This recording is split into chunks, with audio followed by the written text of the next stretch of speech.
before the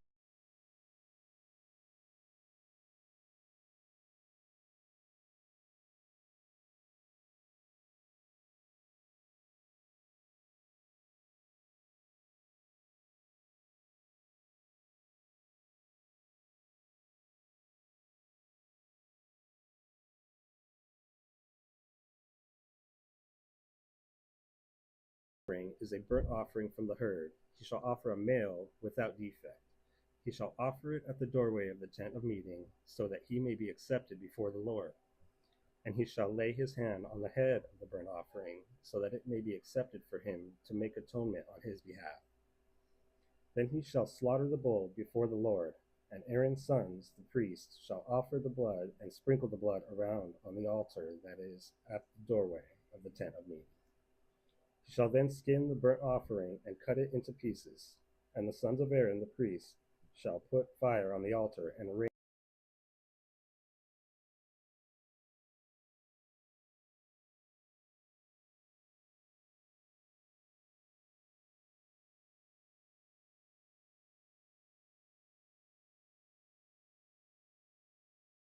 wood on the fire. Then Aaron's sons, the priests, shall arrange the pieces with the head and the soup on the wood which is on the fire that is on the altar. Its entrails, however, and its legs he shall wash with water, and the priest shall offer all of it up in the smoke on the altar as burnt offering, an offering by fire, as a soothing aroma to the Lord. But if his offering is from the flock, either from the sheep or from the goats, as a burnt offering, he shall offer a male without defect, and he shall slaughter it on the side of the altar northward before the Lord.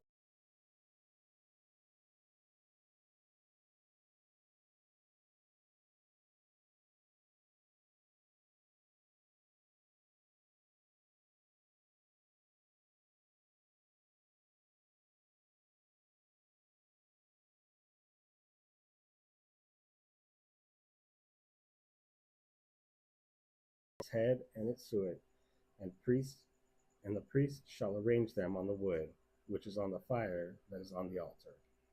The entrails, however, and the legs he shall wash with water, and the priest shall offer all of it, and offer it up in smoke on the altar.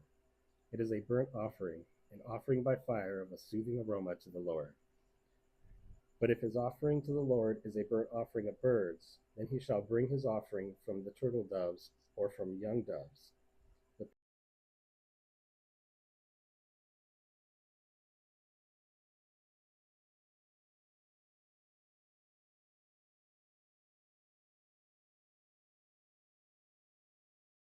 It to the altar, and pinch off its head, and offer it up in smoke on the altar, and its blood is to be drained out on the side of the altar. He shall also remove its craw with its feather, and throw it beside the altar eastward, to the place of the fatty ashes. Then he shall tear it by its wings, but shall not sever it. And the priest shall offer it up in smoke on the altar, on the wood which is on the altar. Yeah. Offer it up in smoke on the altar, on the wood which is on the fire. It is a burnt offering, an offering by fire of a soothing aroma to the Lord.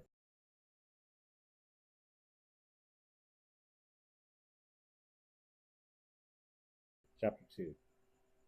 Now when anyone presents a grain offering as an offering to the Lord, his offering shall be of fine flour, and he shall pour oil on it, and put frankincense on it.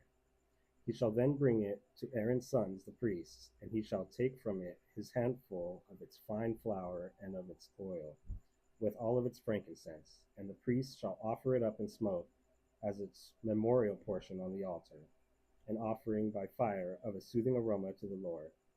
The remainder of the grain offering belongs to Aaron and his sons, a most holy part of the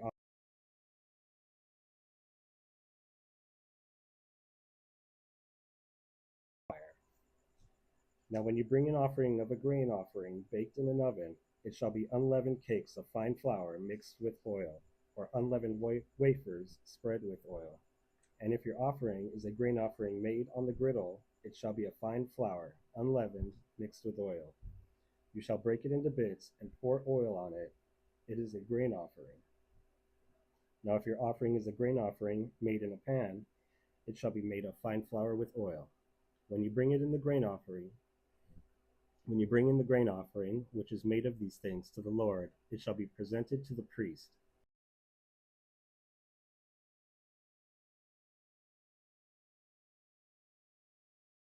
Bring it to the altar. The priest then shall take up from the grain offering its memorial portion, and shall offer it up in smoke on the altar as an offering by fire of a soothing aroma to the Lord. The remainder of the grain offering belongs to Aaron and his sons, a most holy part of the offerings to the Lord by fire. No grain offering which you bring to the Lord shall be made with leaven, for you shall not offer up in smoke any leaven or any honey as an offering by fire to the Lord. As an offering of first fruits you shall bring them to the Lord, but they shall not ascend as a soothing aroma on the altar. Every grain offering of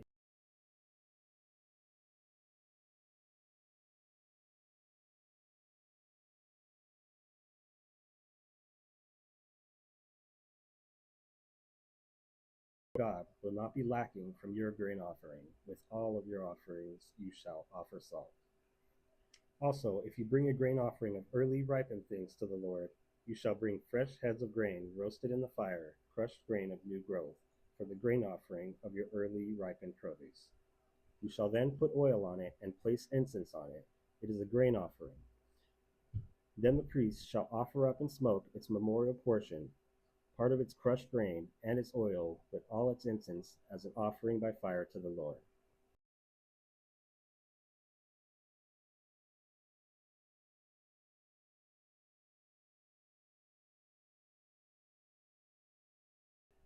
Now if his offering is a sacrifice of peace offerings, if he is if he is going to offer from the herd, whether male or female, he shall offer it without defect before the Lord.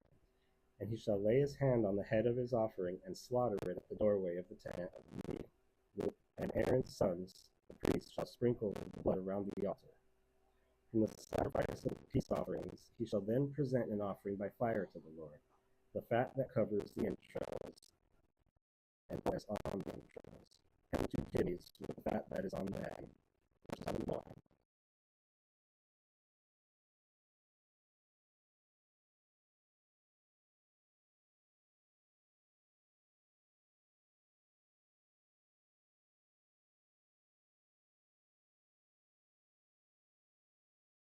Aaron's sons shall offer it up in smoke on the altar, on the burnt offering, which is on the wood that is on the fire. It is an offering by fire of soothing aroma to the Lord. But if his offering for a sacrifice of peace offering to the Lord is from the flock, he shall offer it, male or female, without defect. If he is going to offer a lamb for his offering, then he shall offer it before the Lord, and he shall lay his hand on the head of his offering and slaughter it in front of the tent of meeting. And Aaron's sons shall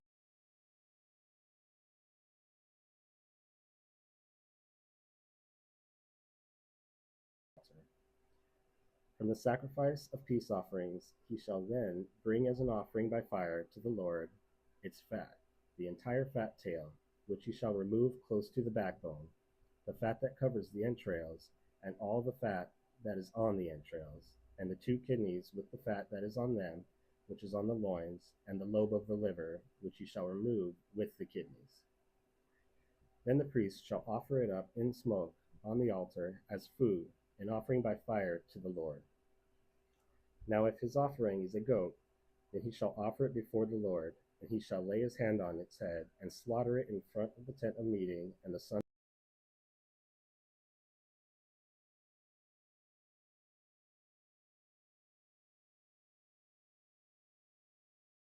its blood around on the altar. From it he shall present his offering as an offering by fire to the Lord. The fat that covers the entrails, and all the fat that is on the entrails, and the 2 kidneys with the fat that is on them, which is on the loins, and the lobe of the liver, which he shall remove with the kidneys. The priest shall offer them up in smoke on the altar as food, an offering by fire as a soothing aroma. All fat is the Lord's. It is a permanent statute throughout your generations in all your dwelling places. You shall not eat any fat or any blood. Chapter 4. Then the Lord spoke to Moses, saying, Speak to the sons of Israel, saying, If a person sins unintentionally in any of the things which the Lord has commanded not to be done, and commits any of them, if the anointed priest sins so as to bring guilt on the people, then he is to offer to the Lord a bull without defect as a sin offering for his sin which he has committed. He shall bring the bull to the doorway of the tent of meeting before the Lord, and he shall lay his hand on the head of the bull and slaughter the bull before the Lord. Then the anointed priest is to take some of the blood of the bull and bring it to the tent of meeting.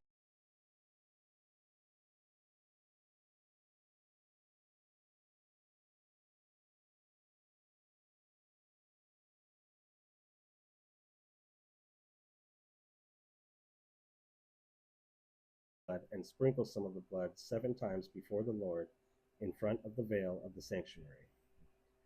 The priest shall also put some of the blood on the horns of the altar of fragrant incense, which is before the Lord in the tent of meeting.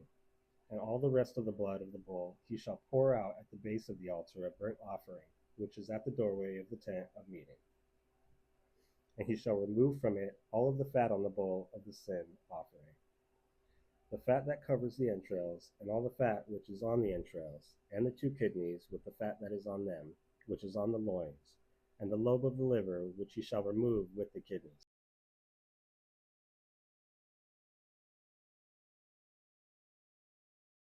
just as it is removed from the ox of the sacrifice of peace offerings. And the priest is to offer them up in smoke on the altar of burnt offering. But the hide of the bull, and all its flesh, along with its head, its legs, its entrails, and its refuse, that is, all the rest of the bull, he is to bring out to a clean place outside the camp where the fatty ashes are poured out, and burn it on wood with fire. Where the fatty ashes are poured out, it shall be burned. Now if the entire congregation of Israel does wrong unintentionally, and the matter escapes the notice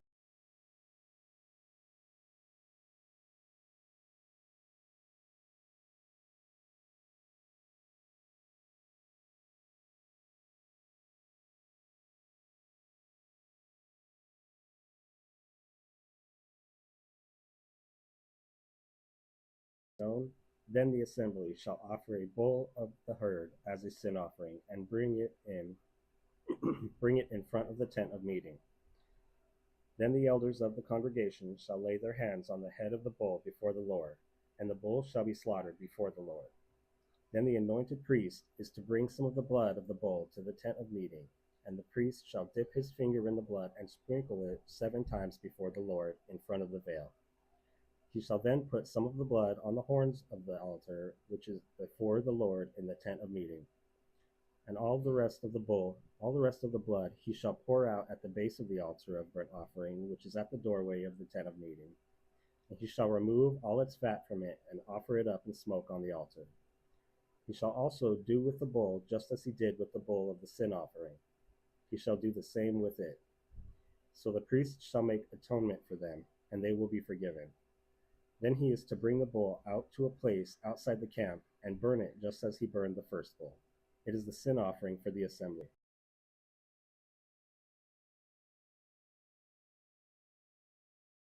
Your sins and unintentional,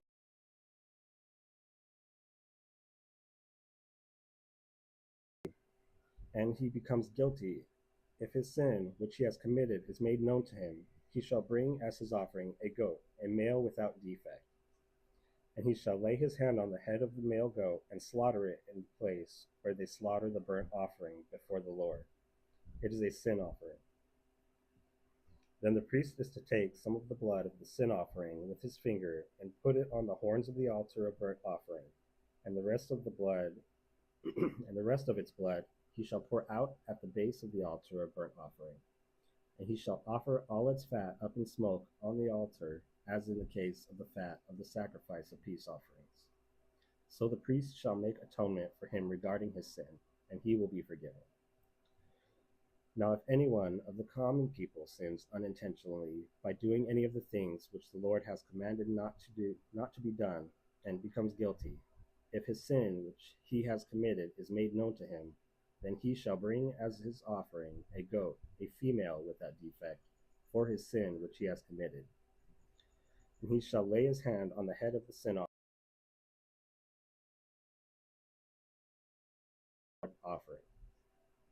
The priest shall then take some of its blood with his finger and put it on the horns of the altar of burnt offering, and all the rest of its blood he shall pour out at the base of the altar. Then he shall remove all its fat, just as the fat was removed from the sacrifice of peace offerings. And the priest shall offer it up in smoke on the altar as a soothing aroma to the Lord. So the priest shall make atonement for him, and he will be forgiven. But if he brings a lamb as his offering for a sin offering, he shall bring a female without defect. And he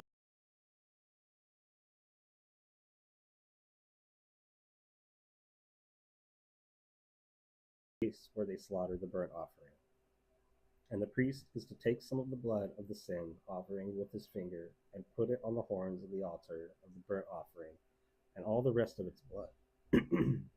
All the rest of its blood he shall pour out at the base of the altar. Then he shall remove all its fat, just as the fat of the lamb is removed from the sacrifice of the peace offerings. And the priest shall offer it up in smoke on the altar, on the offerings by the fire to the Lord. So the priest shall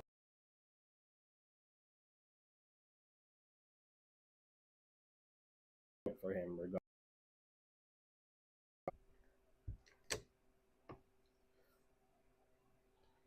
Now if a person sins after he hears a public order to testify when he is a witness, whether he has seen or otherwise known, if he does not tell it, then he will bear his punishment. Or if a person touches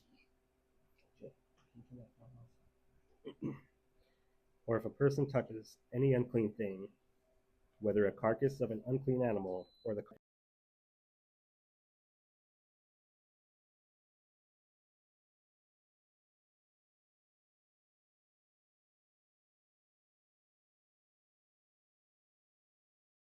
carcass of unclean swarming things, though it is hidden from him, and he is unclean, then he will be guilty.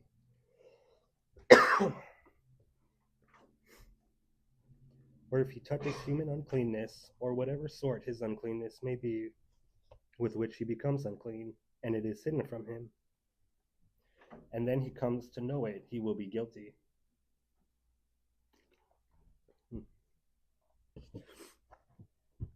Or if a person swears thoughtlessly with his lips to do evil or to do good, in whatever manner,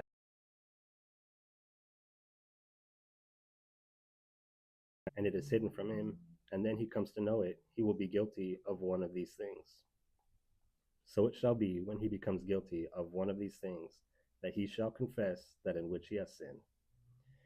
He shall also bring his guilt offering to the Lord for his sin which he has committed, a female from the flock, a lamb or a goat as a sin offering. So the priest shall make atonement on his behalf for his sin. But if he cannot afford a lamb, then he shall bring to the Lord his guilt offering for that in which he has sinned, 2 turtle doves or 2 young doves, one as a sin offering and the other as a burnt offering. He shall bring them to the priest, who shall first offer that which is for the sin offering, and shall pinch off its head at the front of its neck, but he shall not sever it. He shall also sprinkle some of the blood of the sin offering on the side of the altar, while the rest of the blood shall be drained out at the base of the altar. It is a sin offering. The second he shall then prepare as a burnt offering, according to the ordinance. So the priest shall make atonement on his behalf for his sin which he has committed, and it will be forgiven him. But if his means are insufficient for 2 turtle doves or 2 young doves, then for his offering for that which he has sinned, he shall bring the tenth of an ephah of fine flour as a sin offering. He shall not put oil on it or place incense on it, for it is a sin offering. He shall bring it to the priest, and the priest shall take his handful of it as its memorial portion, and offer it up in smoke on the altar, with the offerings of the Lord by fire. It is a sin offering. So the priest shall make atonement for him concerning his sin which he has committed from one of these, and it will be forgiven him. Then the rest shall become the priest's, like the grain offering.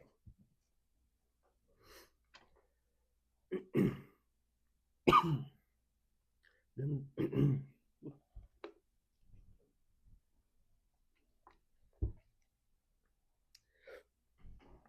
Then the Lord spoke to Moses, saying, if a person acts unfaithfully and sins unintentionally against the Lord's holy things, then he shall bring his guilt offering to the Lord, a ram without defect from the flock, according to your assessment, in silver by shekels, in terms of the shekel of the sanctuary, as a guilt offering. And he shall make restitution for that which he has sinned against the holy thing, and shall add it to a fifth part of it, and give it to the priest.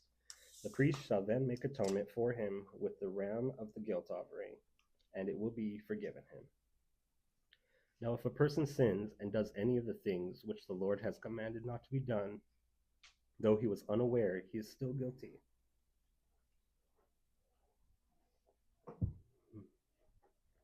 And shall bear his punishment.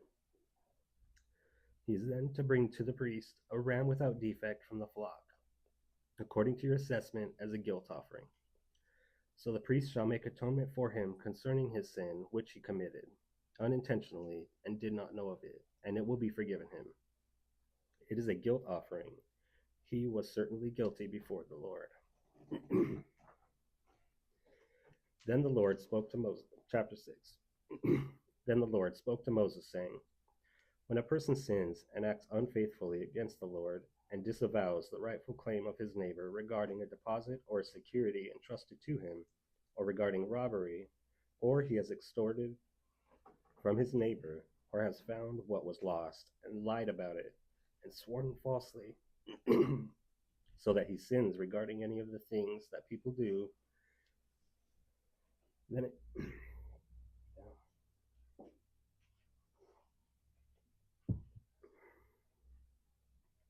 shall be, when he sins and becomes guilty, that he shall restore what he took by robbery or acquired by extortion, or the deposit which was entrusted to him, or the lost property which he found, or anything about which he swore falsely. He shall make restitution for it in full, and add to it a fifth more. He shall give it to the one to whom it belongs on the day he presents his guilt offering. Then he shall bring to the priest his guilt offering to the Lord, a ram without defect from the flock, according to your assessment, as a guilt offering. And the priest shall make atonement for him before the Lord, and he will be forgiven for any one of the things which he may have done to incur guilt. Then the Lord spoke to Moses, saying, command Aaron and his sons, saying, this is the law for the burnt offering. The burnt offering itself shall remain on the hearth on the altar all night until the morning, and the fire on the altar is to be kept burning on it.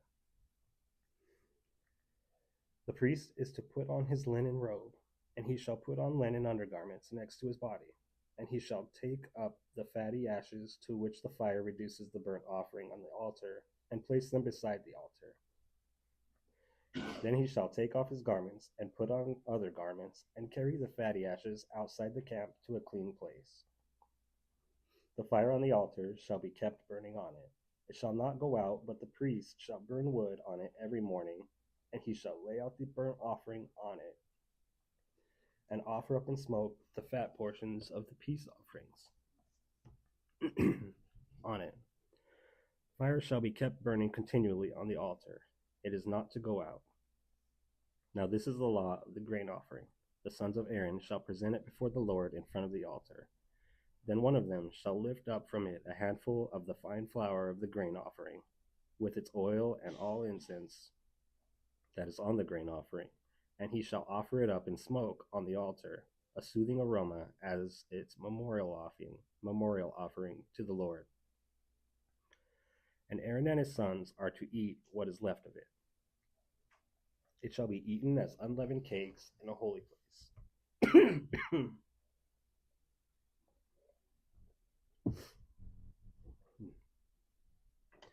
They are to eat it in the courtyard of the tent of meeting.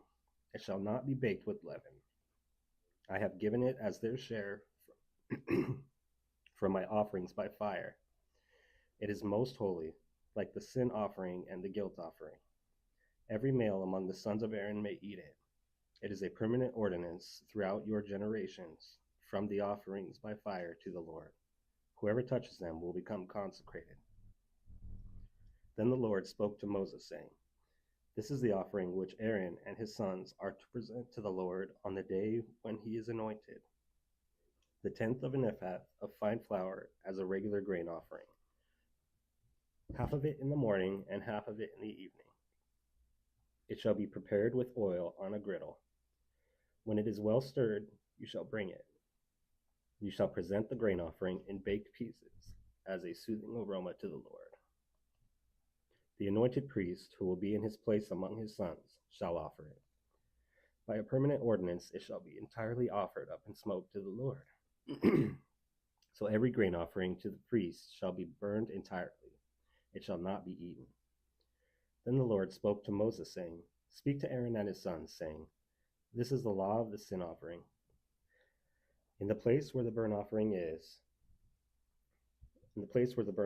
slaughtered, the sin offering shall be slaughtered before the Lord. It is most holy. The priest who offers it for sin shall eat it. It shall be eaten in a holy place, in the courtyard of the tent of meeting. Whoever touches its flesh will become consecrated, and when any of its blood spatters on a garment, you shall wash what spattered on its holy place. Wash what spattered on it in a holy place.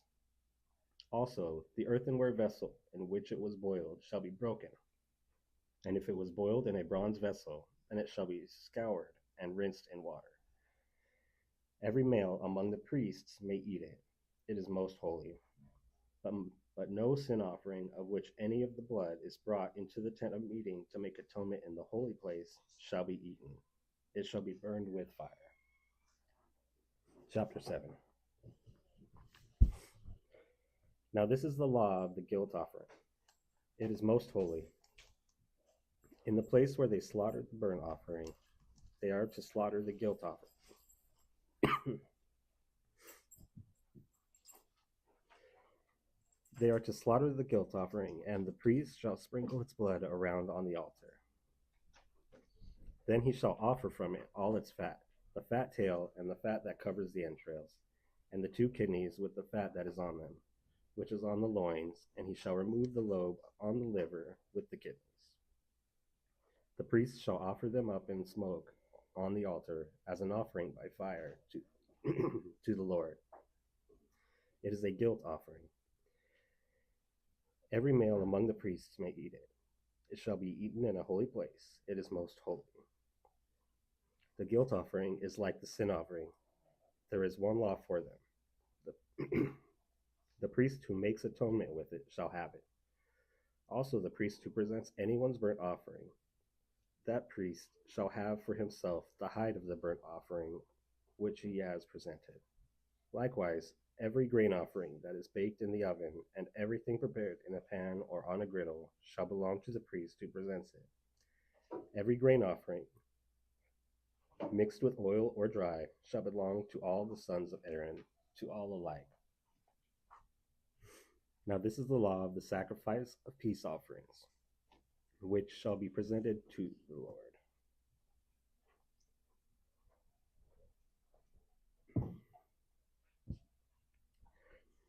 If he offers it by way of thanksgiving, then along with the sacrifice of thanksgiving, he shall offer unleavened cakes mixed with oil, and unleavened wafers spread with oil, and cakes of well-stirred fine flour mixed with oil.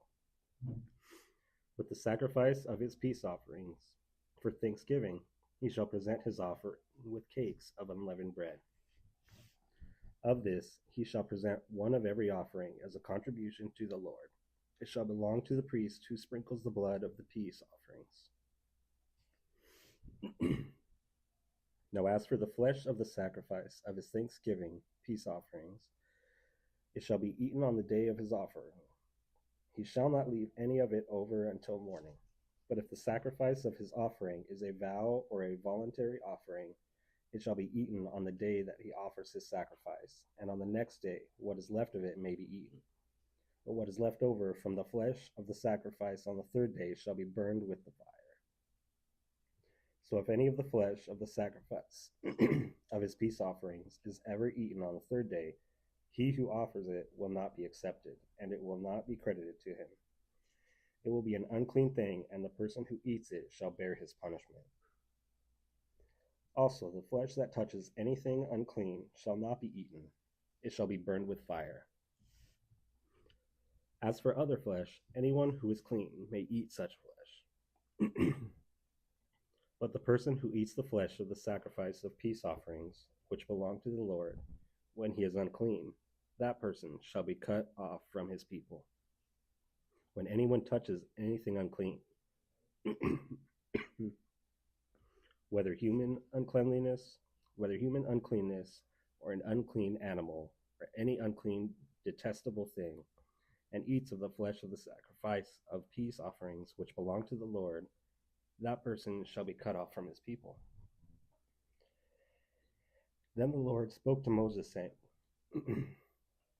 Speak to the sons of Israel, saying, You shall not eat any fat from an ox, a sheep, or a goat.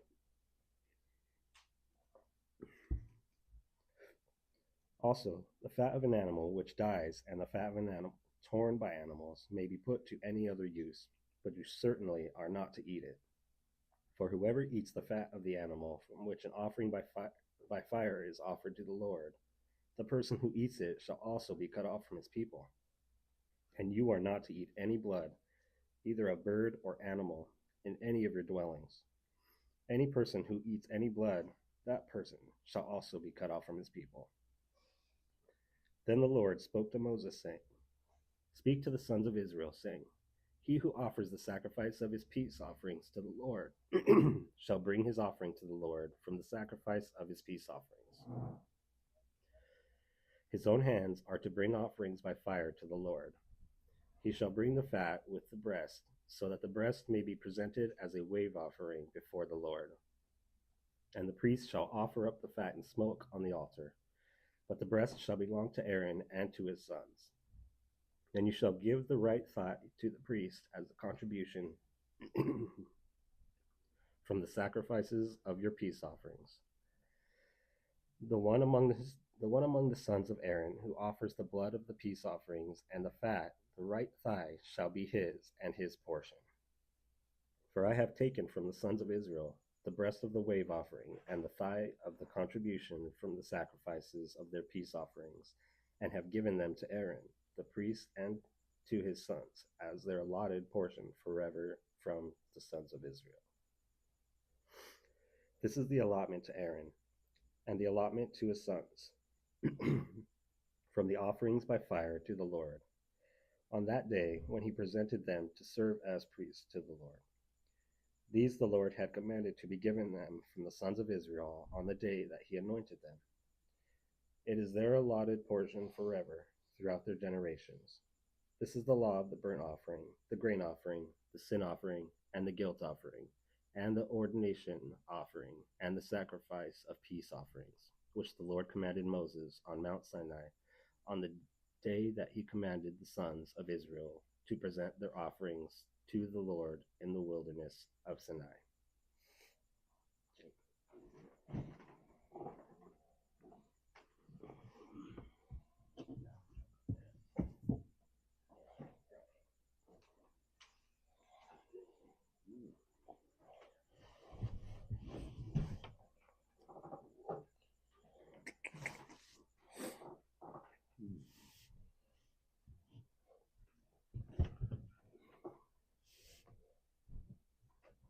Leviticus chapter 8, the consecration of Aaron and his sons.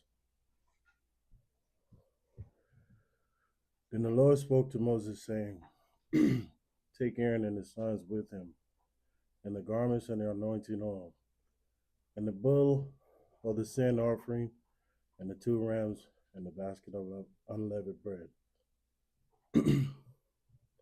And assemble all the congregation at the doorway of the tent of meeting. So Moses did just as the Lord commanded him. When the congregation was assembled at the doorway of the tent of meeting, Moses said to the congregation, This is the thing which the Lord has commanded us to do. Then Moses and Aaron had Aaron and his sons come near, and he washed them with water. Then he put the tunic on Aaron and wrapped his waist with the sash, and they clothed him with the robe and put the ephod on him, and he wrapped his waist with the artistic band of the ephod, with which he fitted it to him. He then placed the breastplate on him, and the breastpiece he put the Urim and the Thummim. He also placed the turban on his head, and on the turban at his front he placed a golden plate, the holy crown, just as the Lord had commanded Moses. Moses then took the anointing oil and anointed the tabernacle and everything that was in it, and consecrated them. He also sprinkled some of it on the altar 7 times, and anointed the altar and all its utensils, and the basin and the stand to consecrate them. Then he poured some of the anointed oil on Aaron's head and anointed him to consecrate him. Next, Moses and Aaron's son come near, and he clothed them with tunics, and wrapped his waist with sashes, and bind caps on them, just as the Lord had commanded Moses. Then he brought the bull of the sin offering, and Aaron and his son laid their hands on the head of the bull of the sin offering. Next, Moses slaughtered it and took the blood, and with his finger put some of it around on the horns of the altar, and purified the altar. Then he poured out the rest of the blood at the base of the altar and consecrated it, to make atonement for it. He also took all the fat that was on the entrails, and the lube of the liver, and the 2 kidneys, and their fat. And Moses offered it up in smoke on the altar. But the bull and his hide, its flesh, and its refuse, he burnt in the fire outside the camp, just as the Lord had commanded Moses. Then he presented the ram of the burnt offering, and Aaron and his son laid their hands on the head of the ram. And Moses slaughtered it, and sprinkled the blood around on the altar. When he had cut the ram into his pieces, Moses offered up the head and the pieces and the soup in smoke. After he had washed the entrails and the legs with water, Moses offered up the whole ram in smoke on the altar. It was burnt offering for a soothing aroma. It was offered by the fire to the Lord, just as the Lord had commanded Moses. Then he presented the second ram, the ram of ordination. And Aaron and his sons laid their hands on the head of the ram. And Moses slaughtered it and took some of his blood and put it on the lobe of Aaron's right ear, and on the thumb of his right hand, and on the big toe of his right foot. He also had Aaron's son come near. Moses put some of the blood on the ear, on the right hand, and on the big toe of the right foot. Moses then sprinkled the rest of the blood around on the altar. He then took the fat and the fat tail, and all the fat that was on the entrails, the lube of the liver, the 2 kidneys, and the fat in the right thigh. And from the basket on the unleavened bread that was before the Lord, he took 1 unleavened cake and 1 cake of bread mixed with oil and 1 wafer, and placed them on the portions of fat and on the right thigh.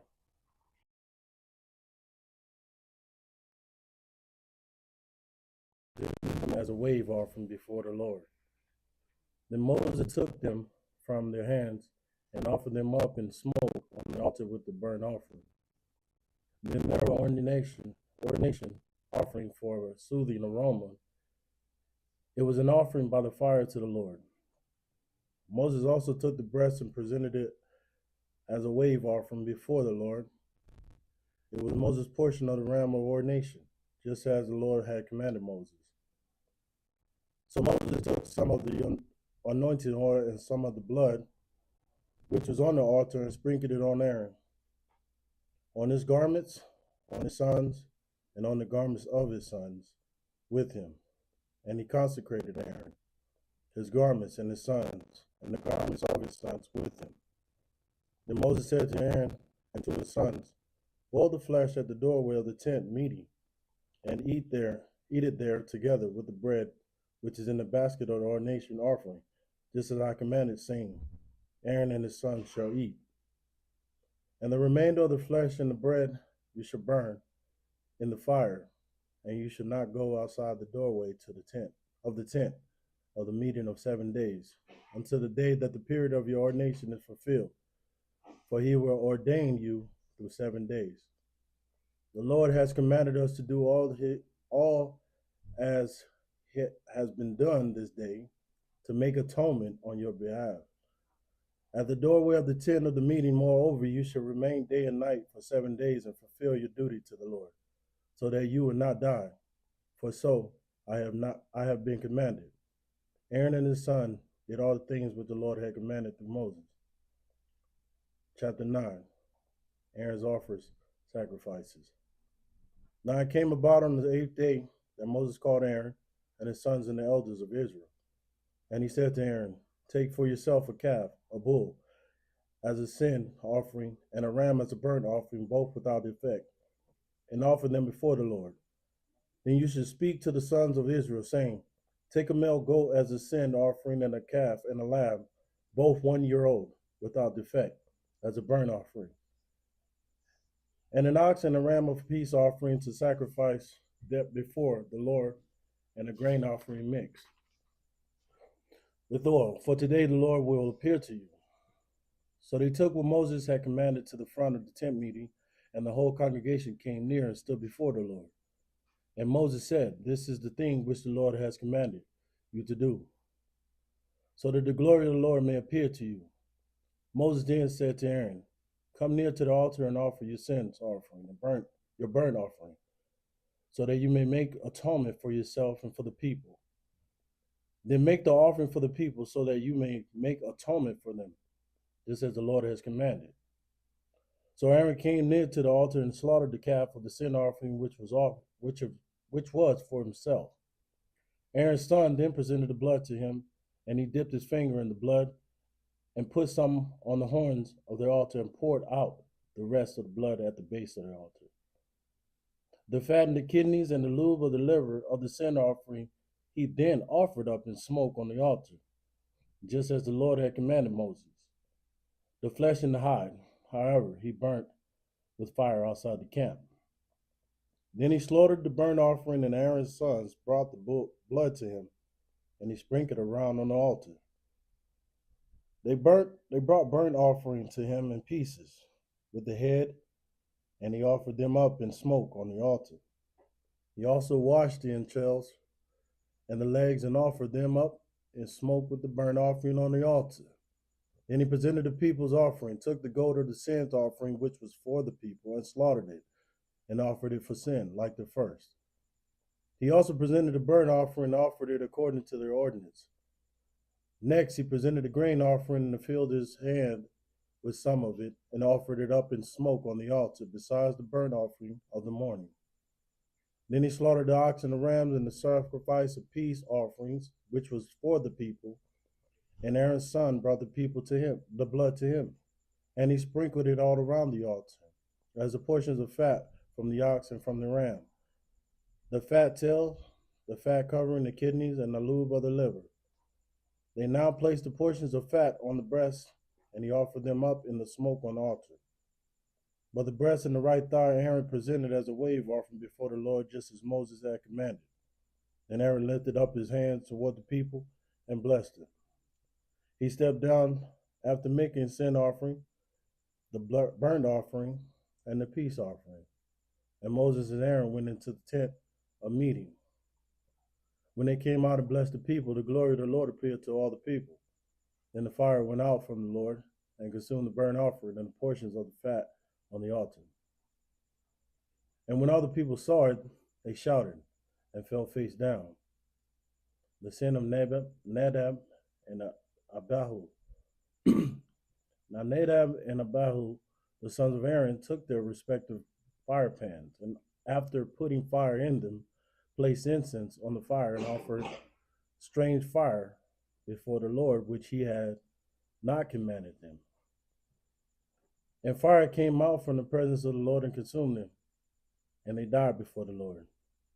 Then Moses said to Aaron, "It is what the Lord spoke, saying, by those who came near me I would be treated as holy, and before other people I would be honored." So Aaron therefore kept silent.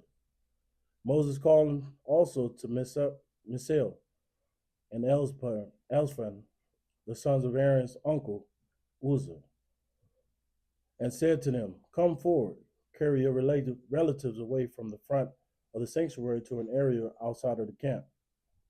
So they came forward and carried them, still in their tunics, in the area outside the camp, just as Moses had said. Then Moses said to Aaron and to his sons Eleazar and Ithamar, "Do not uncover your heads nor tear your clothes, so that you do not die, and he does not become wrathful against all the congregation. But your kinsmen, the entire house of Israel, shall weep for the burning which the Lord has brought about. You should not even go out from the doorway of the tent of meeting, and you will die, or you will die. For the Lord's anointing oil is upon you." So they did according to the word of Moses.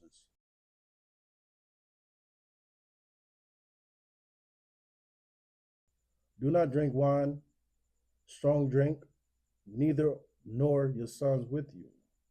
When you come into the tent of meeting, so that you do not die, it is a permanent statute throughout your generations, and to make a distinction between the holy and the profane, and between the unclean and the clean, and so as to teach the sons of Israel all the statutes which the Lord has spoken to them through Moses. Then Moses spoke to Aaron and to his surviving sons, Eleazar and Ithamar, "Take the grain offering that is left out over from the Lord's offering by fire, and eat it as an unleavened bread beside the altar, for it is most high, or most holy. You shall eat it in a holy place, because it's your allotted portion and your son's allotted portion from the Lord's offering by fire. For so I have been commanded. The breast of the wave offering, however, and the thigh of the offering, you may eat in an unclean place, you and your sons and your daughters with you. For they have been given as your allotted portion, and the son's allotted portion from the sacrifice of the peace offerings of the sons of Israel.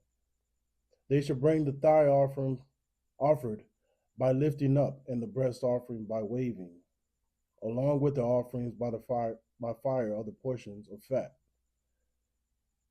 to the presence as a wave offering before the Lord. So it shall be a thing perpetually done, you and your sons with you, just as the Lord has commanded. But Moses searched carefully for the goat of sin offering, and behold, it had been burned. So he was angry with Aaron's surviving sons, Eleazar and Ithamar, saying, "Why did you not eat the sin offering at the holy place? For it is most holy, and he gave it to you to take away the guilt of the congregation, to make atonement for them before the Lord.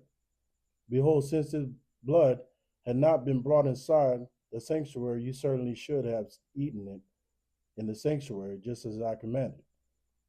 But Aaron said to Moses, "Behold, this very day they presented their sin offering and their burnt offering before the Lord. When things like these happened to me, I had eaten a sin offering today. Would it have been good in the sight of the Lord?" When Moses heard that, it was good in his sight. Laws about animals for food, chapter 11. The Lord spoke again to Moses and to Aaron, saying to them, "Speak to the sons of Israel, saying, These are the creatures which you may eat from, all the animals that are on the earth. Whatever has a divided hoof, showing split hoofs, and chews their cud, among the animals that you may eat. Nevertheless, you are not to eat of these among those which chew the cud, or among those which have a divided hoof. The camel, for though it chews cud, it does not have a divided hoof. It is unclean to you. Likewise, the rock hyrax, for though it chews cud, it does not have a divided hoof. It is unclean to you. The rabbit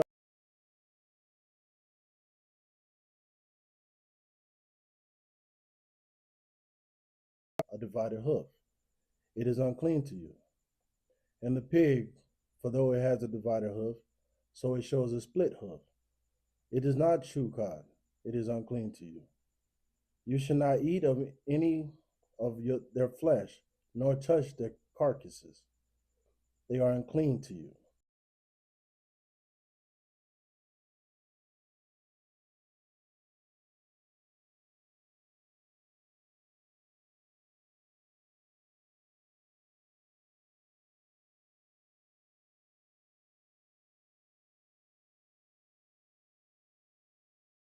Is in the water. Everything that has fins and scales in the water, in the seas, or in the rivers, you may eat. But whatever is in the seas and in the rivers that does not have fins and scales among the steaming life of the water, among all the living creatures that are in the water, they are detestable things to you. And they should be detestable to you. You may not eat any of their flesh, and you should detest their carcasses. Whatever in the water does not have fins,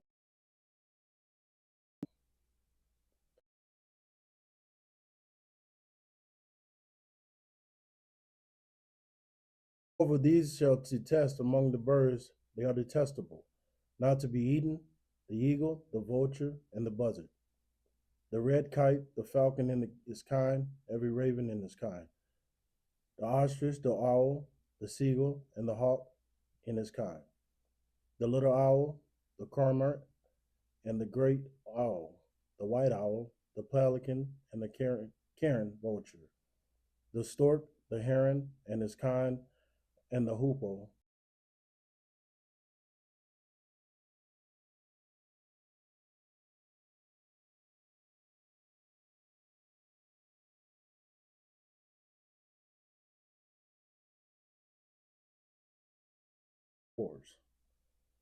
those which have joint legs above their feet, with which to jump on the earth. These are them you may eat. The locust of his kinds, the devastating locust of his kind, the cricket of his kind, and the grasshopper in his kind. But all other winged insects which are four-footed are detestable to you.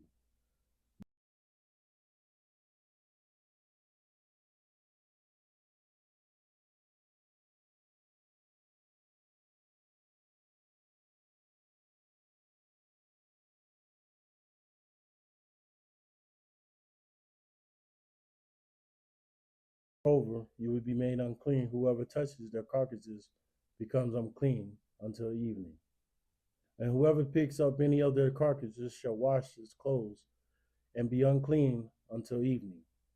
As for all the animals which have divided hoof, but do not show a split hoof, or do not chew the cud, they are unclean to you. Whoever touches them becomes unclean. Also, whatever walks on his paws among all the creatures that walk on all fours are unclean to you. Whoever touches their carcasses becomes unclean until evening. And the one who picks up their carcasses shall wash his clothes.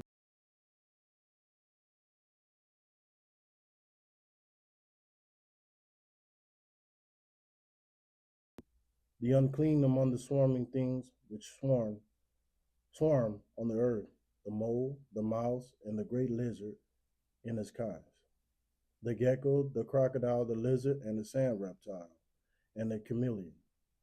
These are to you the unclean among all the swarming things. Whoever touches them when they are dead becomes unclean until evening. Also, anything on which of them may fall when they are dead becomes unclean, including any. Okay.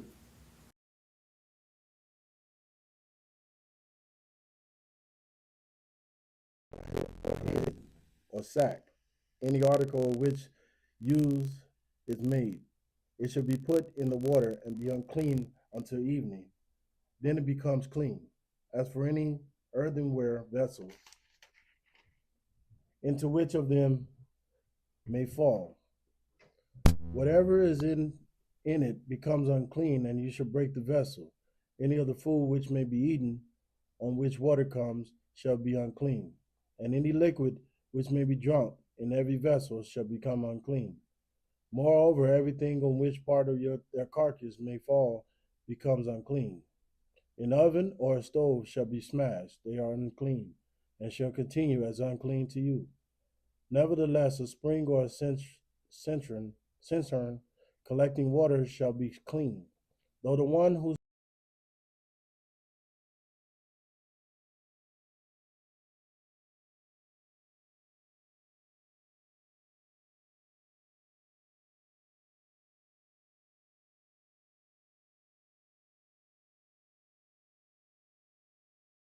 their carcass falls on any seed for sowing, which is to be sown, it is clean. But if water is put on the seed, and a part of their carcass falls on it, it is unclean to you. Also, if one of the animals dies, which you have food, which you have for food, the one who touches his carcass becomes unclean until evening. He too who eats some of his carcass shall wash his clothes and be unclean until evening. And the one who picks up his carcass shall wash his clothes and be unclean until evening. Now every swarming thing that swarms on the earth is detestable, not to be eaten. Whatever crawls on its belly, and whatever walks on all fours, whatever has many feet, in regards to every swarming thing that swarms on the earth, you shall not eat them, because they are detestable. Do not make yourselves detestable through any of the swarming things that swarm, and you shall not make yourselves unclean with them, so that you become unclean. For I am the Lord your God. Consecrate yourselves therefore and be holy, because I am holy. And you shall not make yourselves unclean with any of the swarming things that swarm on the earth, for I am the Lord on the earth. For I am the Lord who brought you up from the land of Egypt to be your God, so you shall be holy, because I am holy. This is the law regarding the animal and the bird, and every living thing that moves on the waters, and everything that swarms on the earth, to make a distinction between the unclean and the clean, between the edible creatures and the creatures which is not to be eaten. Chapter 12. Then the Lord spoke to Moses, saying, Speak to the sons of Israel, saying, When a woman gives birth and delivers a male child, then she shall be unclean for 7 days. As she is in the days of their menstruation, she shall be unclean. Then on the 8th day, the flesh of his foreskin shall be uncircumcised, and she shall stay at home in their condition by blood purification 33 days. She shall not touch any consecrated thing, nor enter the sanctuary until the days of their purification are completed. But if she gives birth to a female child, then she shall be unclean for 2 weeks, as in her menstruation, and she shall stay at home in her condition of blood purification for 66 days. When the days of her purification are completed for a son or for a daughter, she shall bring to the priest at the doorway of the tent of meeting 1-year-old lamb as a burnt offering, and a young pigeon or turtle dove as a sin offering. Then he shall offer it before the Lord and make atonement for her, and she shall be cleansed from the flow of her blood. This is the law for her who gives birth to a child, whether a male or a female. But if she cannot offer a lamb, then she shall take 2 turtle doves or 2 young doves, the one as a burnt offering and the other one as a sin offering. And the priest shall make atonement for her, and she will be clean. Chapter 13. Then the Lord spoke to Moses and to Aaron, saying, When someone has on the skin of his body a swelling or a scab or a bright spot, it becomes an infection of leprosy on the skin of his body. Then he shall be brought to Aaron the priest, or to one of his sons the priest.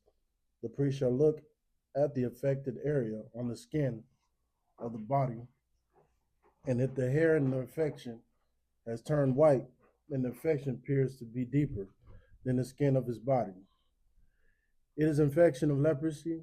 When the priest has looked at him, he shall pronounce him unclean. But if the bright spot is white on the skin of his body, and it does not appear to be deeper than the skin, the hair of it has not turned white, then the priest shall isolate the person who has the infection for 7 days. Then the priest shall look at him on the seventh day, and if in his eyes the infection has not changed, and the infection has not spread on the skin, then the priest shall isolate him for 7 more days. The priest shall then look at him again on the seventh day, and if the affected area has faded, then the infection has not spread on the skin, then the priest shall pronounce him clean. It is only a rash, and he shall wash his clothes and be clean. But if the rash spreads further on the skin after he has shown himself to the priest for his cleansing, he shall appear again to the priest. And the priest shall look, and if the rash has spread on the skin, then the priest shall pronounce him unclean. It is leprosy. When the affection of the leprosy is on someone, then he shall be brought to the priest. The priest shall then look, and if there is a white swelling on the skin, and it has turned the hair white, and there is new raw flesh in the swelling, it is a chronic leprosy on the skin of his body, and the priest shall pronounce him unclean. He should not isolate him, for he is unclean. If the leprosy breaks out further on the skin, and the leprosy covers all the skin of the person who has the infection from his head even to his feet, as far as the priest can see, then the priest shall look, and behold, if the leprosy has covered his entire body, he shall pronounce the one who has the infection clean. It has all turned white, and he is clean. But whenever raw flesh appears on him, he shall be unclean. The priest shall look at the raw flesh, and he shall pronounce him unclean. The raw flesh is unclean, it is leprosy. Or if the raw flesh turns back and is changed to white, then he shall come to the priest, and the priest shall look at him, and behold, if the affected area has turned white, then the priest shall pronounce the one who has the infection clean. He is clean. Now when the body has a boil on its skin and it is healed, and in the place of the boil there is a white swelling or a reddish white, bright spot, then it shall be shown to the priest. And the priest shall look, and behold, if it appears to be deeper, then the skin and the hair on it has turned white, then the priest shall pronounce him unclean. It is the infection of a leprosy. It is broken out in the boil. But if the priest looks at it, behold, there are no white hairs in it, and is not deeper than the skin and is faded. Then the priest shall isolate him for 7 days.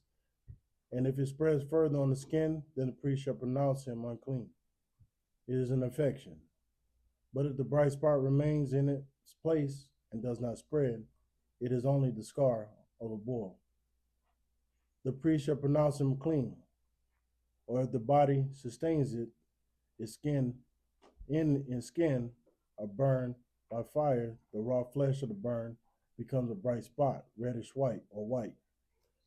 Then the priest shall look at it, and if the hair in the bright spot has turned white, it appears to be deeper than the skin.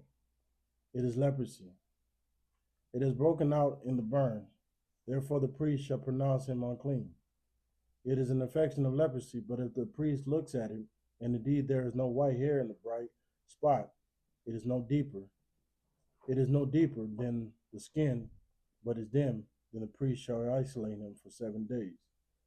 And the priest shall look at him on the 7th day, and if it spreads further in the skin, then the priest shall pronounce him unclean. It is an affection of leprosy. Whether the bright spot remains in its place, has not spread in the skin, but is dim, it is swelling from the burn, the priest shall pronounce him clean. For it is the only scar of the burn. Now if a man or a woman has an infection on the head or on the beard, then the priest shall look at the infection, and if it appears to be deeper than the skin, there is a thin yellowish hair in it, then the priest shall pronounce him unclean. It is a scale, it is a leprosy of the head or of the beard.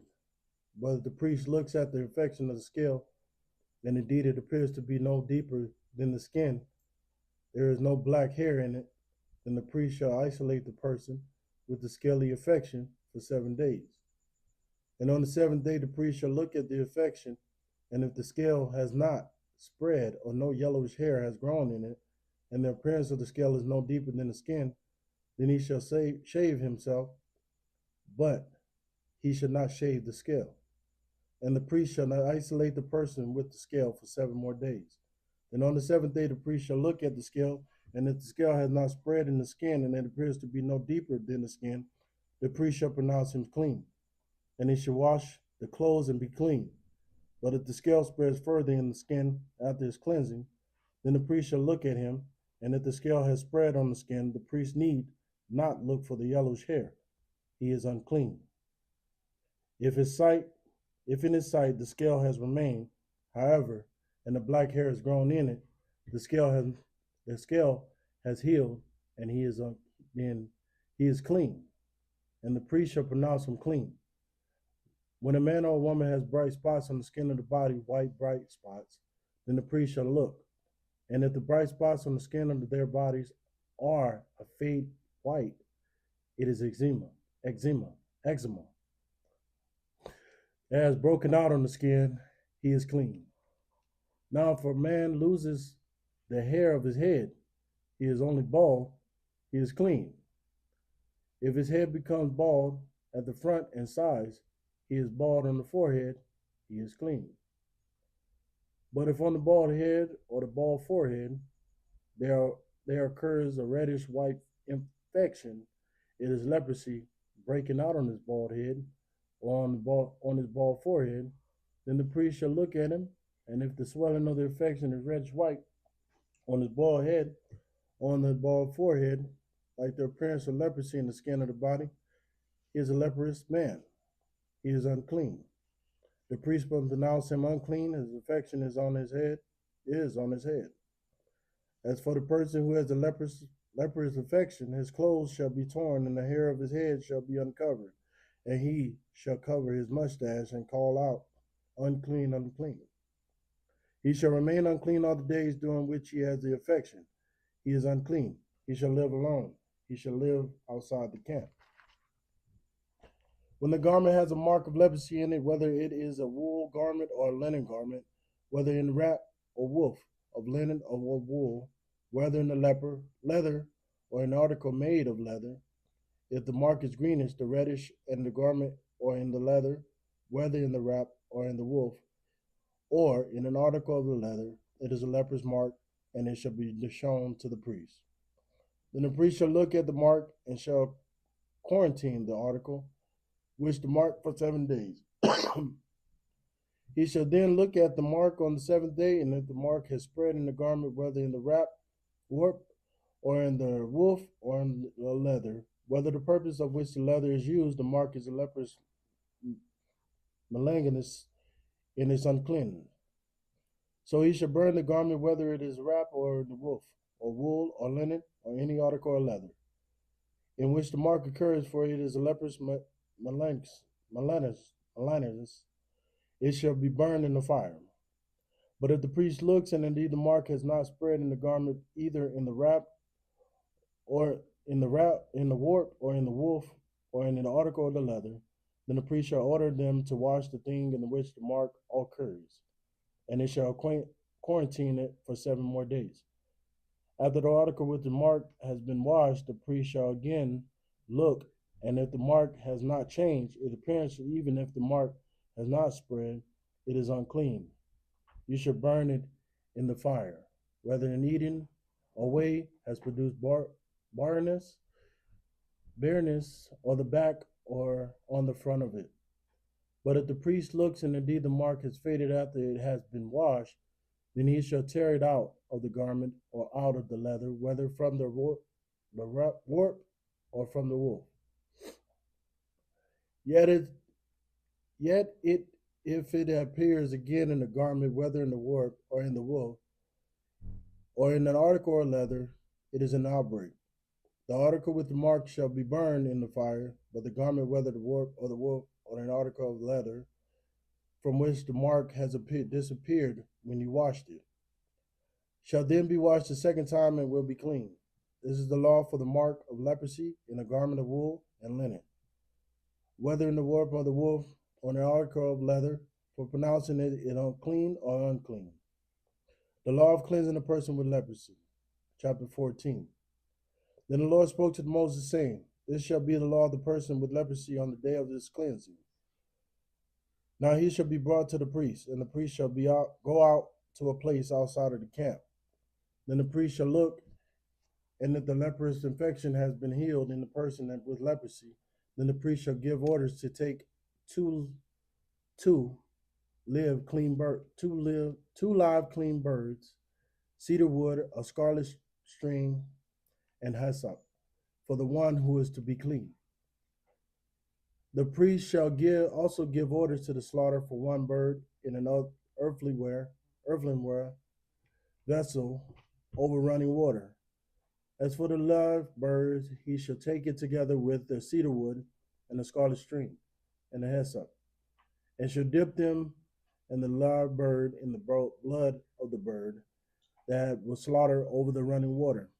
He shall then sprinkle 7 times the one who is to be cleansed from the leprosy, and shall pronounce him clean, and shall let the live bird go free over the open field. The one to be cleansed shall then wash his clothes and shave off all his hair, and bathe in water, and be clean. And afterward he may enter the camp, but he shall stay outside his tent for 7 days. Then it shall be on the 7th day that he shall shave off all his hair. He shall shave his head and his beard and his eyebrows, even all his hair. He shall then wash his clothes and bathe his body in water, and be clean. Now on the 8th day he is to take 2 male lambs without defect,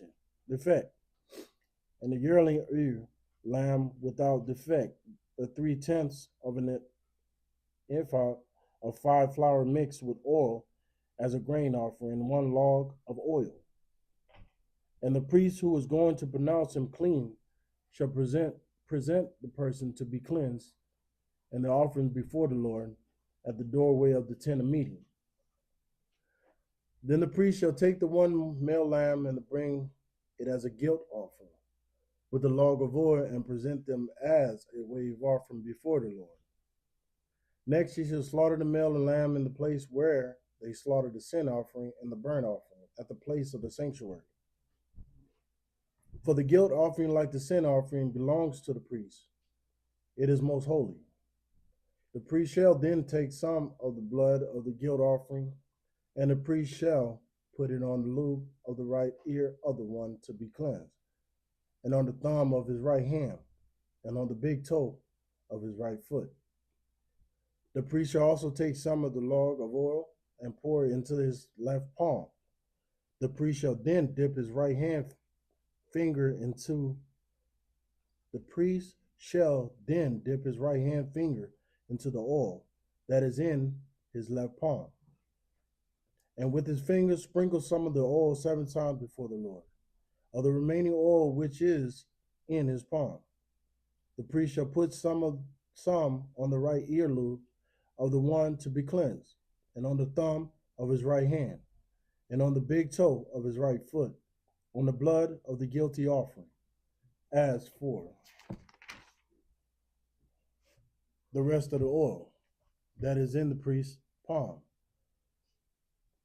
he shall put it on the head of the one to be cleansed, so the priest shall make atonement on his behalf before the Lord.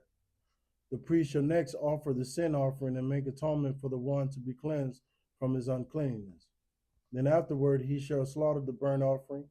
The priest shall offer up the burnt offering and the grain offering on the altar. So the priest shall make atonement for him, and he will be clean.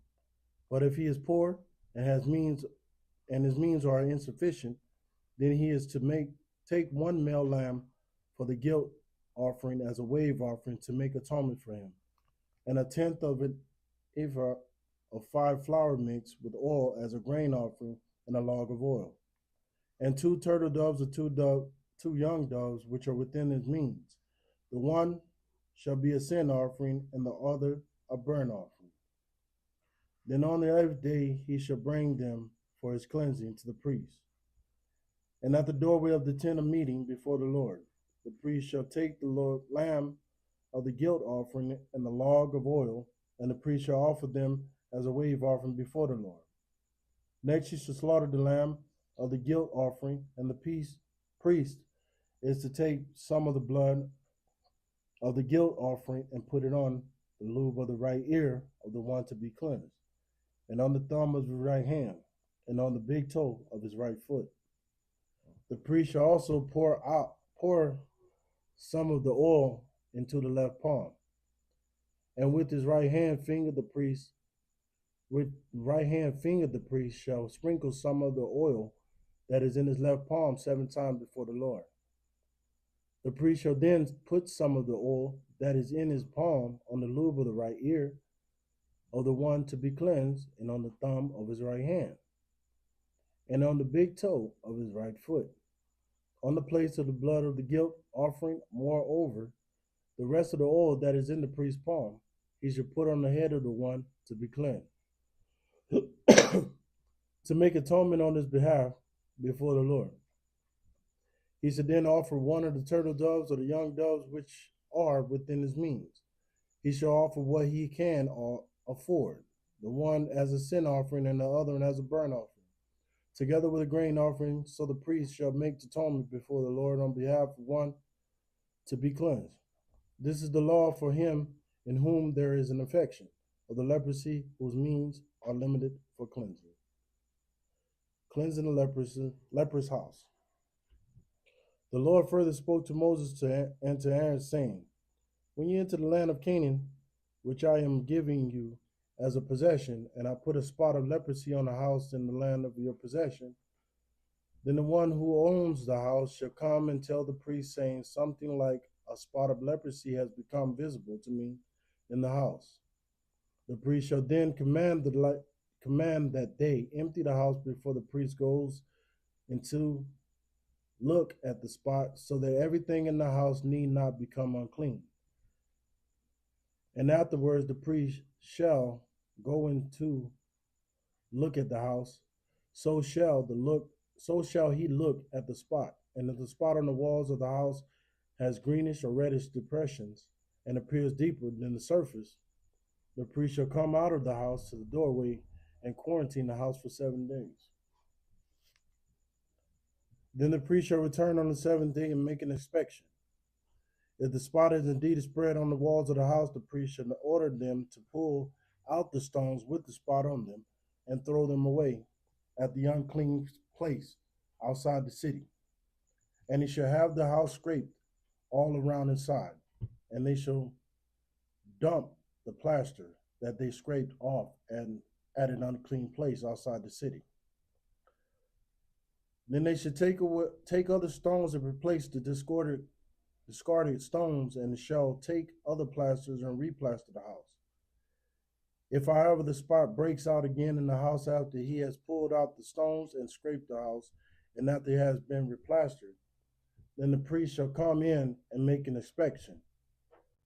If he sees that the spot has indeed spread in the house, it is a malignant spot in the house, and it is unclean. The owner should therefore tear down the house, its stones, its timbers, and all the plaster of the house, and he should take them outside the city into an unclean place. Moreover, whoever goes into the house during the time that he has a quarantine in it becomes unclean until the evening. Likewise, whoever lies down in the house shall wash his clothes, and whoever eats in the house shall wash his clothes. If, on the other hand, the priest comes in and makes an inspection, and the spot has not indeed spread in the house after the house has been replastered, then the priest shall pronounce the house clean, because the spot has not reappeared. To cleanse the house, then he shall take 2 birds, cedar wood, and a scarlet string, and a hyssop. And he shall slaughter the one bird in the earthenware vessels over running water. Then he shall take the cedar wood and the hyssop and the scarlet string with the live bird, and dip them in the blood of the slaughtered bird, as well as the running water, and sprinkle the house 7 times. So he shall cleanse the house with the blood of the bird and with the running water, along with the live birds and the cedar wood. The hyssop and the scarlet string, however, he shall let the live bird go free outside the city unto the open field. So he shall make the atonement of the house, and it will be clean. This is the law for any spot of leprosy, even for a scale, and for the leprous garment or house, and for a swelling, for a scab, and for a bright spot, to teach when they are unclean and when they are clean. This is the law of the leprosy. 15. Cleansing unhealthiness. The Lord also spoke to Moses and to Aaron, saying, Speak to the sons of Israel, and say to them, When any man has a discharge from his body, his discharge is unclean. This, moreover, shall be his uncleanness in the discharge. It is his uncleanness whether his body allows his discharge to flow, or whether his body obstructs his discharge. Every bed on which the man with the discharge lies becomes unclean. Everything on which he sits becomes unclean. Anyone, moreover, who touches his body shall wash his clothes and bathe in water and be unclean until evening. And whoever sits on the thing on which the man with the discharge has been sitting shall wash his clothes and bathe in the water and be unclean until evening. Also, whoever touches the man with the discharge shall wash his clothes and bathe in water and be unclean until evening. Or if the man with the discharge spits on one who is clean, he too shall wash his clothes and bathe in the water and be unclean until evening. Every saddle on which the man with the discharge rides becomes unclean. Whoever then touches any of the things which were under him shall be unclean until evening. And the one who carries them shall wash his clothes and bathe in water and be unclean until evening.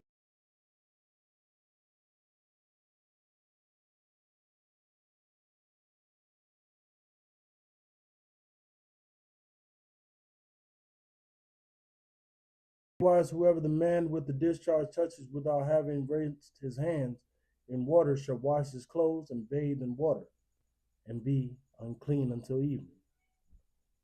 However, an earthenware vessel which the man with the discharge touches shall be broken, and every wooden vessel shall be rinsed in water. Now when the man with the discharge becomes cleansed from his discharge, then he shall count off for himself 7 days for his cleansing. He shall then wash his clothes and bathe his body in the running water, and will become clean. Then on the 8th day, he shall take for himself 2 turtle doves or 2 young doves, and come before the Lord to the doorway of the tent of the meeting, and give him to the priest. And the priest shall offer them, one as a sin offering and the other as a burnt offering. So the priest shall make atonement on his behalf before the Lord because of his discharge. Now, if a man has a seminal emission, he shall bathe all his body in water and be unclean until evening. As for any garment, leather, of which there is a seminal emission, it shall be washed with water and be unclean until evening. If a man sleeps with a woman so that there is a seminal emission, they shall both bathe in the water and be unclean until evening. When a woman has a discharge, if her discharge is in her body is blood, she shall continue in her menstrual impurity for 7 days. And whoever touches her shall be unclean until evening. Everything also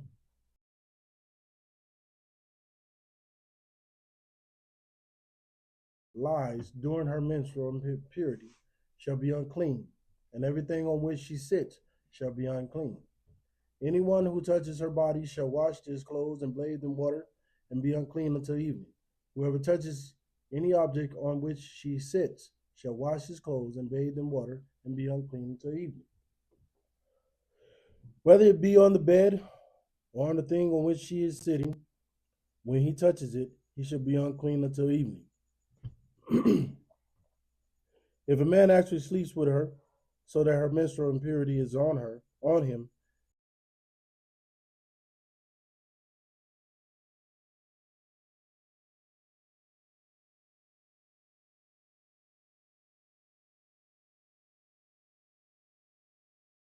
days, and every bed on which he lies shall be unclean. Now, if a woman has a discharge of her blood for many days, not at the period of her menstrual impurity, or if she has a discharge beyond the period, for all the days of her impure discharge, she shall continue as though in her menstrual for impurity. She is unclean. Any bed on which she lies, all the days of her discharge shall be to her like her bed at menstruation. Every object on which she sits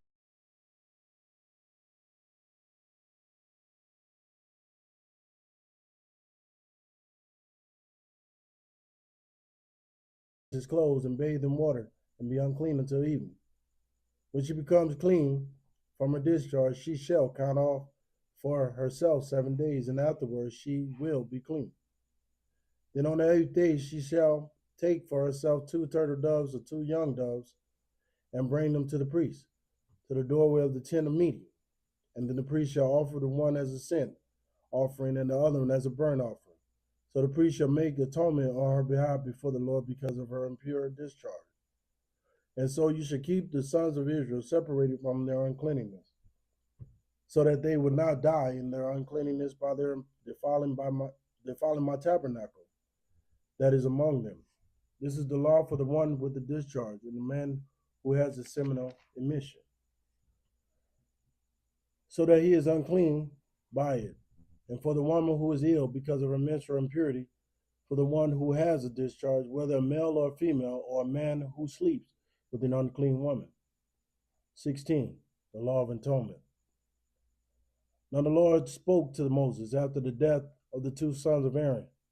When he had approached the presence of the Lord and died, the Lord said to Moses, tell your brother Aaron that he shall not enter at any time into the holy place inside the veil before the atoning cover which is on the ark, and he would die, or he would die. For I will appear in the clouds over the atoning cover. Aaron shall enter the holy place with this, with a bull as a sin offering and a ram as a burnt offering. He shall put on the holy linen tunic, and the linen undergarments shall be next to his body. And he shall be wrapped about the waist with a linen sash and a linen turban wound around his forehead. Quotation. These are the holy garments. He shall bathe his body in water and put them on. He should take from the congregation of the sons of Israel 2 male goats as a sin offering and 1 ram as a burnt offering. Then Aaron shall offer the bull as a sin offering, which is for himself, so that he may make atonement for himself and for his household. He shall then take the 2 goats and present them before the Lord at the doorway of the tent of meeting. Aaron shall cast lots for the 2 goats, 1 lot for the Lord and the other one for the scapegoat.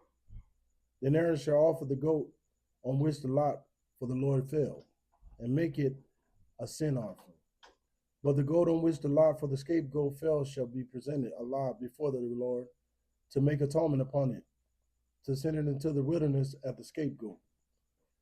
Then Aaron shall offer the bull of the sin offering, which is for himself, and make atonement for himself and for his household. And he shall slaughter the bull of the sin offering, which is for himself. He shall take a fire pan full of coals of fire from upon the altar before the Lord, and 2 handfuls of finely ground sweet incense, and bring it inside the veil. He should put the incense on the fire before the Lord, so that the cloud of incense may cover the atoning cover that is on the ark of the testimony, otherwise he will die. Moreover, he should take some of the blood of the bull and sprinkle it with his fingers on the burnt atoning cover on the east side. Also in front of the atoning cover, he shall sprinkle some of the blood with his fingers 7 times. Then he shall slaughter the goat of the sin offering, which is for the people, and bring its blood inside the veil, and do do with its blood as he did with the blood of the bull, and sprinkle it on the atoning cover in front of the atoning cover. He shall make atonement for the holy place, because of the impurities of the sons of Israel, because of their unlawful acts regarding all their sins. And he shall do so for the tent, a meeting which remains with them in the midst of their impurities. When he goes into make atonement in the holy place, no one shall be in the tent of meeting until he comes out, so that he may make atonement for himself, for his household, and for all the assembly of Israel. Then he shall go out to the altar that is before the Lord, and make atonement for it. He should take some of the blood from the bull and some of the blood from the goat, and put it on the horns of the altar on all sides. With his finger he shall sprinkle some of the blood on it 7 times, and cleanse it, and consecrate it from the impurities of the sons of Israel. When he finishes atoning the holy place in the tent of the meeting and the altar, he shall offer the live goat. Then Aaron shall lay both of his hands on the head of the live goat, and confess over it all the wrongdoing of the sons of Israel and all their unlawful acts regarding all their sins. And he shall place them on the head of the goat, and send it away into the wilderness by the hand of a man who stands ready. Then the goat shall carry on itself all their wrongdoings to an isolated territory. He shall release the goat in the wilderness. Then Aaron shall come into the tent of meeting, take off the linen cloths, garments, which he put on when he went into the holy place, and shall leave them there. And he shall bathe his body with water in a holy place, and put on his clothes, and come out and offer his burnt offering and the burnt offering of the people, and make atonement for himself and for the people. Then he shall offer him and smoke the fat of the sin offering on the altar. The one who releases the goat as the scapegoat shall wash his clothes and bathe his body with water. Then afterwards he shall come into the camp. But the bull of the sin offering and the goat of the sin offering, whose blood was brought in to make atonement of the holy place, shall be taken outside the camp, and they shall be burnt, and it shall burn the hides, the flesh, and the refuse in the fire. Then the one who burns them shall wash the clothes and bathe his body with water, and afterward he shall come into the camp, an annual atonement. This shall be a permanent statute for him. The 7th month on the 10th day of the month, you shall humble yourself and not do any work, whether the native or the stranger who resides among you. For it is on this day that the atonement shall be made for you to cleanse you. You will be clean from all your sins before the Lord. It is to be a Sabbath of solemn rest for you, so that you may humble yourselves. It is a permanent statute. So the priest who is anointed and ordained to serve as a priest in his father's place shall make atonement. He should put on the linen garments, the holy garments, and make atonement for the holy sanctuary. He should make atonement for the tent of meeting and for the altar. He shall also make atonement for the priests and for all the people of the assembly. Now you shall have this as a permanent statute, to make atonement for the sons of Israel for all their sins once every year. And just as the Lord had commanded Moses, so he did.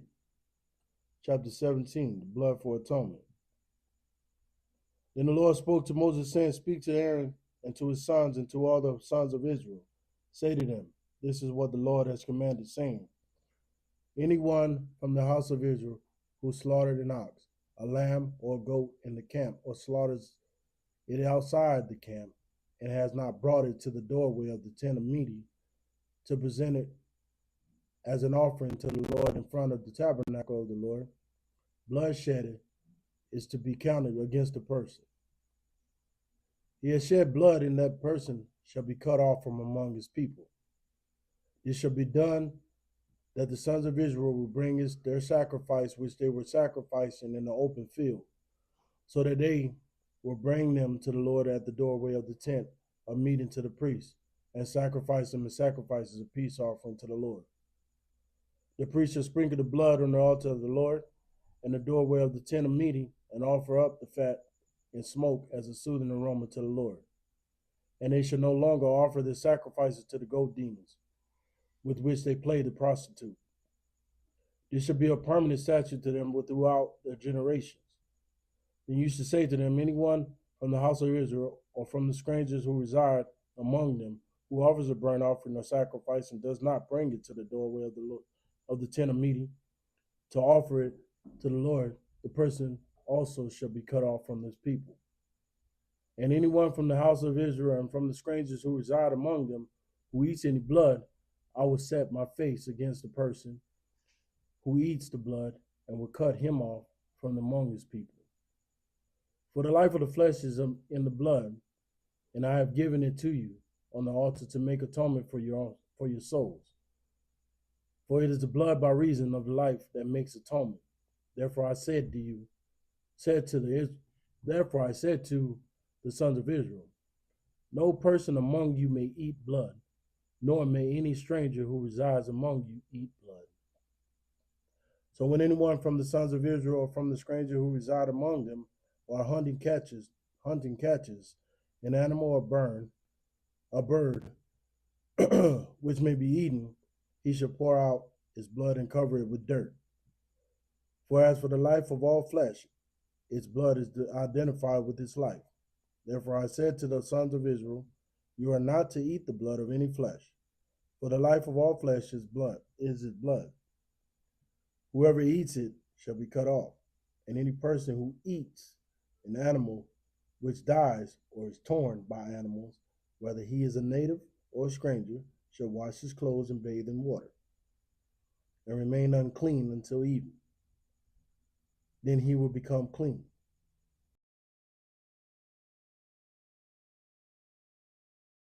Bathe his body, then he shall bear the responsibility for his guilt. Chapter 18. Then the Lord spoke to Moses, saying, speak to the sons of Israel and say to them, I am the Lord your God. You shall not do what is done in the land of Egypt, where you live, nor are you to do what is done in the land of Canaan, where I am bringing you. You shall not walk in their statutes. You are to perform my judgments and keep my statutes, to live in accord with them. I am the Lord your God, so you shall keep my statutes and my judgments, which, if a person follows them, he will live by them. I am the Lord. None of you shall approach any blood relative of his to uncover nakedness. I am the Lord. You shall not uncover the nakedness of your father, that is, the nakedness of your mother. She is your mother. You are not to uncover her nakedness. You shall not uncover the nakedness of your father's wife. It is your father's nakedness. As for the nakedness of your sister, either your father's daughter or your mother's daughter, whether born in the household or born outside the household, you shall not uncover their nakedness. The nakedness of your son's daughter or your daughter's daughter. Their nakedness you shall not uncover, for their nakedness is yours. The nakedness of your father's wife's daughter, born to your father, is your sister. You shall not uncover her nakedness. You shall not uncover the nakedness of your father's sister. She is your father's blood relative. You shall not uncover the nakedness of your mother's sister, for she is your mother's blood relative. You shall not uncover the nakedness of your father's brother. You shall not approach his wife. She is your aunt. You shall not uncover the nakedness of your father-in-law. She is your son's wife. You shall not uncover her nakedness. You shall not uncover the nakedness of your brother's wife. It is your brother's nakedness. You shall not uncover the nakedness of your woman, and of her daughter, nor you take her son's daughter or her daughter's daughter. To uncover her nakedness, they are blood relatives. It is an outrageous sin, and you shall not marry a woman in addition to her sister as a second wife while she is alive, to uncover her nakedness. Also, you shall not approach a woman or to uncover her nakedness during her menstrual impurity, and you should not have sexual intercourse with her with your neighbor wife to be defiled with her. You shall not give any of your children to offer them to Molech, nor shall you profane the name of your God. I am the Lord. You shall not sleep with the male as one sleeps with a female. You should not sleep with the male as one sleeps with a female. It is an abomination. Also, you shall not have sexual intercourse with any animal to be defiled with it, nor shall any woman stand before the animal to mate with it. It is a perversion. Do not defile yourself by any of these things, for all these things, the nation which I am deriving out from you have become defiled. For the land has become defiled, therefore I have brought its punishment upon it. So the land has vomited out its inhabitants. But as for you, you are to keep my statutes and my judgments, and you should not do any of these abominations, neither the natives nor the strangers who reside among you. For the people of the land who were there before you did all these abominations, and the land was become defiled.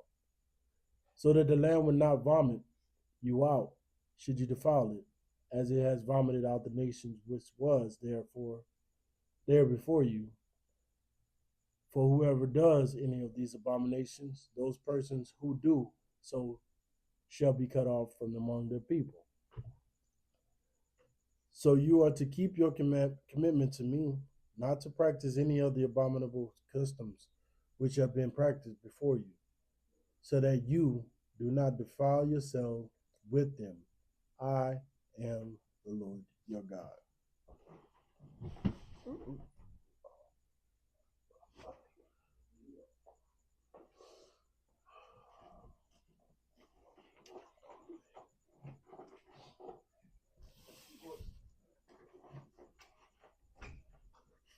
Leviticus chapter 19, idolatry forbidden.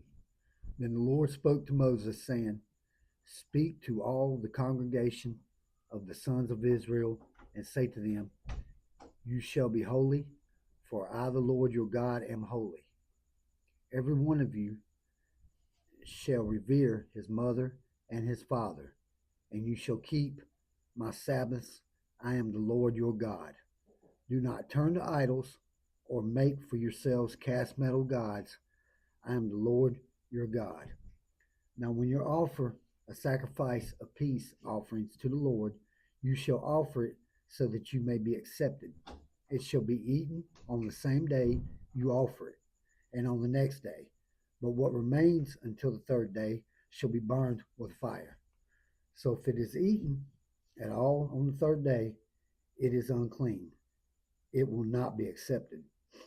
And everyone who eats it will bear the consequences for his guilt, because he has profaned the holy thing of the Lord, and that person shall be cut off from his people. Various laws. Now, when you reap the harvest of your land, you shall not reap to the very edges of your field, nor shall you gather the gleanings of your harvest. And you shall not glean your vineyard, nor shall you gather the fallen grapes of your vineyard. You shall leave them for the needy and for the stranger. I am the Lord your God. You shall not steal, nor deal falsely, nor lie to one another. And you shall not swear falsely by my name, so as to profane the name of your God. I am the Lord. You shall not oppress your neighbor, nor rob him. The wages of a hired worker are not to remain with you all night until morning. You shall not curse a person who is deaf, nor put a stumbling block before a person who is blind, but you shall revere your God. I am the Lord. You shall not do injustice in judgment. You shall not show partially to the poor, nor give preference to the great, but you are to judge your neighbor fairly. You shall not go about as a slanderer among your people, and you are not to jeopardize the life of your neighbor. I am the Lord. You shall not hate your fellow countrymen. in your heart. You may certainly rebuke your neighbor, but you are not to incur sin because of him. You shall not take vengeance, nor hold any grudge against the sons of your people, against the son, but you shall love your neighbor as yourself. I am the Lord. You are to keep my my statutes. You shall not crossbreed two kinds of your cattle. You shall not sow your field with two kinds of seed, nor wear a garment of two kinds of material mixed together. Now, if a man has sexual relations with a woman who is a slave acquired from another man, but who has in no way been redeemed nor given her freedom, there shall be punishment. They they shall not, however, be put to death because the was not free. She was not free.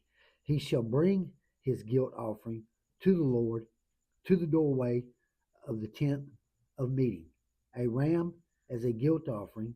The priest shall also make atonement for him with the ram of the guilt offering before the Lord for his sin which he has committed, and the sin which he has committed will be forgiven him. Now, when you enter the land and plant all kinds of trees, nor food, then you shall count their fruit as forbidden. For 3 years it shall be forbidden to your it shall not be eaten. And in the fourth year all its fruit shall be holy, an offering of praise to the Lord. But in the fifth year you shall eat its fruits, so that its yield may increase for your I am the Lord your God. You shall not eat any meat with the blood. You shall not practice divination nor soothsaying. You shall not round off the hairline of your heads nor trim the edges of your beard. You shall not make any cuts in your body for the dead, or make any tattoo marks on yourselves. I am the Lord.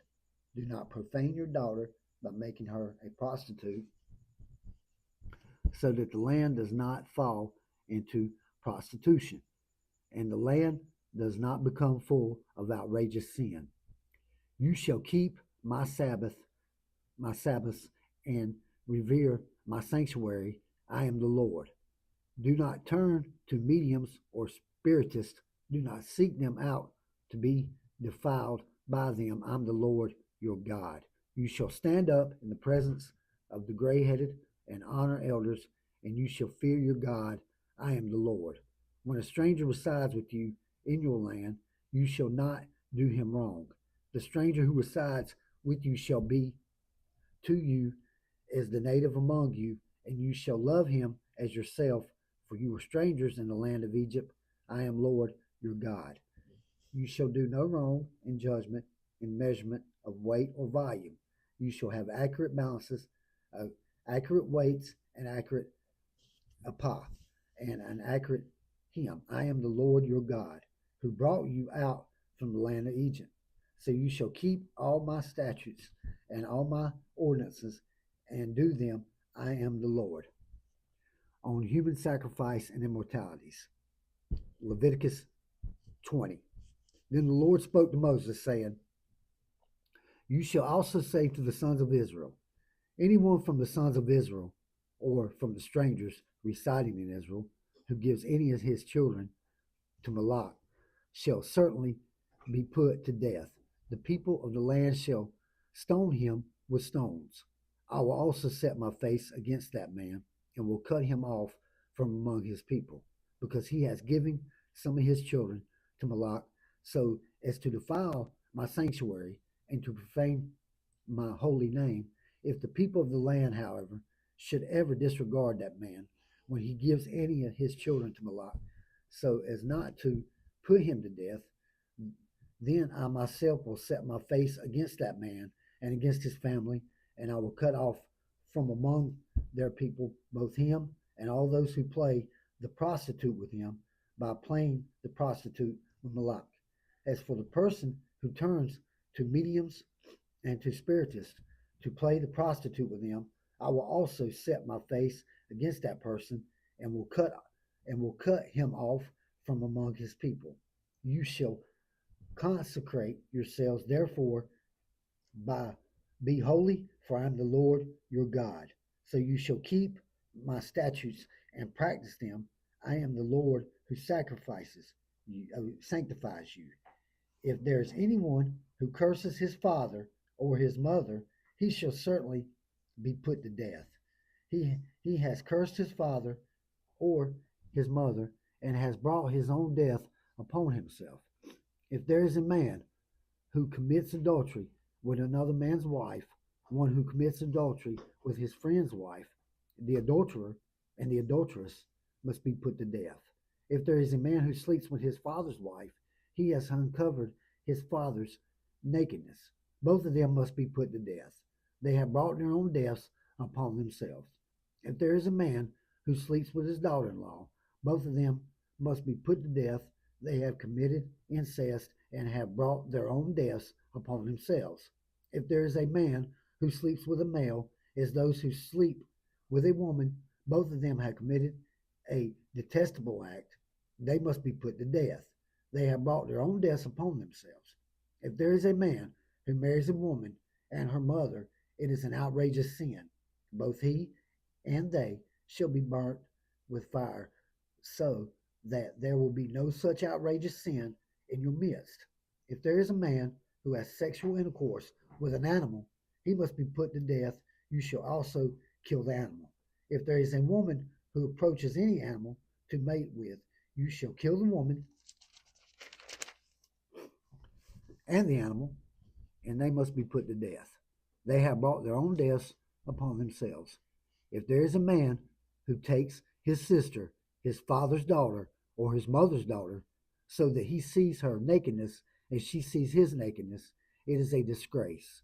They shall be cut off in the sight of their sons and their people. He has uncovered his sister's nakedness, he bears his guilt. If there is a man who sleeps with a menstruous woman and uncovers her nakedness, he has exposed her flow, and she has uncovered the flow of her blood, so both of them shall be cut off from among their people. You shall also not uncover the nakedness of your mother's sister or of your father's sister, for such a one has uncovered his blood relatives. They will bear their guilt. If there is a man who sleeps with his uncle's wife, he has uncovered his uncle's nakedness. They will bear their sin. They will die childless. If there is a man who takes his brother's wife, it is detestable. He has uncovered his brother's nakedness. They will be childless. You are therefore to keep all my statutes and my ordinances and do them, so that the land to which I am bringing you to live will not vomit you out. Furthermore, you shall not follow the customs of the nations which I am going to drive out before you, because they did all these things. Therefore, I have felt disgust for them. So I have said to you, you are to take possession of their land, and I myself will give it to you to possess a land flowing with milk and honey. I am the Lord your God, who has singled you out from the peoples. You are therefore to make a distinction between the clean animal and the unclean, and between the unclean, bind, and the clean, and you shall not make yourselves detestable by animal or by bird or by anything that crawls on the ground, which I have distinguished for you as unclean. So you are to be holy to me, for I, the Lord, am holy, and I have singled you out from the peoples to be mine. Now a man or woman who is a medium or a spiritist must be put to death. They shall be stoned with stones. They have brought their own deaths upon themselves. Regulations concerning priests, Leviticus 21.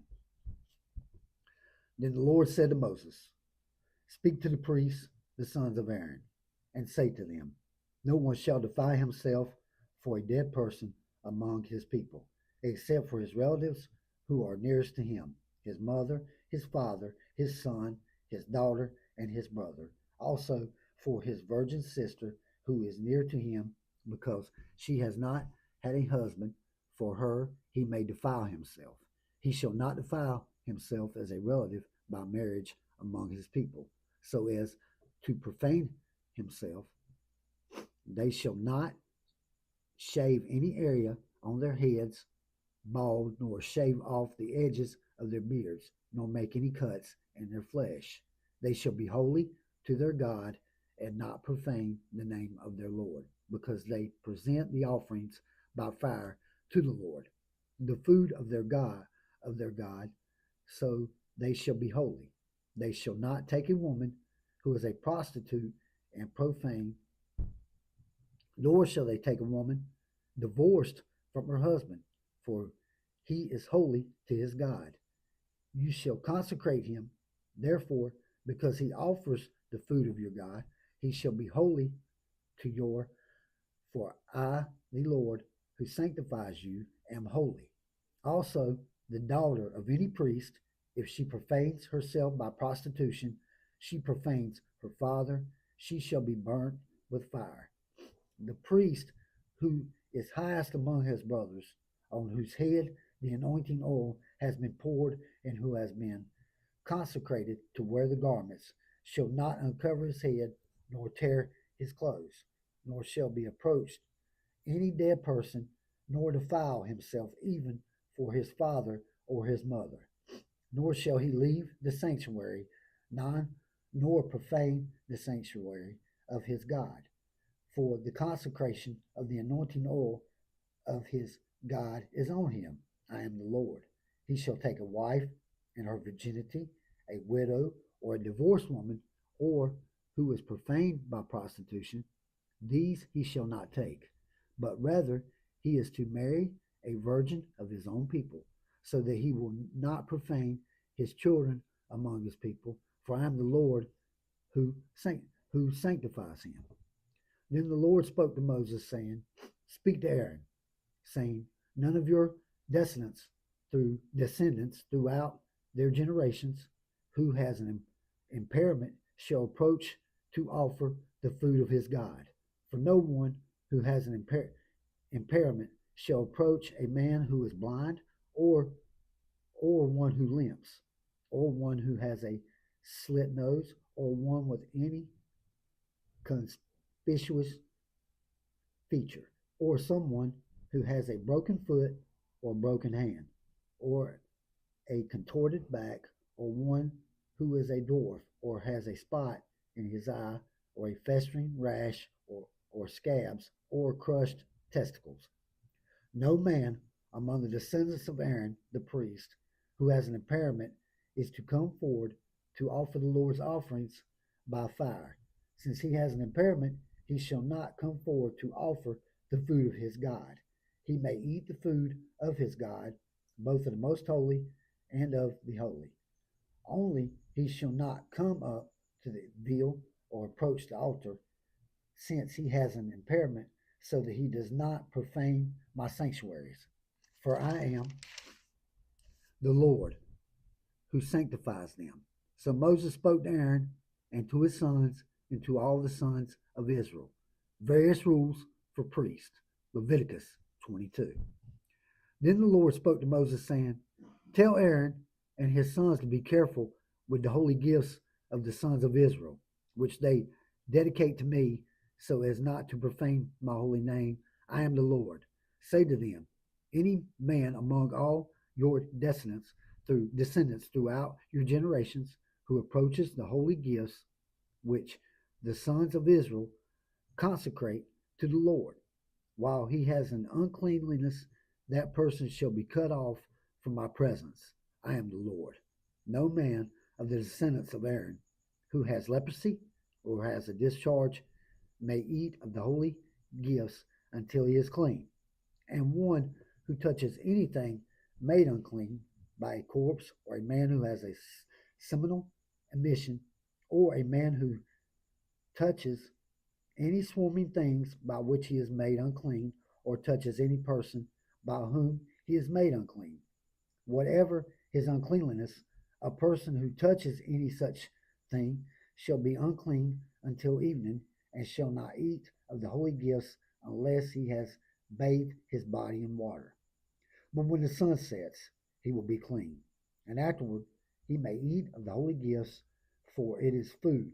He shall not eat an animal which dies or is torn by animals, because becoming unclean by it, I am the Lord. They shall therefore perform their duty to me, so that they do not bear sin because of it and die by it because they profane it. I am the Lord who sanctifies them. No layman, however, is to eat the holy gift. A foreign resident with a priest or a hired worker shall not eat the holy gift. But if a priest buys a slave as his property with his money, that person may eat of it, and those who are born in his house may eat of his food. If a priest's daughter is married to a layman, she shall not eat of the offering of the holy gifts. But if a priest's daughter becomes a widow or divorced and has no child and returns to her father's house as in her youth, she may eat of her father's food, but no layman shall eat of it. If, however, someone eats a holy food unintentionally, then he shall add to it a fifth of it and shall give the holy food to the priest. And they shall not profane the holy gifts of the sons of Israel, which they offer to the Lord, and thereby bring upon them punishment for guilt by eating their holy gifts, for I am the Lord who sanctifies them. Flawless animals for sacrifice. Then the Lord spoke to Moses, saying, Speak to Aaron and to his sons, to all the sons of Israel, and say to them, anyone of the house of Israel or of the strangers in Israel who presents his offering, whether it is any of their vows or any of their voluntary offerings, which they present to the Lord as a burnt offering, for you to be accepted, it must be a male without defect from the cattle, the sheep, or the goats. Whatever has a defect you shall not offer, for it will not be accepted for you. When someone offers a sacrifice of peace offerings to the Lord to fulfill a special vow or for a voluntary offering of the herd or of the flock, it must be without defect to be accepted. There shall be no defect in it. Those that are blind, fractured, maimed, or have a wart, or festering rash, or scabs, you shall not offer to the Lord, nor make of them an offering by fire on the altar to the Lord. Now, as for an ox or a lamb which has an overgrown or a stunted member, you may present it as a voluntary offering, but for a vow it will not be accepted. Also, anything with testicle squashed, crushed, torn off, or cut off, you shall not offer to the Lord, nor sacrifice in your land, nor shall you offer any of these animals taken from the hand of a foreigner as the food of your God, for their deformity is in them. They have an impairment. They will not be accepted for you. Then the Lord spoke to Moses, saying, when an ox or a sheep or a goat is born, it shall remain 7 days with its mother, and from the 8th day on it will be considered acceptable as a sacrifice or an offering by fire to the Lord. But whether it is an ox or a sheep, you shall not slaughter both it and its young in 1 day. When you sacrifice a sacrifice of thanksgiving to the Lord, you shall sacrifice it so that you may be accepted. It shall be eaten on the same day. You shall leave none of it until morning. I am the Lord. So you shall keep my commandments and do them. I am the Lord. And you shall not profane my holy name. But I will be sanctified among the sons of Israel. I am the Lord who sanctifies you, who brought you out from the land of Egypt to be your God. I am the Lord. Laws of holy days, Leviticus 23. The Lord spoke again to Moses, saying, Speak to the sons of Israel and say to them, the Lord's appointed times which you shall proclaim as holy convocations, my appointed times are these. For 6 days work may be done, but on the 7th day there is a Sabbath of complete rest, a holy convocation. You shall not do any work. It is a Sabbath to the Lord in all your dwellings. These are the appointed times of the Lord. Holy convocations, which you shall proclaim at the times appointed for them. In the first month, on the 14th day of the month, at twilight, is the Lord's Passover. Then, on the 15th day of the same month, there is the feast of unleavened bread to the Lord. For 7 days you shall eat unleavened bread. On the first day you shall have a holy convocation. You shall not do any laborious work. But for 7 days you shall present an offering by fire to the Lord. On the seventh day is a holy convocation. You shall not do any laborious work. Then the Lord spoke to Moses, saying, Speak to the sons of Israel, and say to them, When you enter the land which I am going to give to you, and you gather its harvest, then you shall bring in the sheaf of the first fruits of your harvest to the priest. He shall wave the sheaf before the Lord for you to be accepted. On the day after the Sabbath, the priest shall wave it. Now, on the day when you wave the sheaf, you shall offer a male lamb 1 year old without defect as a burnt offering to the Lord. Its grain offering shall then be 2/10 of an ephah of fine flour mixed with oil, an offering by fire to the Lord for a soothing aroma, with its drink offerings 1/4 of a hin of wine. Until this very day, until you have brought in the offering of your God, you shall eat neither bread, nor roasted grain, nor new produce. It is to be a permanent statute throughout your generations and all your dwelling places. You shall also count for yourselves from the day after the Sabbath, from the day when you brought in the sheaf of the wave offering, there shall be 7 complete Sabbaths. You shall count 50 days to the day after the 7th Sabbath. Then you shall present a new grain offering to the Lord. You shall bring in from your dwelling places 2 loaves of bread as a wave offering, made of 2/10 of an ephah. There shall be of a fine flour, baked with leaven as first fruits to the Lord. Along with the bread, you shall present 7 1-year-old male lambs without defect, and a bull of the herd and 2 rams. They are to be burnt offering to the Lord, with their grain offering and their drink offerings, an offering by fire of a soothing aroma to the Lord. You shall also offer 1 male goat as a sin offering, and 2 male lambs 1 year old as a sacrifice of peace offerings. The priest shall then wave them with the bread of the firstfruits as a wave offering with 2 lambs before the Lord. They are to be holy to the Lord for priest. On the very day you shall make a proclamation as well. You are to have a holy convocation. You shall do no laborious work. It is to be a permanent statute in all your dwelling places throughout your generations. When you reap the harvest of your land, moreover, you shall not reap to the very edges of your field, nor gather the gleaning of your harvest. You are to leave them for the needy and the stranger. I am the Lord your God. Again, the Lord spoke to Moses, saying, Speak to the sons of Israel, saying, In the 7th month, on the 1st of the month, you shall have a rest, a reminder by blowing off trumpets, a holy convocation. You shall not do any laborious work, but you shall present an offering by fire to the Lord, the Day of Atonement. Then the Lord spoke to Moses, saying, On exactly the 10th day of this 7th month is the Day of Atonement. There shall be a holy convocation for you, and you shall humble yourselves and present an offering by fire to the Lord.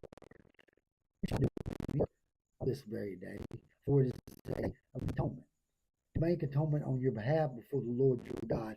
If there is any person who does not humble himself on this very day, he shall be cut off from his people.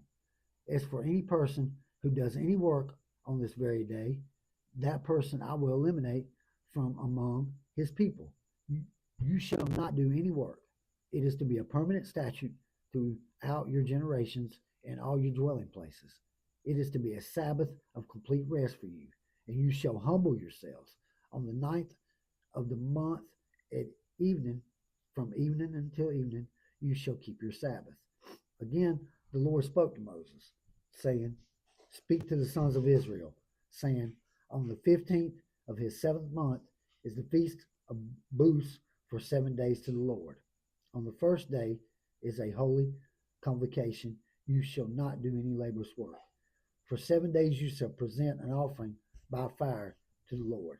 On the eighth day you shall have a holy convocation and present an offering by fire to the Lord. It is an assembly.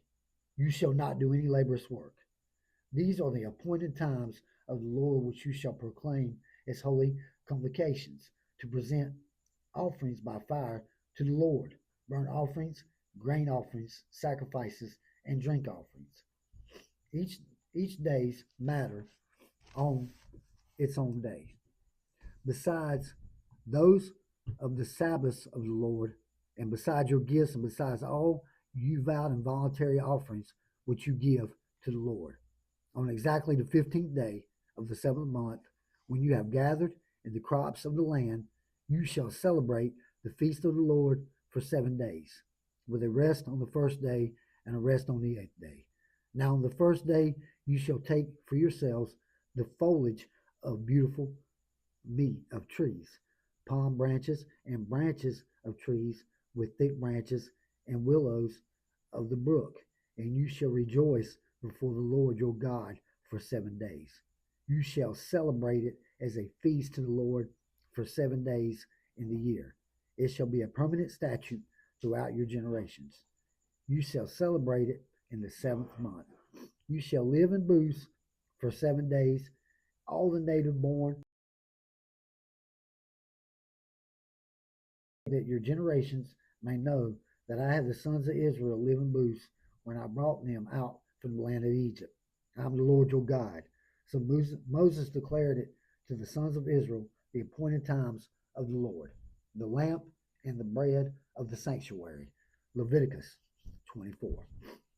Then the Lord spoke to Moses, saying, Command the sons of Israel that they bring to you clear oil from beaten olives for the light to make a lamp burn continually. Outside the veil of the testimony in the tent of meeting, Aaron shall keep it in order from evening to morning before the Lord continually. It shall be a permanent statute throughout your generations. He shall keep the lamps in order on the pure gold lampstand.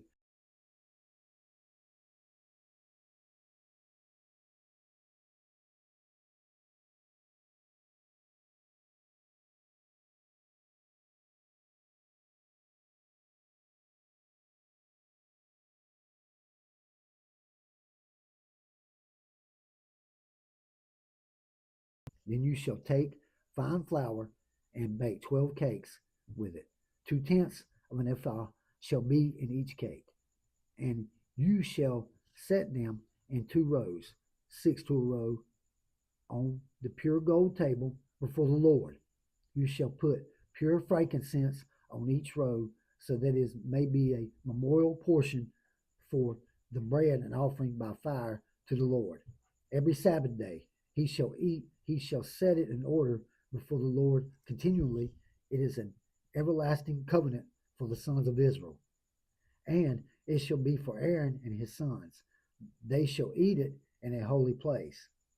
For it is most holy to him from the Lord's offerings by fire, his portion forever.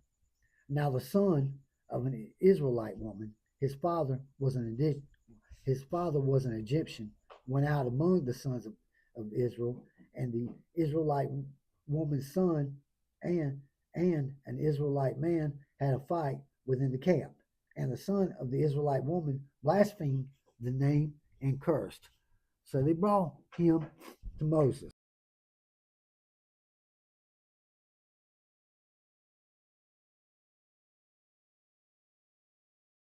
Now his mother's name was Shelesmith, the daughter of Debri of the tribe of Dan. Then they put him in custody, waiting for Moses to give them a clear decision and in accordance with the command of the Lord.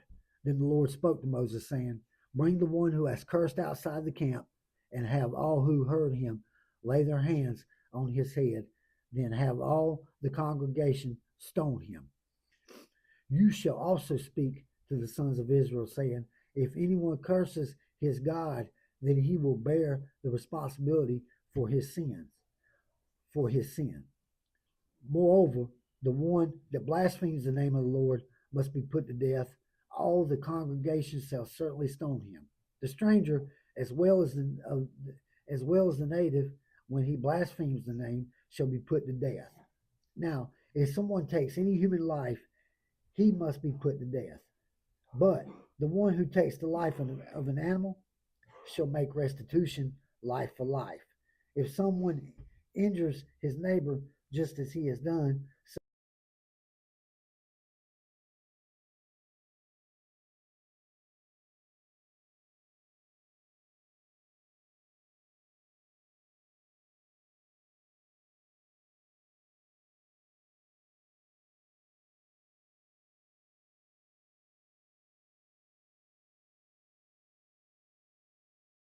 fracture for fracture, eye for eye, tooth for tooth, just as he has injured a person, so shall it be inflicted on him. So the one who kills an animal shall make restitution, but the one who kills a person shall be put to death. There shall be only one standard for you, it shall be for the stranger as well as the native. For I am the Lord your God. Then Moses spoke to the sons of Israel. They brought the one who had cursed outside the camp and stoned him with stones. So the sons of Israel did just as the Lord had commanded Moses. The Sabbatical year and year of Jubilee. Leviticus 25. The Lord then spoke to Moses on Mount Sinai, saying, Speak to the sons of Israel and say to them, When you come into the land which I am going to give you, then the land shall have a Sabbath to the Lord. For 6 years you shall sow your field, and for 6 years you shall prune your vineyard and gather in its produce. But during the 7th year, the land shall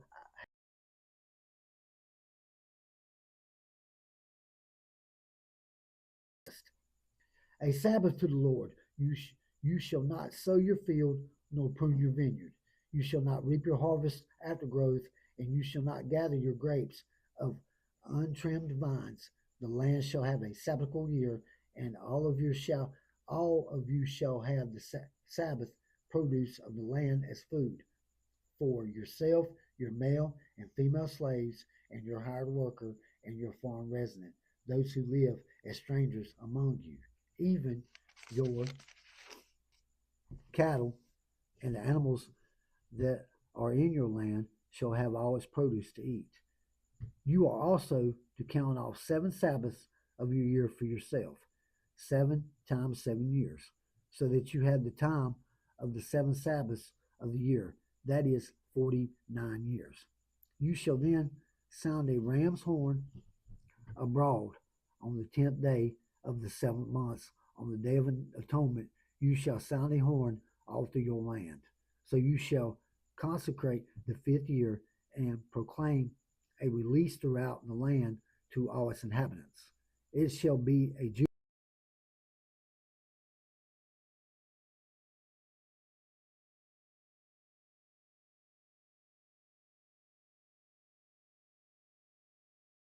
shall return to his family.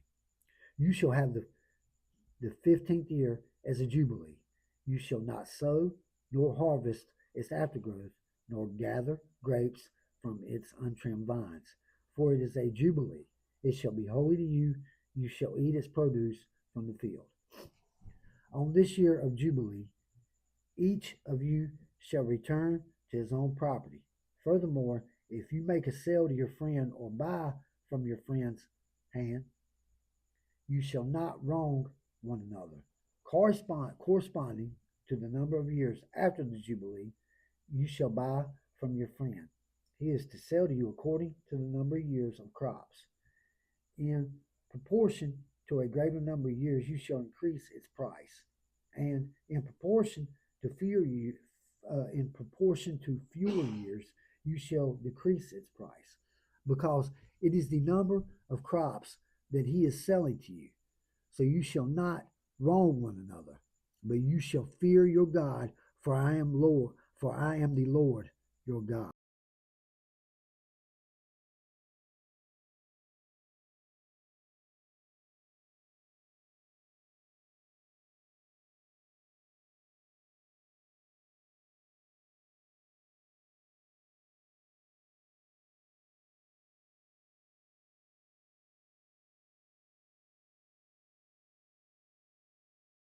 And keep my judgments so as to carry them out, so that you may live securely on the land.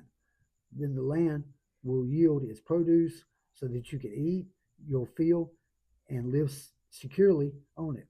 But if you say, what are we going to eat in the seventh year if we do not sow nor gather in our produce? Then I will so order my blessing for you in the sixth year, that it will bring forth the produce for 3 years. When you are sowing the eighth year, you can still eat old things from the produce, eating the old until the ninth year, when its produce comes in. The law of redemption. The land, moreover, shall not be sold permanently, because the land is mine. For you are only strangers and residents with me. So for every piece of your property, you are to provide for the redemption of the land. If a fellow countryman of yours becomes so poor that he sells part of his property, then his closest redeemer is to come and buy back what his relative has sold.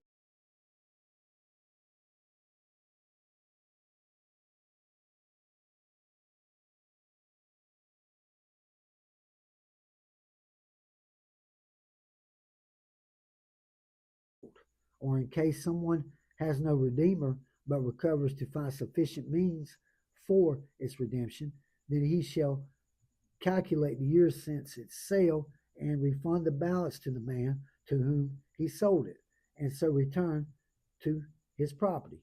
But if he has not found sufficient means to get it back for himself, then what he has sold shall remain in the hands of its purchaser until the year of Jubilee, but at the Jubilee it shall be revert, so that he may return to his property. Likewise, if a man sells a dwelling house in a walled city, then his redemption right remains valid until a full year after its sale. His right of redemption lasts a full year, but if it's not bought back for him within the space of a full year, then the house that it is in walled city passes permanently to its purchaser throughout his generations. It does not revert in the Jubilee. The houses of the villages, however, which have no surrounding wall, shall be regarded as open fields. They have redemption rights and revert in the Jubilee. As for the cities of Leviticus,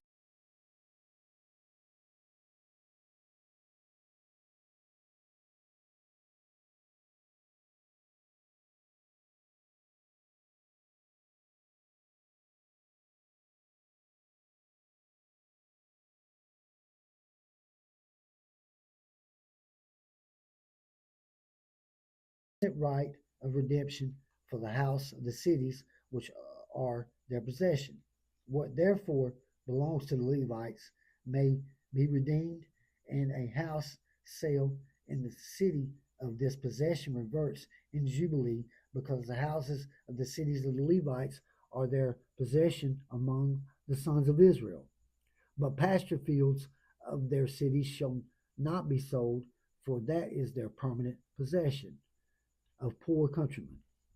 Now, in case of a countryman of yours becomes poor in his means among your father, then you are to sustain him like a stranger or resident, so that he may live with you. Do not take any kind of interest from him, but fear your God, so that your countryman may live with you. You shall not give him your silver and interest, nor food for profit. I am the Lord your God, who brought you out of the land of Egypt to give you the land of Canaan and to be your God. Now, if a countryman of yours becomes so poor within regard to you that he sells himself to you,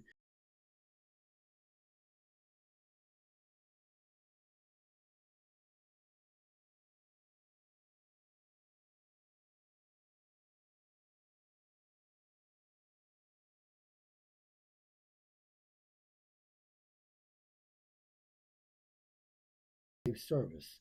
He shall be with you as a hired worker, as if he were a foreign resident. He shall serve you up to the year of Jubilee. He shall then leave you, he and his sons with him, and shall go back to his family, so he may return to the property of his forefathers. For they are my servants, whom I brought out from the land of Egypt. They are not to be sold in a slave sale. You shall not rule over him with severity, but are to revere your God. As for your male and female slaves who you may have, you may acquire male and female slaves from the pagan nations that are around you. You may also acquire them from the sons of the foreign residents who reside among you, and from their families who are with you, whom they will have produced in your land. They also may become your possession. You may also pass them on as an inheritance to your sons after you to receive as a possession. You can use them as permanent slaves. But in respect to your countrymen, the sons of Israel, you shall not rule with severity over one another, of redeeming a person who is poor. Now,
portion to his years is to refund the amount for his redemption. He shall be he shall be within like a worker hired year by year. He shall not rule over him with severity in your sight. Even if he is not redeemed by these means, he shall not leave in the year of Jubilee, he and his sons with him. For the sons of Israel are my servants. They are my servants whom I brought out from the land of Egypt. I am Lord, your God. Blessings of obedience, Leviticus 26. You shall not make for yourselves idols, nor shall you set up for yourselves a carved image or a memorial stone, nor shall you place a figured stone in your land to bow down to. For I am the Lord your God. You shall keep my Sabbaths and revere my sanctuary. I am the Lord. If you walk in my statutes and keep my commandments, so as to carry them out, then I shall give you rains in their season, so that the land will yield its produce, and the trees of the field will bear the fruit. Indeed, your threshing season will last for you until grape gathering, and grape gathering will last until sowing time. So you will eat your food to the full and live securely in your land. I shall also grant peace in the land, so that you may lie down with no one to make you afraid. I shall also eliminate harmful animals from the land, and no sword will pass through your land. Instead, you will chase your enemies, and they will fall before you by the sword. 5 of you will chase 100, and 100 of you will chase 10,000, and your enemies will fall before you by the sword. So I will turn towards you and make you fruitful and multiply you. I will confirm my covenant with you, and you will eat the old supply and clear out the old because of the new. Moreover, I will make my dwelling among you, and my soul will not reject you. I will also walk among you and be your God, and you shall be my people. I'm the Lord your God, who brought you out of the land of Egypt so that you would not be their slaves, and I broke your yoke and made you walk erect. Penalties of disobedience. But if you do not obey me and do not carry out these commandments, if instead you reject my statutes, and if your soul loathes my ordinances, so as not to carry out all my commandments, but rather to break my covenant, I, in turn, will do this to you. I will summon a sudden terror against you, consumption and fever that will make the eyes fail and the soul languish. Also, you will sow your seed uselessly, for your enemies will eat it. And I will set my face against you, so that you will be defeated before your enemies. And those who hate you will rule over you, and you will flee when no one is pursuing you. If also after these things you do not obey me, then I will punish you 7 times more for your sins. I will also break down your pride of power, and I will make your sky like iron and your earth like bronze. Your strength will be consumed uselessly, for your land will not yield its produce, and the trees of the land will not yield their fruit. Yet, if you show hostility toward me and are unwilling to obey me, I will increase the plague on you 7 times according to your sins. I will also let loose among you the animals of the field, which will deprive you of your children and eliminate your cattle and reduce your number so that your roads become deserted. And if by these things you do not learn your lesson regarding me, but you show hostility towards me, then I am in turn will show hostility towards you, and even I will strike you 7 times for your sins. I will also bring upon you a sword which will execute vengeance for the covenant. And when you gather together into your cities, I will send a plague among you, so that you will be handed over to the enemy. When I break your staff of bread, 10 women will break your bread in one oven, and they will bring back your bread in rationed amounts, so that you will eat and not be satisfied. Yet, if in spite of this you do not obey me, but act with hostility against me, then I will act with wrathful hostility against you, and I, for my part, will punish you 7 times for your sins. Further, you will eat the flesh of your sons, and you will eat the flesh of your daughters. I then will destroy your high places, and cut down your incense altars, and pile your remains on the remains of your idols, for my soul will loathe you. I will turn your cities into ruins, as well make your sanctuaries desolate, and I will not smell your soothing aromas. And I will make the lands desolate, so that your enemies who settle in it will be appalled at it. You, however, I will scatter among the nations, and I will draw out a sword after you, and your land becomes desolate, and your cities become ruins. Then the land will restore its Sabbaths and all the days of the desolation while you are in your enemy's land. Then the land will rest and restore its Sabbaths all the days of its desolation. It will have the rest which it did not have on your Sabbaths while you were living on it. As for those among you who are left, I will also bring despair into their hearts in the lands of their enemies, and the sound of a scattered leaf will chase them. And even when no one is pursuing, they will flee as through from the sword, and they will fall. They will then stumble over each other as if running from the sword. Although no one is pursuing, and you will have no strength to stand before your enemies, instead you will perish among the nations, and your enemy's land will consume you. So those of you who may be left with not away because of their wrongdoing in the lands of your enemies, and also because of the wrongdoing of their forefathers, they will ride away with them.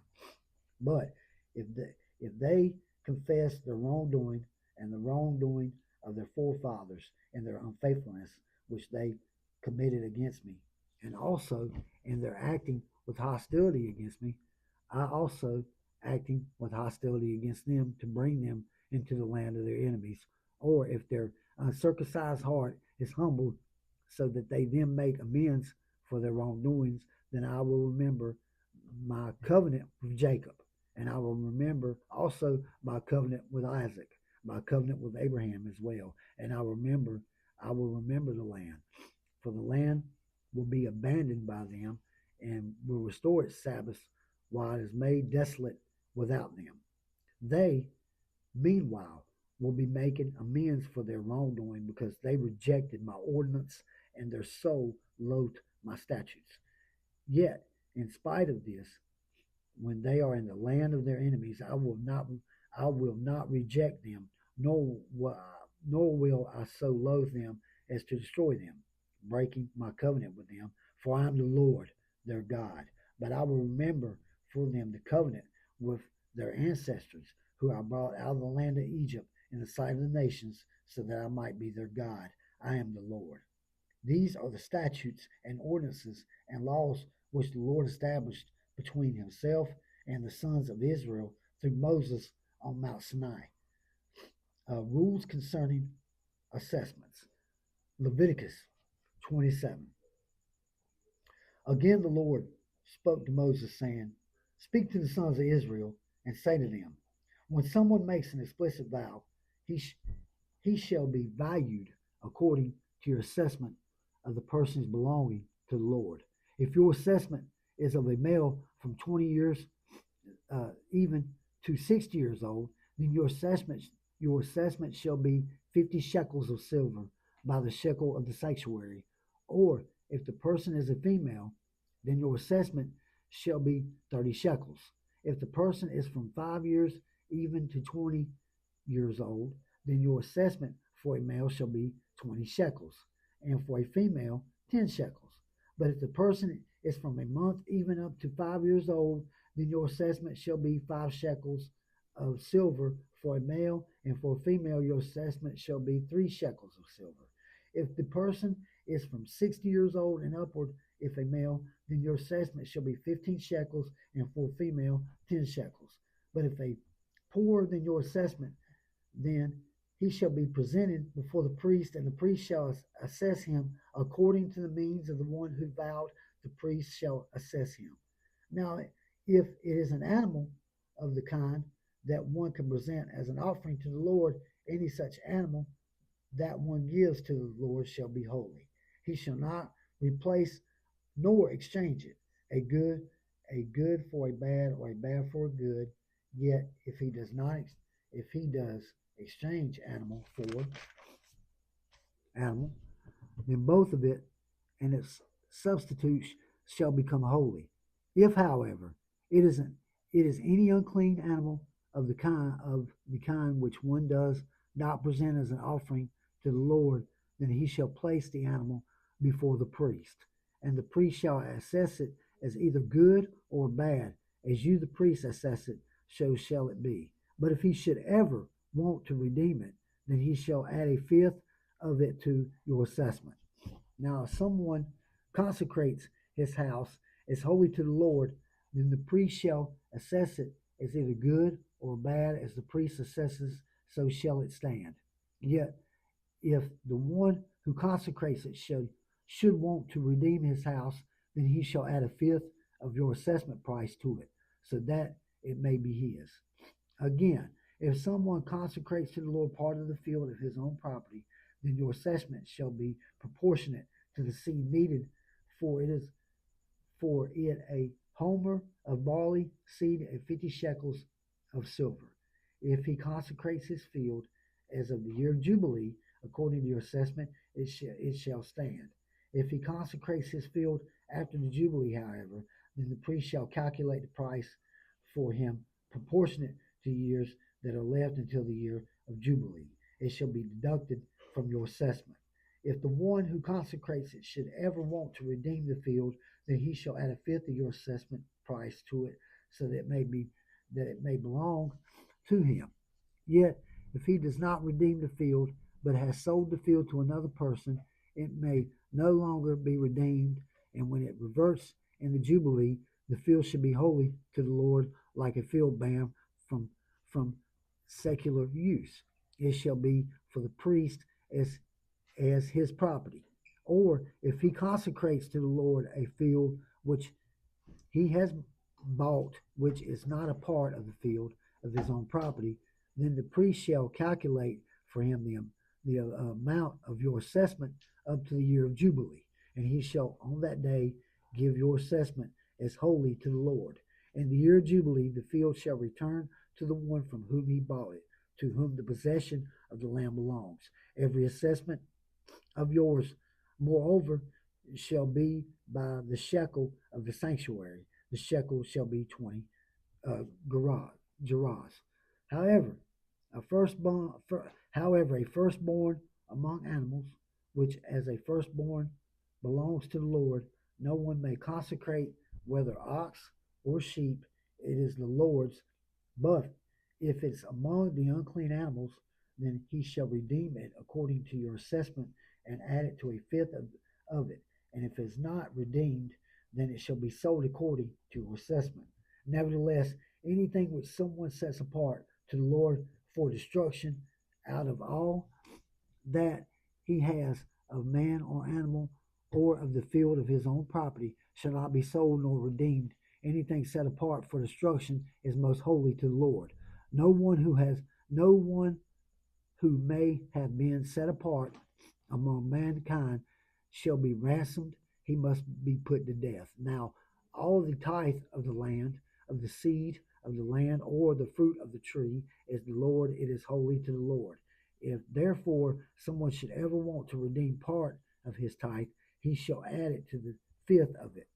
For every 10th part of herd or flock, whatever passes under the rod, the 10th one shall be holy to the Lord.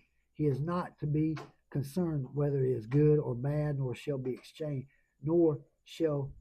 he exchange it. Yet if he does exchange it, then both it and its substitute shall become holy. It shall not be redeemed.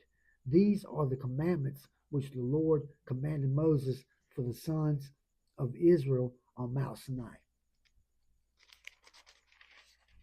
Numbers. The census of Israel warriors. Numbers chapter 1. Now the Lord spoke to Moses in the wilderness of Sinai in the tent of meeting on the first day of the second month in the second year, after they had come out of the land of Egypt, saying, Take a census of all the congregation of the sons of Israel by their families, by their fathers' households, according to the number of names, every male, head by head, from 20 years old and upward, whoever is able to go to war in Israel. You and Aaron shall count them by their armies. With you, moreover, there shall be a man of each tribe, each one head of his father's household. These then are the names of the men who shall stand with you, of the tribe of Reuben: Elazar, the son of Shedeur; of the tribe of Simeon, Shelumiel, the son of Zeradiah; and the tribe of Judah, Nahshon, the son of Amminadab; of Issachar, Nathaniel, the son of Zuar; and Zebulun, Elab, the son of Helon; and the sons of Joseph of Ephraim, Elishama, the son of Ammihud; of Manasseh, Gamaliel, the son of Pedasur; of Benjamin, Abidan, the son of Jediah; of Dan, Ahiezer, the son of Ammishaddai; of Asher, Pagel, the son of Akram; of Gad, Elisaph, the son of Jewel; of Naphtali, Ahir, the son of Enon. These are the men who were called from the congregation, the leaders of their fathers' tribes. They were the heads of divisions of Israel. So Moses and Aaron took these men who had been designated by name, and they assembled all the congregation on the first day of the second month. Then they registered by ancestry and their families, by their fathers' households, according to the number of names, from 20 years old and upward, head by head, just as the Lord had commanded Moses. So he counted them in the wilderness of Sinai. Now the sons of Reuben, Israel's firstborn, their descendants by their families, by their fathers' households, according to the number of names, head by head, every male from 20 years old and upward, whoever was able to go to war, their numbered men of the tribe of Reuben were 46,500. Of the sons of Simeon, their descendants by their families, by their fathers' households, their numbered men according to the number of names, head by head, every male from 20 years old and upward, whoever was able to go to war, their numbered men of the tribe of Simeon were 59,300. Of the sons of Gad, their descendants by their families, by their fathers' households, according to the number of names from 20 years old and upward, whoever was able to go to war, their numbered men of the tribe of Gad were 45,650. Of the sons of Judah, their descendants by their families, by their fathers' households, according to the number of names from 20 years old and upward, whoever was able to go to war, their numbered men of the tribe of Judah were 74,600. Of the sons of Issachar, their descendants by their families, by their fathers' households, according to the numbers of names from 20 years old and upward, whoever was able to go to war, their numbered men of the tribe of Issachar was 54,400. Of the sons of Zebulun, their descendants by their families, by their fathers' households, according to the number of names from 20 years old and upward, whoever was able to go to war, their numbered men of the tribe of Zebulun were 57,400. Of the sons of Joseph, namely of the sons of Ephraim, their descendants by their families, by their fathers' households, according to the number of names, from 20 years old and upward, whoever was able to go to war, their numbered men of the tribe of Ephraim were 40,500. Of the sons of Manasseh, their descendants by their families, by their fathers' households, according to the number of names from 20 years old and upward, whoever was able to go to war, their numbered men of the tribe of Manasseh were 32,200.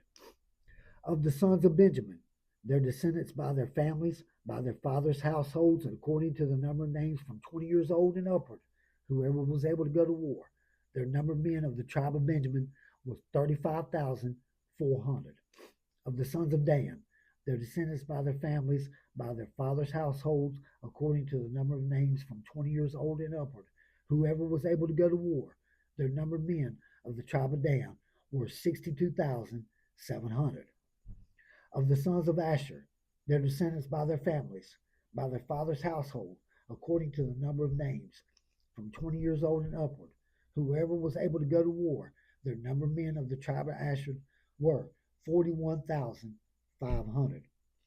Of the sons of Naphtali, their descendants by their family, by their father's household, according to the number of names, from 20 years old and upward, whoever was able to go to war, their numbered men of the tribe of Naphtali were 53,400. These are the ones who were numbered, whom Moses and Aaron counted with the leaders of Israel, 12 men, each of whom was of his father's household. So all the numbered men of the sons of Israel by their father's household, from 20 years old and upward, whoever was able to go to war in Israel, all the numbered men were 603,550. The Levites, however, were not counted among them by their father's tribe. For the Lord has spoken to Moses, saying, only the tribe of Levi you shall not count, nor shall you take their census among the sons of Israel. And you shall appoint the Levites over the tabernacle of the testimony, and over all its furnishings, and over everything that belongs to it. They shall carry the tabernacle and all its furnishings, and they shall take care of it. They shall also camp around the tabernacle. So when the tabernacle is to move on, the Levites shall take it down, and when the tabernacle encamps, the Levites shall set it up. But the layman who comes near it shall be put to death.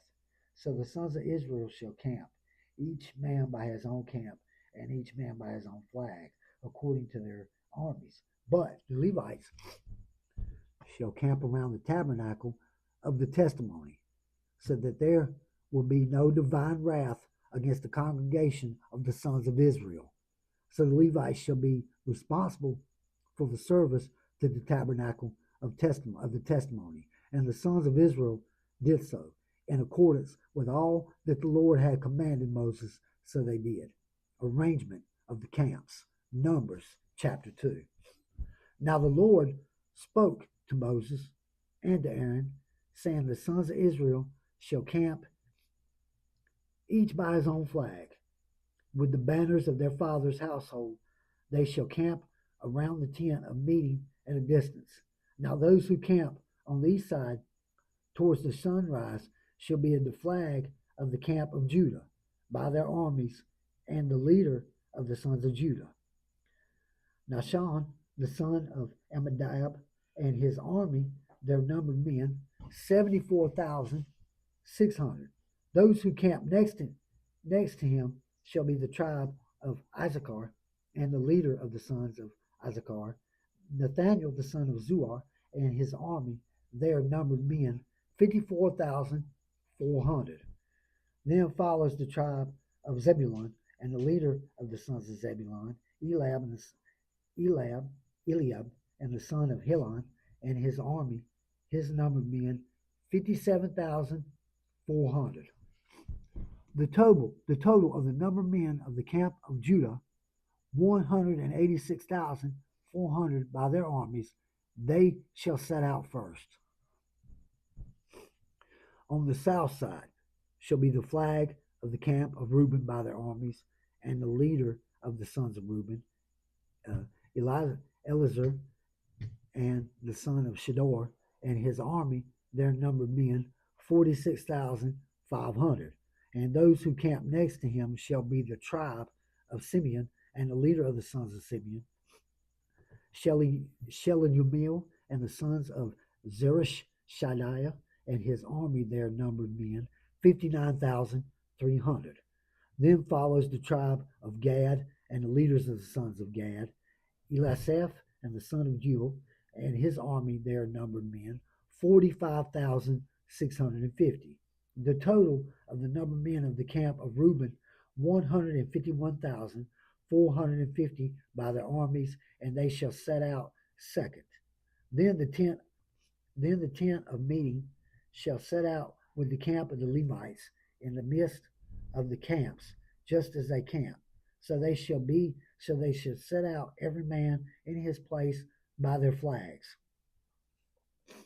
On the west side shall be the flag of the camp of Ephraim by their armies, and the leader of the sons of Ephraim, Elishma, the son of Amihud, and his army, their numbered 40,500. Next to him shall be the tribe of Manasseh, and the leader of the sons of Manasseh, and Gamaliel, the son of Pedazur, and his army, their numbered men, 32,200. Then follows the tribe of Benjamin, and the leader of the sons of Benjamin, Abidan, and the son of Gideoni, and his army, their numbered men, 35,400. The total numbered men of the camp of Ephraim, 108,100 by their armies, and they shall set out third. On the north side shall be the flag of the camp of Dan by their armies, and the leader of the sons of Dan, Ahiezer, and the son of Amishadiah, and his army, their numbered men, 62,700. Those who camp next to him shall be the tribe of Asher, and the leader of the sons of Asher, Pagiel, the son of Akron, and his army, their numbered men, 41,500.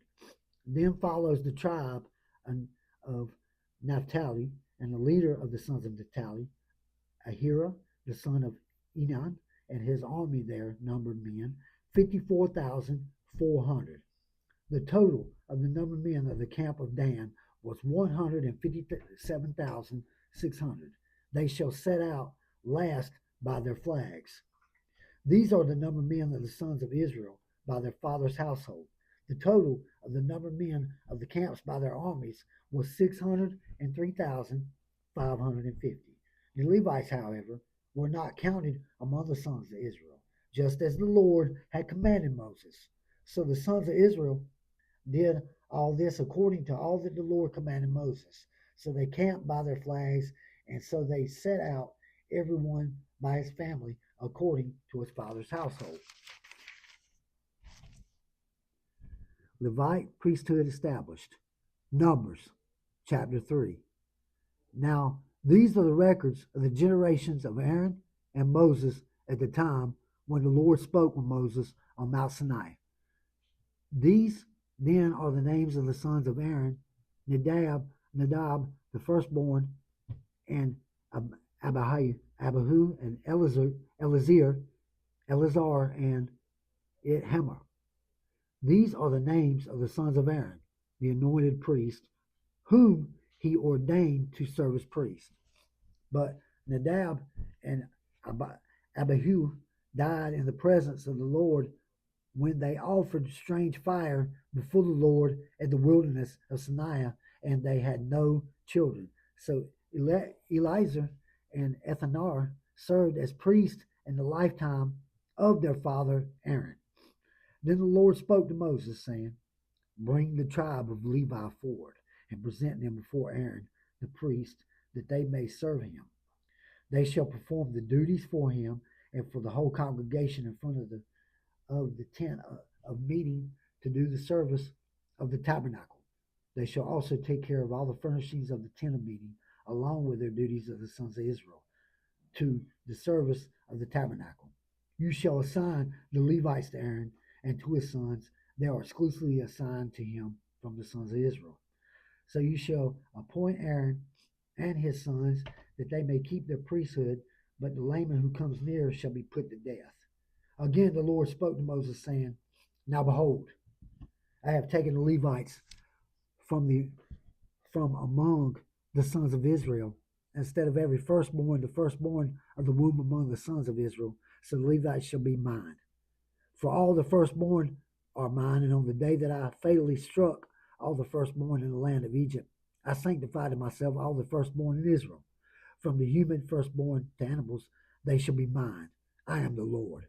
Then the Lord spoke to Moses in the wilderness of Sinai, saying, "Count the sons of Levi by their fathers' households, by their families. Every male from a month old and upwards shall count." So Moses counted them according to the word of the Lord, just as he had been commanded. These then are the sons of Levi by their names: Gershon, Kohath, and Merari. And these are the names of the sons of Gershon by their families: Libni and Shemaiah, and the sons of Kohath by their families: Amram and Izhar, Hebron, Uziel, and the sons of Merari by their families: Mali and Mushi. They are the families of the Levites according to their father's household. Of Gershon was the family of Lebanites, and the family of Shematites. These were the families of the Gershonites. Their numbered men in the counting of every male from a month old and upward, their numbered men were 7,500. The families of the Gershonites were to camp behind the tabernacle westward, and the leader of the father's household of the Gershonites, Elisaph, and the son of Lael. Duties of the Levites. Now the duties of the sons of Gershon in the tent of meeting included the tabernacle and the tent, its covering, and the curtain for the entrance of the tent of meeting, and the curtains of the courtyard, the curtain for the entrance of the courtyard, which is around the tabernacle, and the altar and its ropes, according to all the service concerning them. Of Kohath was the family of the Amorites, the family of the Israelites, the family of the Hebronites, and the family of the Uzzielites. These were the families of the Kohathites, and the counting of every male from a month old and upward, they were 8,600, performing the duties of the sanctuary. The family of the sons of Kohath were to camp on the south side of the tabernacle, and the leader of the father's household of the Kohathite families, Elizaphan and the son of Uzziel. Now their duties included the ark, the table, the lampstand, the altars, the utensils of the sanctuary with which they minister, the curtain, and all the service concerning them. And Eleazar and the son of Aaron, the priest, was the head of the leaders of Levi, and he had the supervision of those who performed the duties of the sanctuary. Of Merari was the family of the Mahalites and the family of the Mushites. These were the families of Merari. They numbered men in the counting of every male from a month old and upward, 6,200. And the leader of the father's households of the families of Merari was Zeriel, the son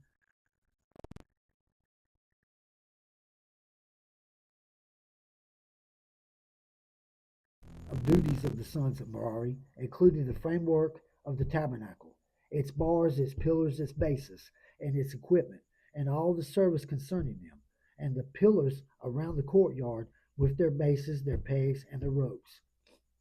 Now those who were to camp in front of the tabernacle eastward, in front of the tent of meeting toward the sunrise, were Moses and Aaron and his sons, performing the duties of the sanctuary for the obligation of their sons of Israel. But the layman coming near was to be put to death. All the numbered men of the Levites, whom Moses and Aaron counted at the command of the Lord by their families, every male from a month old and upward, were 22,000. Firstborn redeemed. Then the Lord said to Moses, count every firstborn male of the sons of Israel from a month old and upward, and make a list of their names. And you shall take the Levites from me. I am the Lord, instead of all the firstborn among the sons of Israel, and the cattle of the Levites in his place of all the firstborn among the cattle of the sons of Israel. So Moses counted all the firstborn among the sons of Israel, just as the Lord had commanded him. And all the firstborn males by the number of names from a month old and upward, for their numbered men were 22,273. Then the Lord spoke to Moses, saying, take the Levites in place of all the firstborn among the sons of Israel, and the cattle of the Levites in place of their cattle, and Levites shall be mine. I am the Lord, and as a redemption price for the 273 of the firstborn of the sons of Israel, who are in the excess of the number of the Levites, you shall take 5 shekels apiece per head. You shall take them in terms of the shekel of the sanctuary. The shekel is 20 gerahs, and you shall give the money, the redemption price of those who are in excess among them, to Aaron and to his sons. So Moses took the redemption money from those who were in the excess of the number of those redeemed by the Levites, from the firstborn of the sons of Israel. He took the money in terms of the shekel of the sanctuary, 1,365. Then Moses gave up the redemption money to Aaron and to his sons in the command of the Lord, just as the Lord had commanded Moses. Duties of the Kohath. the Kohathites. Then the Lord, this Numbers chapter 4. Then the Lord spoke to Moses and Aaron, saying, take a census of the descendants of Kohath from among the sons of Levi by their families, by their fathers' households, from 30 years old and upward, even to 50 years old. Everyone who can enter the service of ministry to do work and attend a meeting. This is the work of their descendants and Kohath in the tent of meetings concerning the most holy things.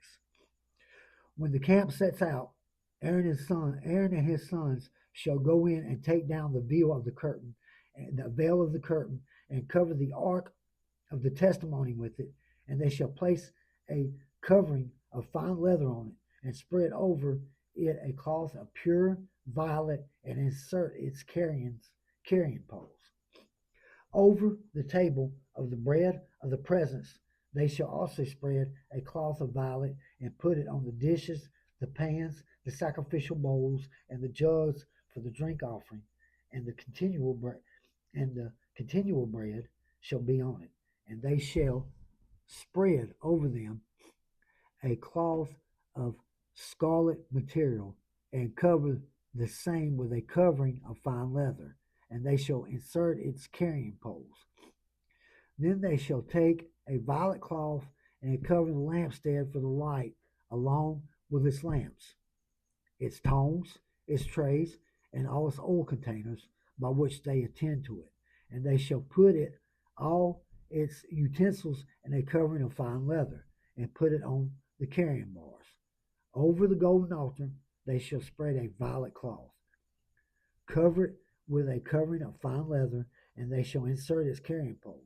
And they shall take all the utensils of service with which they serve in the sanctuary, and put them in a violet cloth, and cover them with a covering of fine leather, and put them on the carrying bars. Then they shall clean away the ashes from the altar, and spread a purple cloth over it. They shall also put on it all the utensils by which they serve in connection with it, the fire plants, the forks, shovels, and the basins of the utensils of the altar, and they shall spread a cover of fine leather over it, and insert its carrying poles. When Aaron and his sons have finished covering the holy objects and all the furnishings of the sanctuary, when the camp is to set out, after the sons of Kohath shall come to carry them by the poles, so that they will not touch the holy objects and die. These are the things in the tent of meeting that the sons of Kohath are to carry. Now the responsibility of Eleazar, the son of Aaron, the priest, is to oil for the light, the fragrant incense, the continual grain offering, and the anointing oil, the responsibility of all the tabernacle and everything that is in it, with the sanctuary and its furnishings. Then the Lord spoke to Moses and to Aaron, saying, do not let the tribe of the families of the Kohathites be eliminated from among the Levites. Rather, do this for them, so they will live and not die when they approach the most holy objects.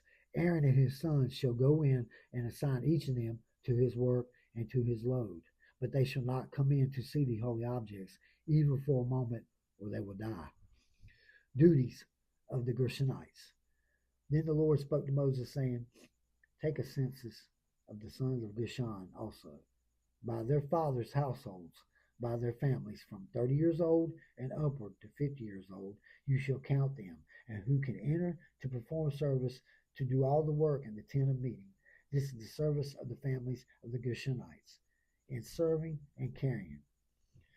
They shall carry the curtains of the tabernacle and the tent of meeting with its covering, and the covering of fine leather.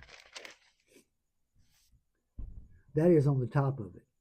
The curtain for the entrance of the tent of meeting, and the curtains of the courtyard, the curtain for the entrance of the gate, and the courtyard that is around the tabernacle, and the altar, and the ropes, and all the equipment for their service, and everything that is to be done by them, they shall perform.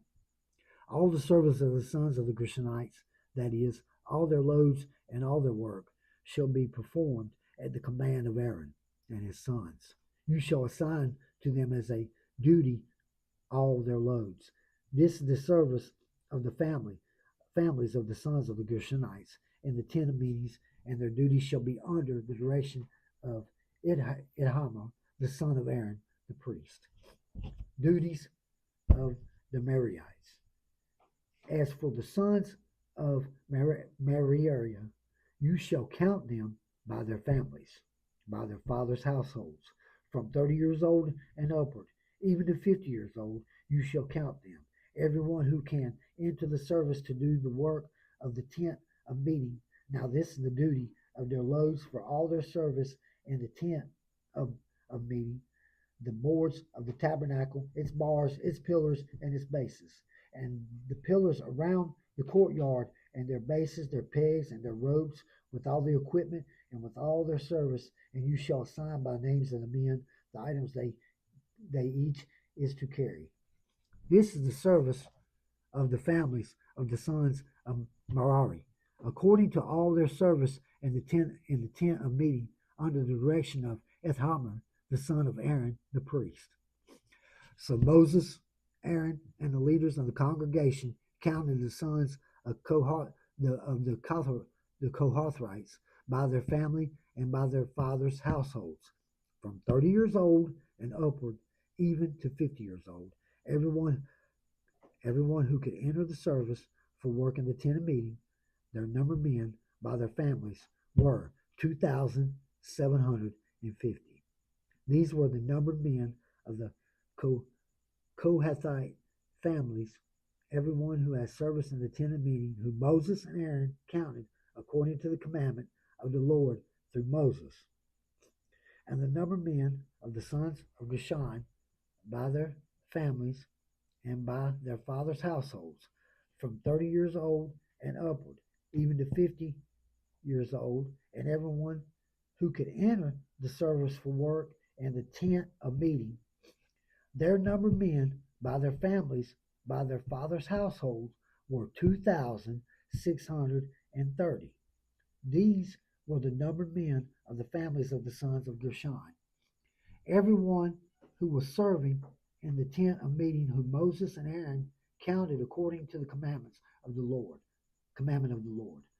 And the numbered men of the families of the son of Merari, and by their families, by their fathers' household, from 30 years old and upward, even to 50 years old, everyone who could enter the service for work in the tent of meeting, their numbered men by their families were 3,200. These were the numbered men of the families of the sons of Merari, whom Moses and Aaron counted according to the commandments of the Lord through Moses. All the numbered men of the Levites, whom Moses, Aaron, and the leaders of Israel counted by their families and by their fathers' household, from 30 years old and upward, even to 50 years old, everyone who could enter to do the work of service and the work of carrying in the tent of meeting. Their numbered men were 8,580, according to the commandment of the Lord through Moses. They were counted, everyone by his serving or carrying. So these were his numbered men, just as the Lord had commanded Moses.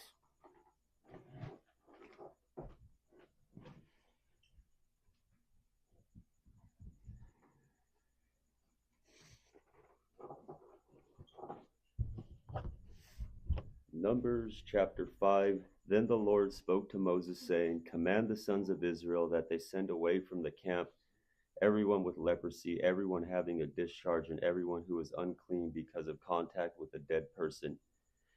You shall send away both male and female. You shall send them outside the camp, so that they do not defile their camp, where I dwell in their midst. And the sons of Israel did so, and sent them outside the camp, just as the Lord had spoken to Moses. That is what the sons of Israel did. Then the Lord spoke to Moses, saying, Speak to the sons of Israel, when a man or woman commits any of the sins of mankind, acting unfaithfully against the Lord, and that person is guilty, then he shall confess his sin which he has committed, and he shall make restitution in full for his wrong, and add to it a fifth of it, and give it to him who he has wronged. But if the person has no redeemer to whom restitution may be made for the wrong, the restitution which is made for the wrong must go to the Lord. For the priest, beside the ram of atonement by which atonement is made for him.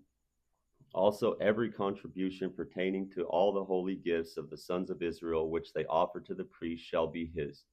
So every person's holy gifts shall be his. Whatever anyone gives to the priest, it becomes his. Then the Lord spoke to Moses, saying, Speak to the sons of Israel, and say to them, If any man's wife goes astray and is unfaithful to him, and a man has sexual relations with her, and is hidden from the eyes of her husband, and she remains undiscovered, although she has defiled herself, and there is no witness against her, and she has not been caught in the act. If an attitude of jealousy comes over him, and he is jealous of his wife when she has defiled herself, or if an attitude of jealousy comes over him, and he is jealous of his wife when she has not defiled herself, the man shall then bring his wife to the priest, and shall bring as an offering for her 1/10 of an ephah of barley meal. He shall not pour oil on it, nor put frankincense on it, because it is a grain offering of jealousy, a grain offering of reminder, a reminder of wrongdoing. Then the priest shall bring her forward and have her stand before the Lord, and the priest shall take holy water in an earthenware container, and he shall take some of the dust that is on the floor of the tabernacle and put it in the water. The priest shall then have the woman stand before the Lord and let down the hair of the woman's head and place the grain offering of reminder in her hands, that is, the grain offering of jealousy. And in the hand of the priest is to be the water of bitterness that brings a curse. And the priest shall have her take an oath and shall say to the woman, If no man has had sexual relations with you, and if you have not gone astray into uncleanness as you are under the authority of your husband, to be immune to this water of bitterness that brings a curse. If, however, you have gone astray, though under the authority of your husband, and if you have defiled yourself and a man other than your husband has sexual intercourse with you, then the priest shall have the woman swear with the oath of the curse, and the priest shall say to the woman, May the Lord make you a curse and an oath among your people by the Lord's making your thigh shriveled, your belly swollen, and this water that brings a curse shall go into your stomach to make your belly swell up and your thighs shrivel. And the woman shall say, Amen, Amen. The priest shall then write these curses on a scroll, and he shall wash them off in the water of bitterness. Then he shall make the woman drink the water of bitterness that brings a curse, so that the water which brings a curse will go into her and cause bitterness. And the priest shall take the grain offering of jealousy from the woman's hand, and he shall wave the grain offering before the Lord and bring it to the altar. And the priest shall take a handful of the grain offering as its reminder offering and offer it up in smoke on the altar. And afterward he shall make the woman drink the water. When he has made her drink the water, then it will come about, if she has defiled herself and has been unfaithful to her husband, that the water which brings a curse will go into her and cause bitterness, and her belly will swell up, and her thigh will shrivel, and the woman will become a curse among her people. But if the woman has not defiled herself and is clean, she will be immune and conceive children. This is the law of jealousy. When a wife who is under the authority of her husband goes astray and defiles herself, or when an attitude of jealousy comes over a man and he is jealous of his wife, he shall then have the woman stand before the Lord, and the priest shall apply all of this law to her. Then the man, moreover, will be free of guilt, but that woman shall bear the consequences of her guilt. Chapter 6. Again the Lord spoke to Moses, saying, Speak to the sons of Israel and say to them, when a man or woman makes a special vow, namely the vow of a Nazirite, to live as a Nazirite for the Lord, he shall abstain from wine and strong drink. He shall consume no vinegar, whether made from wine or strong drink, nor shall he drink any grape juice, nor eat fresh or dried grapes. All the days of his consecration he shall not eat anything that is produced from the grapevine, from the seeds even to the skin. All the days of his vow of consecration no razor shall pass over his head. He shall be holy until the days are fulfilled, which he lives as a Nazirite for the Lord. He shall let the locks of hair on his head grow long. All the days of his life as a Nazirite for the Lord, he shall not come up to a dead person. He shall not make himself unclean for his father or for his mother, for his brother or for his sister. when they die, because his consecration to God is on his head. All the days of his consecration he is holy to the Lord. But if someone dies very suddenly beside him and defiles his consecrated head of hair, then he shall shave his head on the day when he becomes clean. He shall shave it on the 7th day. Then on the 8th day he shall bring 2 turtle doves or 2 young doves to the priest, to the entrance of the tent of meeting, and the priest shall offer one as a sin offering and the other as a burnt offering, and make atonement for him regarding his sin because of the dead person. And on that same day he shall consecrate his head, and shall live his days of consecration as a Nazarite for the Lord, and shall bring a male lamb a year old as a guilt offering. But the preceding days will not count, because his consecration was defiled. Now this is the law of the Nazarite when the days of his consecration are fulfilled. He shall bring his offering to the entrance of the tent of meeting, and he shall present his offering to the Lord, 1 male lamb a year old without defect as a burnt offering, 1 ewe lamb a year old without defect as a sin offering, 1 ram without defect as a peace offering, and a basket of unleavened loaves of fine flour mixed with oil, and unleavened wafers spread with oil, along with their grain offering and their drink offering. Then the priest shall present them before the Lord, and offer his sin offering and his burnt offering. He shall offer the ram as a sacrifice of peace offering to the Lord, together with the basket of unleavened bread. The priest shall also offer its grain offering and its drink offering. The Nazarite shall then shave his consecrated head of hair at the entrance of the tent of meeting, and take the consecrated hair of his head and put it on the fire which is under the sacrifice of peace offerings.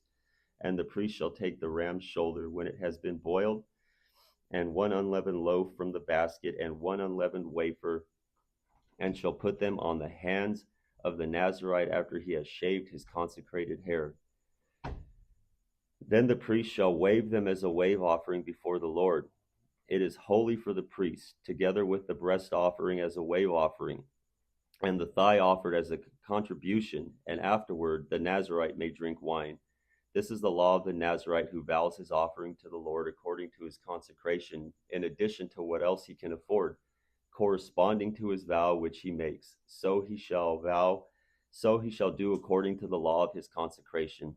Then the Lord spoke to Moses, saying, Speak to Aaron and to his sons, saying, In this way you shall bless the sons of Israel. You are to say to them, The Lord bless you and keep you. The Lord cause his face to shine on you and be gracious to you. The Lord lift up his face to you and give you peace.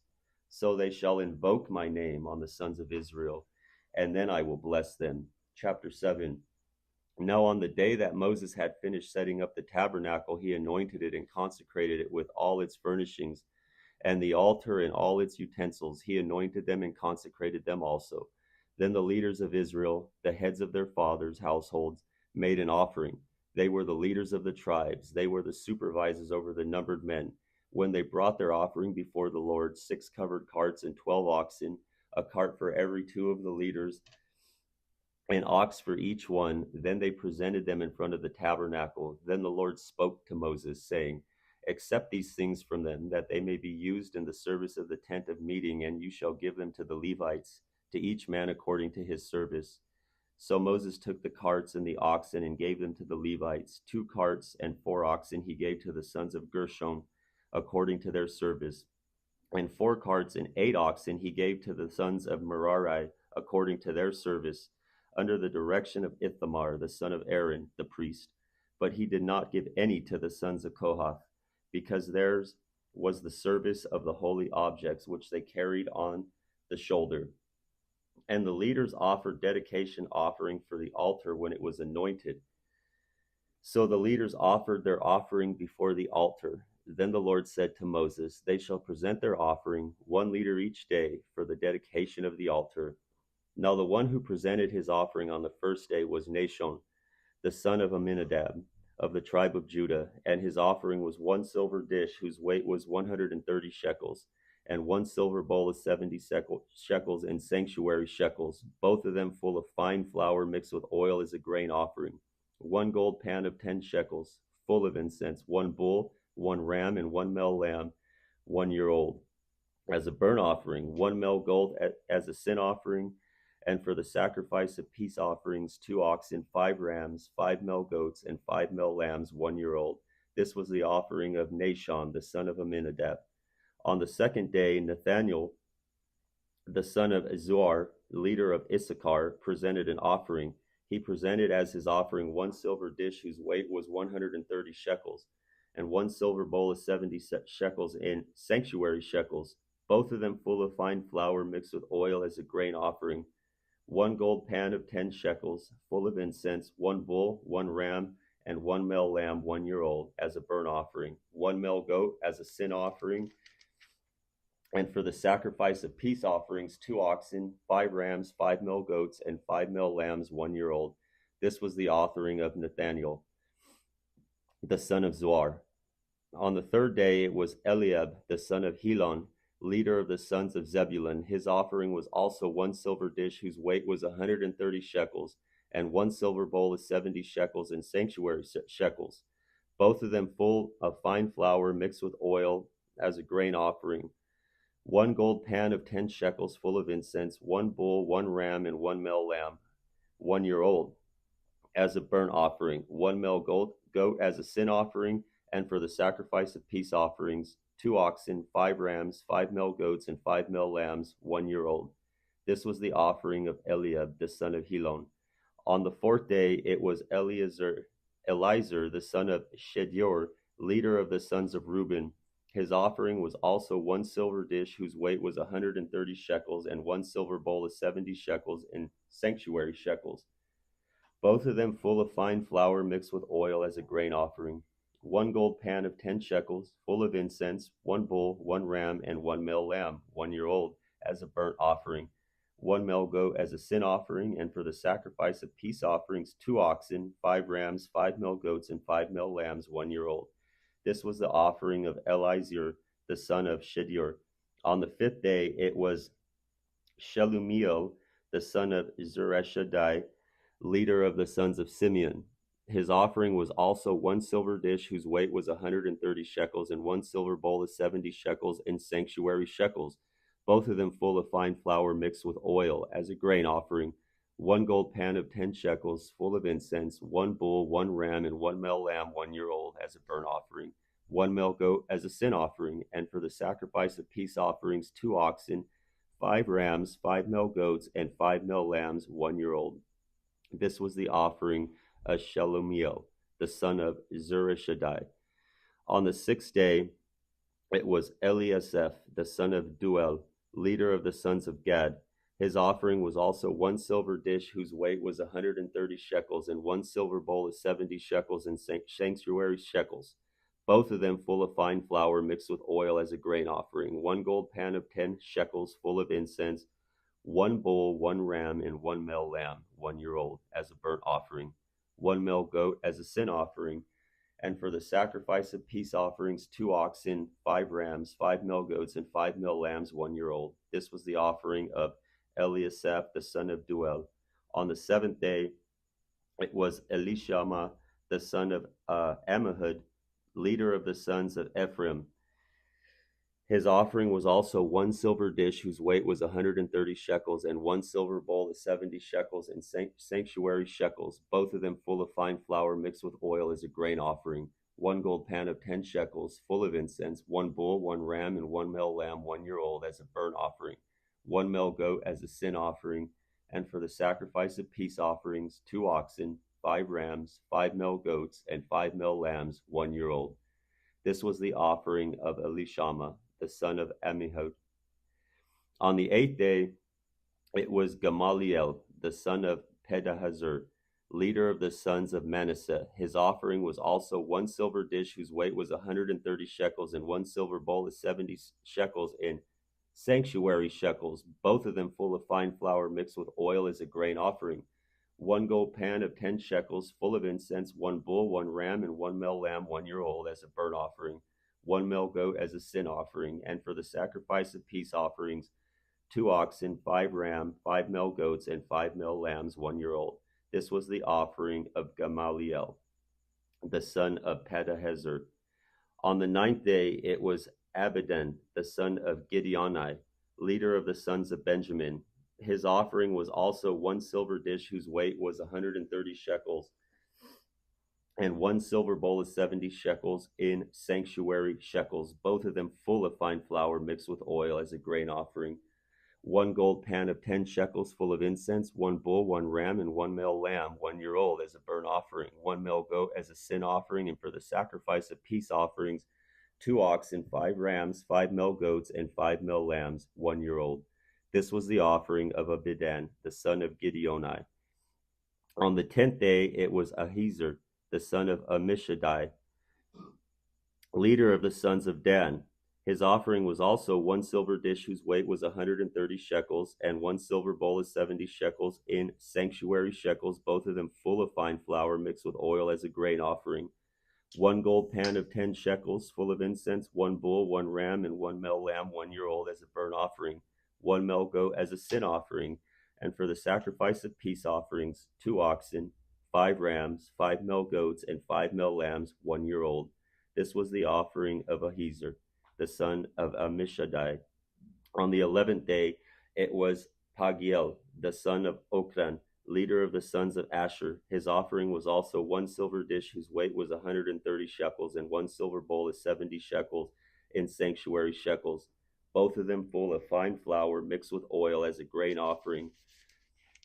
1 gold pan of 10 shekels full of incense, 1 bull, 1 ram, and 1 male lamb, 1 year old, as a burnt offering, 1 male goat as a sin offering, and for the sacrifice of peace offerings, 2 oxen, 5 ram, 5 male goats, and 5 male lambs, 1 year old.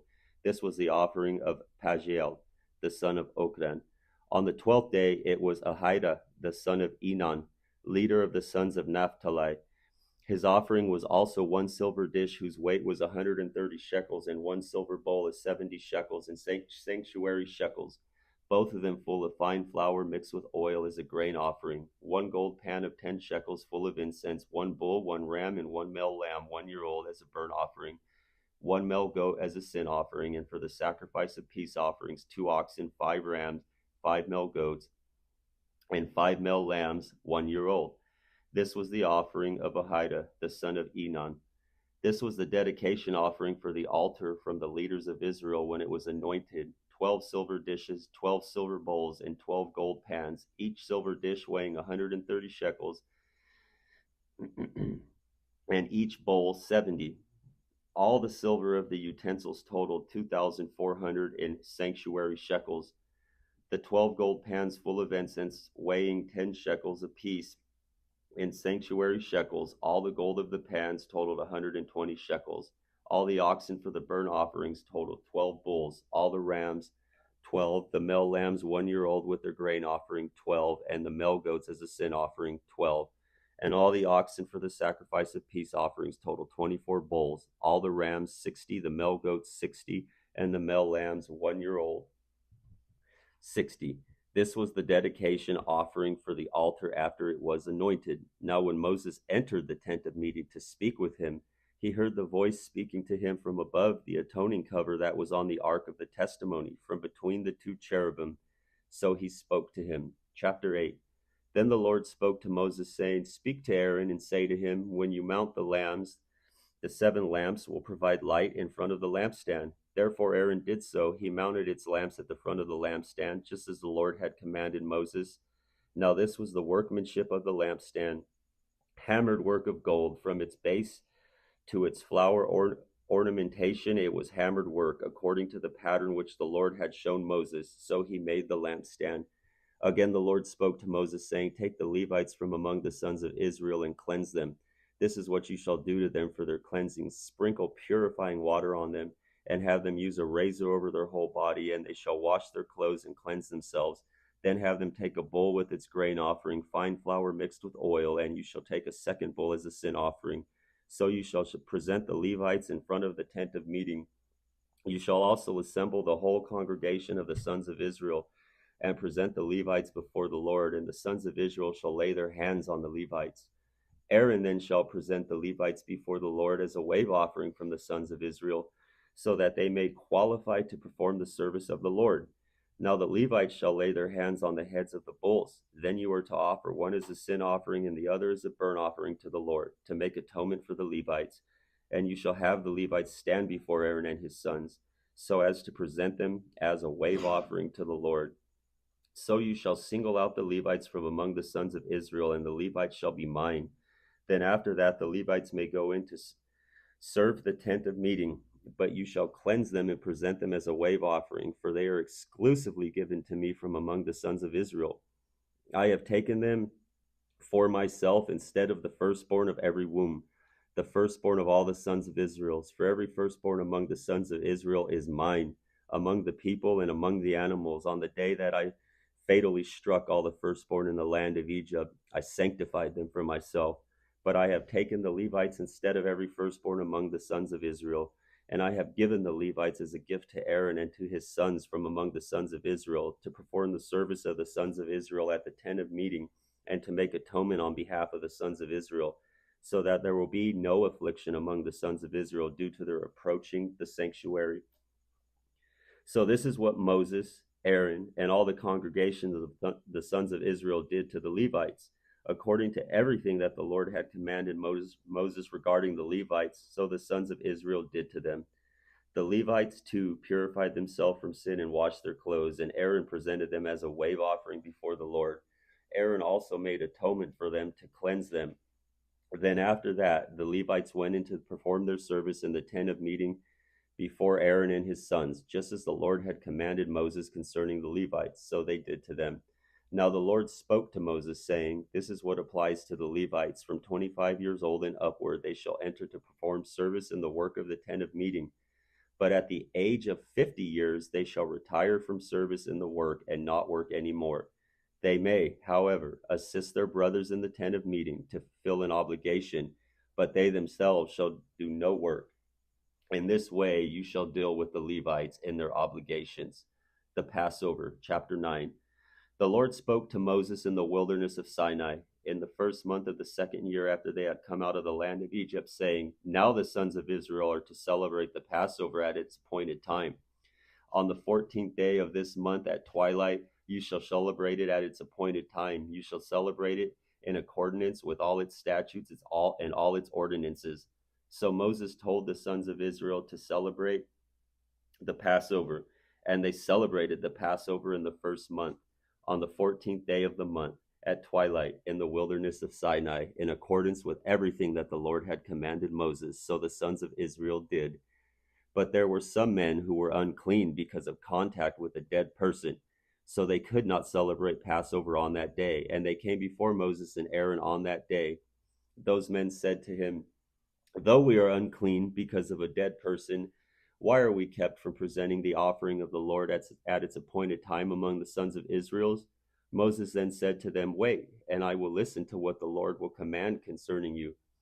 Then the Lord spoke to Moses, saying, Speak to the sons of Israel, saying, If any one of you or your generations becomes unclean because of a dead person or is on a distant journey, he may, however, celebrate the Passover to the Lord.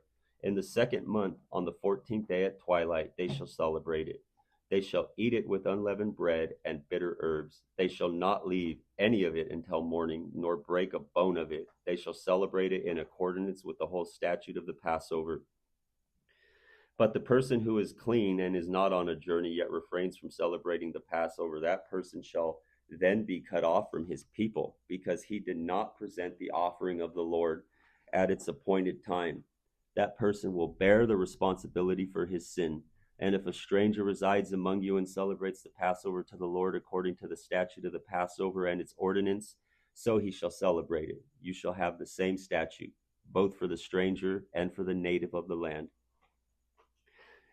Now on the day that the tabernacle was erected, the cloud covered the tabernacle, the tent of the testimony, and in the evening it was like the appearance of fire over the tabernacle until morning.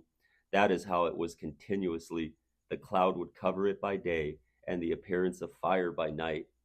Whenever the cloud was lifted from over the tent, afterward the sons of Israel would set out. And in the place where the cloud settled down, there the sons of Israel would camp. At the command of the Lord, the sons of Israel would set out, and at the command of the Lord, they would camp. As long as the cloud settled over the tabernacle, they remained camped. Even when the cloud lingered over the tabernacle for many days, the sons of Israel would comply with the Lord's ordinance and not set out. If sometimes the cloud remained a few days over the tabernacle in accordance with the command of the Lord, they remained camped. Then, in accordance with the command of the Lord, they set out. If sometimes the cloud remained from evening until morning, when the cloud was lifted in the morning, they would set out. Or if it remained in the daytime and at night, whenever the cloud was lifted, they would set out. Whether it was 2 days, a month, or a year, that the cloud lingered over the tabernacle, staying above it, the sun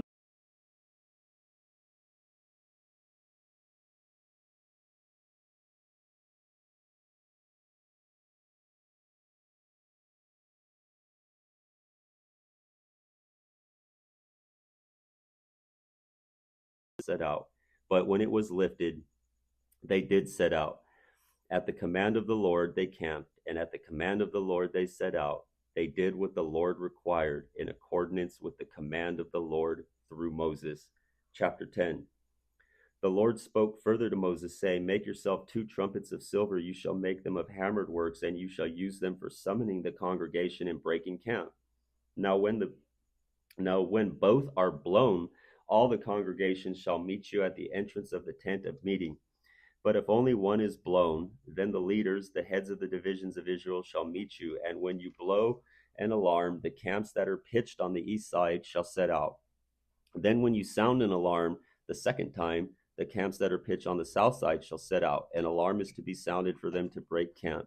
When convening the assembly,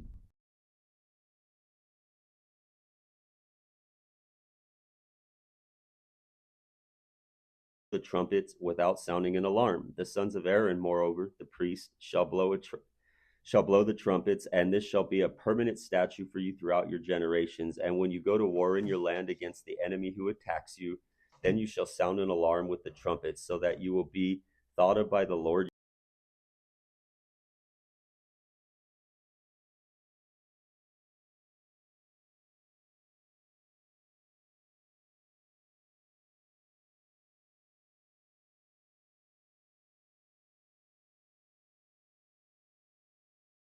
day of your joy at your appointed feast. On the first days of your months you shall blow the trumpets over your burnt offerings and over the sacrifices of your peace offerings, and they shall be as a reminder of you before your God.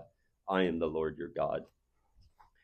Now in the second year, in the second month, on the 20th of the month, the cloud was lifted from above the tabernacle of testimony, and the sons of Israel set out on their journey from the wilderness of Sinai. Then the cloud settled in the wilderness of Paran. So they moved on for the first time in accordance with the command of the Lord through Moses. The flag of the camp of the sons of Judah by their armies set out first, with Nahshon, the son of Amminadab, over its army, and Nathanael, the son of Zoar, over the tribal army of the sons of Issachar, and Eliab, the son of Helon, over the tribal army of the sons of Zebulun. Then the tabernacle was taken down, and the sons of Gershon and the sons of Merari, who were carrying the tabernacle, set out. Next, the flag of the camp of Reuben by their armies set out, with Eliezer, the son of Shedeur, over its army, and Shalumiel, the son of Zurishaddai, over the tribal army of the sons of Simeon, and Eliasaph, the son of Duel, was over the tribal army of the sons of Gad. Then the Kohathites set out, carrying the holy objects, and the tabernacle was set up before their arrival. Next, the flag of the camp of the sons of Ephraim by their armies set out, with Elishama, the son of Ammihud, over its army, and Gamaliel, the son of Pedahzur, over the tribal army of the sons of Manasseh, and Abidan, the son of Gideon,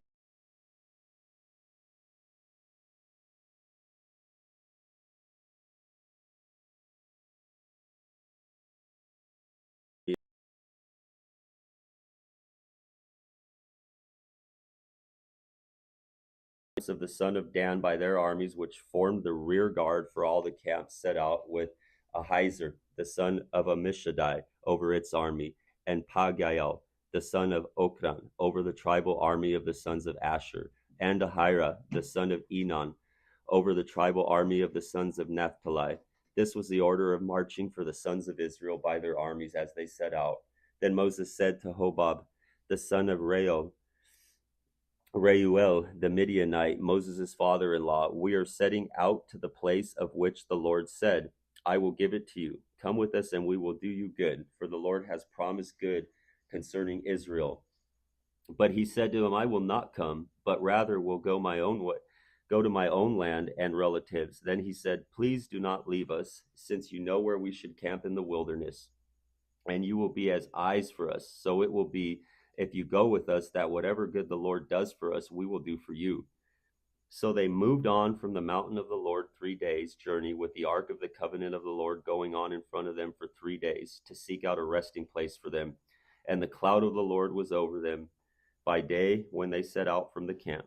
Then it came about, when the ark set out, that Moses said, Rise up, Lord, and may your enemies be scattered, and those who hate you flee from your presence. And when it came to rest, he said, Return, Lord, to the myriad thousands of Israel. Chapter 11. Now the people became like those who complain of adversity in the ears of the Lord. And the Lord heard them, and his anger was kindled. And the fire of the Lord burned among them and consumed some at the outskirts of the camp. The people then cried out to Moses, and Moses prayed to the Lord, and the fire died out, so that the place was named Taberah, because the fire of the Lord burned among them. Now the rabble who were among them had greedy cravings. And the sons of Israel also wept again and said, Who will give us meat to eat? We remember the fish which we used to eat free in Egypt, the cucumbers, the melons, the leeks, the onions, and the garlic. But now our appetite is gone. There is nothing at all to look at except this manna. Now the manna was like coriander seed, and its appearance like that of bdellium. The people would roam about and gather it and grind it between 2 millstones, or pound it into the mortar and boil it in the pot and make loaves with it. And its taste was like the taste of cake baked with oil. When the dew came down on the camp at night, the manna would come down with it. Now Moses heard the people weeping throughout their families, each one at the entrance of his tent, and the anger of the Lord became very hot, and Moses was displeased. So Moses said to the Lord, Why have you been so hard on your servant? And why have I not found favor in your sight, that you have put the burden of all this people on me? Was it I who conceived all this people? Or did I give birth to them, that you should say to me, Carry them in your arms, as a nurse carries a nursing infant to the land which you swore to their fathers? Where am I to get meat to give to all these people? For they weep before me, saying, Give us meat, so that we may eat. I am not able to carry all this people by myself, because it is too burdensome for me. So if you are going to deal with me this way, please kill me now. I have found favor in your sight, and do not let me see my misery. The Lord therefore said to Moses, Gather for me 70 men from the elders of Israel, whom you know to be the elders of the people and their officers, and bring them to the tent of meeting, and have them take their stand there with you. Then I will come down and speak with you there, and I will take away some of the spirit who is upon you, and put him upon them. And they shall bear the burden of the people with you, so that you will not bear it by yourself. And you shall say to the people, Consecrate yourselves for tomorrow, and you shall eat meat. For you have wept in the ears of the Lord, saying, Oh, that someone would give us meat to eat, for we were well off in Egypt. Therefore the Lord will give you meat, and you shall eat. You shall eat, not 1 day, nor 2 days, nor 5 days, nor 10 days, nor 20 days, but for a whole month, until it comes out of your nose and makes you nauseated, because you have rejected the Lord who is among you, and have wept before him, saying, Why did we ever leave Egypt? But Moses said, The people among whom I am included are 600,000 on foot. Yet you have said, I will give them meat, so that they may eat for a whole month. Are flocks and herds to be slaughtered for them, so that it will be sufficient for them? Or are all the fish of the sea to be caught for them, so that it will be sufficient for them? Then the Lord said to Moses, Is the Lord's power too little? Now you shall see whether my word will come true for you or not. So Moses went out and told the people the words of the Lord. He also gathered 70 men of the elders of the people and positioned them around the tent. Then the Lord came down in the cloud and spoke to him. And he took away some of the spirit who was upon him and placed him upon the 70 elders. And when the spirit rested upon them, they prophesied, yet they did not do it again. But 2 men had remained in the camp. The name of the one was Eldad, and the name of the other Medad. And the Spirit rested upon them, and they were among those who had been registered but had not gone out to the tent, and they prophesied in the camp. So a young man ran and informed Moses and said, Eldad and Medad are prophesying in the camp. Then Joshua, the son of Nun, the personal servant of Moses from his youth, responded and said, My lord Moses, restrain them. But Moses said to him, Are you jealous for my sake? If only all the Lord's people were prophets, that the Lord would put his spirit upon them. Then Moses returned to the camp, both he and the elders of Israel. Now a wind burst forth from the Lord, and it brought quail from the sea and dropped them beside the camp, about a day's journey on this side and a day's journey on the other side, all around the camp, and about 2 cubits deep on the surface of the ground. And the people spent all day, all night, and all the next day, and they gathered the quail. The one who gathered least gathered 10 homers, and spread them out for themselves all around the camp. While the meat was still between their teeth, before it was chewed, the anger of the Lord was kindled against the people, and the Lord struck the people with a very severe plague. So that place was named Kibroth Hattaavah, because there they buried the people who had been greedy. From Kibroth Hattaavah, the people sent out for Hazeroth, and they remained at Hazeroth. Chapter 12. Then Miriam and Aaron spoke against Moses because of the Cushite woman whom he had married. For he had married a Cushite woman, and they said, It is a fact that the Lord has spoken only through Moses. Is it a fact that the Lord has spoken only through Moses? Has he not spoken through us as well? And the Lord heard this. Now the man Moses was very humble, more than any person who was on the face of the earth. And the Lord suddenly said to Moses and to Aaron and to Miriam, You 3 go out to the tent of meeting. So the 3 of them went out. Then the Lord came down in a pillar of cloud and stood at the entrance of the tent, and he called Aaron and Miriam. When they had both come forward, he said, Now hear my words. If there is a prophet among you, I, the Lord, will make myself known to him in a vision. I will speak with him in a dream. It is not this way for my servant Moses. He is faithful in all my household. With him I speak mouth to mouth, that is, openly, and not using mysterious language, and he beholds the form of the Lord. So why were you not afraid to speak against my servant, against Moses? And the anger of the Lord burned against them, and he departed. But when the cloud had withdrawn from above the tent, behold, Miriam was leprous, as white as snow. As Aaron turned toward Miriam, behold, she was leprous. Then Aaron said to Moses, O my Lord, I beg you, do not hold us responsible for the sin by which we have turned out to be foolish, and by which we have sinned. Oh, do not let her be like a dead person, whose flesh is half eaten away when he comes out of his mother's womb. So Moses cried out to the Lord, saying, God, heal her, please. But the Lord said to Moses, If her father had only spit in her face, would she not be put to shame for 7 days? Have her shut outside the camp for 7 days, and afterwards she may be received again. So Miriam was shut outside the camp for 7 days, and the people did not move on until Miriam was received again. Afterward, however, the people moved on from Hazeroth and camped in the wilderness of Paran. 13. Then the Lord spoke to Moses, saying, Send out men for yourself to spy out the land of Canaan, which I am going to give the sons of Israel. You shall send a man from each of their fathers' tribes, everyone a leader among them.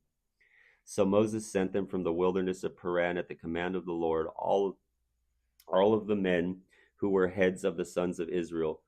These then were their names from the tribes of Reuben: Shammua, the son of Zakur, from the tribe of Simeon; Shaphat, the son of Hori, from the tribe of Judah; Caleb, the son of Jephunneh, from the tribe of Issachar; Igal, the son of Joseph, from the tribe of Ephraim; Hoshea, the son of Nun, from the tribe of Benjamin; Peltai, the son of Raphu, from the tribe of Zebulun; Gadiel, the son of Sodai, from the tribe of Joseph; from the tribe of Manasseh, Gadai, the son of Susai, from the tribe of Dan; Amiel, the son of Gamalai, from the tribe of Asher; Sether, the son of Michael, from the tribe of Naphtali; Nabai, the son of Vapsi; and from the tribe of Gad, Guel, the son of Machai. These are the names of the men whom Moses sent out to spy out the land. But Moses called Hoshea, the son of Nun, Joshua. When Moses sent them to spy out the land of Canaan, he said to them, "Go up there into the Negev, and then go up into the hill country. See what the land is like, and whether the people who live in it are strong or weak, whether there are few or many. And how is the land in which they live? Is it good or bad? And how are the cities in which they live? Are they people in open camps or in fortifications? And how is the land? Is it productive or unproductive? Are there trees in it or not? And show yourselves courageous and get some of the fruit of the land." Now the time was the season of the first ripe grapes. So they went up and spied out the land from the wilderness of Zin as far as Rehob. At Lebohamath, when they had gone up into Negev, they came to Hebron, where Ahiman, Sheshai, and Talmai, the descendants of Anak, were. Hebron was built 7 years before Zon in Egypt. Then they came to the valley of Eshcol, and from there they cut off the branch with a single cluster of grapes, and they carried it on a pole between two men, with some of the pomegranates and figs. That place was called the valley of Eshcol, because the clusters which the sons of Israel cut from there. When they returned from spying out the land at the end of 40 days, they went on and came to Moses and Aaron and to all the congregation of the sons of Israel in the wilderness of Paran at Kadesh. And they brought back word to them and to all the congregation and showed them the fruit of the land. So they reported to him and said, "We came into the land where you sent us, and it certainly does flow with milk and honey, and this is its fruit. Nevertheless, the people who live in the land are strong, and the cities are fortified and very large. And indeed, we saw the descendants of Anak there. Amalek is living in the land of Negev. The Hittites, the Jebusites, and the Amorites are living in the hill country, and the Canaanites are living by the sea and by the seaside of Jordan." Then Caleb quieted the people before Moses and said, "We should by all means go up and take possession of it, for we will certainly prevail over it." But the men who had gone up with him said, "We are not able to go up against the people, because they are too strong for us." So they brought a bad report of the land which they had spied out to the sons of Israel, saying, "The land through which we have gone to spy out is a land that devours its inhabitants, and all the people whom we saw in it are people of great stature. We also saw the Nephilim there. The sons of Anak are part of the Nephilim, and we were like grasshoppers in our sight, and so we were in their sight." 14. Then all the congregation raised their voices and cried out, and the people wept that night. And all the sons of Israel grumbled against Moses and Aaron, and the entire congregation said to them, "If only we had died in the land of Egypt, or even if we had died in this wilderness. So why is the Lord bringing us into this land to fall by the sword? Our wives and our little ones will become plunder. Would it not be better for us to return to Egypt?" So they said to one another, "Let's appoint a leader and return to Egypt." Then Moses and Aaron fell on their faces in the presence of all the assembly of the congregations of the sons of Israel. And Joshua the son of Nun and Caleb the son of Jephunneh of the sons who had spied out the land tore their clothes. And they spoke to all the congregations of the sons of Israel, saying, "The land which we passed through to spy out is an exceedingly good land. If the Lord is pleased with us, then he will bring us into the land and give it to us, a land which flows with milk and honey. Only do not rebel against the Lord, and do not fear the people of the land, for they will be our prey. Their protection is gone for them, and the Lord is with us. Do not fear them." But all the congregation said, "To stone them with stones." Then the glory of the Lord appeared in the tent of meeting, and all the sons of Israel. And the Lord said to Moses, "How long will this people be disrespectful to me?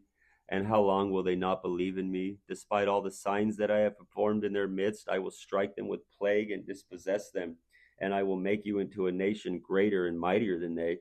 But Moses said to the Lord, "Then the Egyptians will hear of it, for by your strength you brought this people up from their midst, and they will tell it to the inhabitants of this land. They have heard that you, Lord, are in the midst of the people."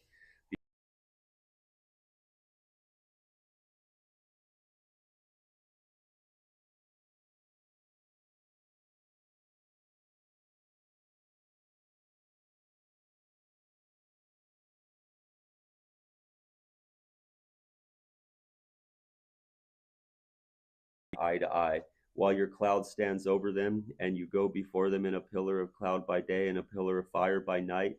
Now, if you put this people to death all at once, then the nations who have heard of your fame will say, since the Lord could not bring this people into the land which he promised them by oath, he slaughtered them in the wilderness. So now, please let the power of the Lord be great, just as you have declared, saying, the Lord is slow to anger and abundant in mercy, forgiving wrongdoing and violation of his law. But he will by no means leave the guilty unpunished, inflicting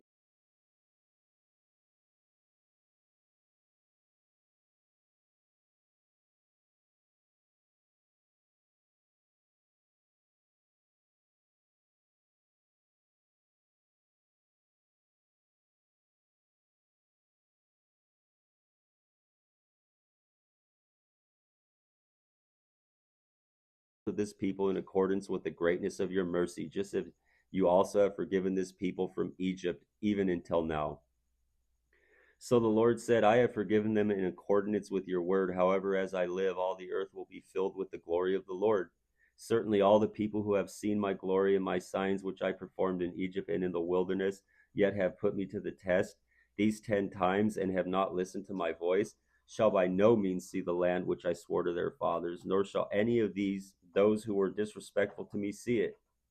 But as for my servant Caleb, because he had a different spirit and has followed me fully, I will bring him into the land which he entered, and his descendants shall take possession of it. Now the Amalekites and the Canaanites live in the valleys. Turn tomorrow and set out for the wilderness by the way of the Red Sea. The Lord spoke to Moses and Aaron again, saying, how long shall I put up with this evil congregation who are grumbling against me? I have heard the complaints of the sons of Israel, which they are voicing against me. Say to them, as I live, declares the Lord, just as you have spoken in my hearing, so I will do to you. Your dead bodies will fall in this wilderness, and your numbered men according to your complete number from 20 years old and upward who have grumbled against me. By no means will you come into a land where I swore to settle you, except for Caleb the son of Jephunneh and Joshua the son of Nun. Your children, however, whom you said would become plunder, I will bring them in, and they will know the land which you have rejected. But as for you, your dead bodies will fall in this wilderness. Also your sons will be shepherds in the wilderness for 40 years, and they will suffer for your unfaithfulness until your bodies perish in the wilderness. In accordance with the number of days that you spied out the land, 40 days, for every day you shall suffer the punishment for your guilt a year, that is, 40 years, and you will know my opposition. I, the Lord, have spoken. I certainly will do this to all the evil congregation who are gathered together against me. They shall be worn out in this wilderness, and there they shall die. As for the men whom Moses sent to spy out the land, and who returned and led all the congregation to grumble against him by bringing a bad report about the land, those men who brought the bad report of the land also died by a plague in the presence of the Lord. But Joshua the son of Nun and Caleb the son of Jephunneh remained alive out of those men who went to spy out the land. Now when Moses spoke these words to all the sons of Israel, the people mourned greatly. In the morning, however, they got up early and went up to the ridge of the hill country, saying, here we are, and we will go up to the place which the Lord has promised, for we have sinned. But Moses said, why then are you violating the command of the Lord, when doing so will not succeed? Do not go up, for the Lord is not among you, to prevent you from being defeated by your enemies. For the Amalekites and the Canaanites will be there to confront you, and you will fall by the sword, since you have turned back from following the Lord, and the Lord will not be with you. But they foolishly dared to go up to the ridge of the hill country. Neither the ark of the covenant of the Lord nor Moses left the camp. Then the Amalekites and the Canaanites who lived in the hill country came down and struck them and scattered them as far as Hormah.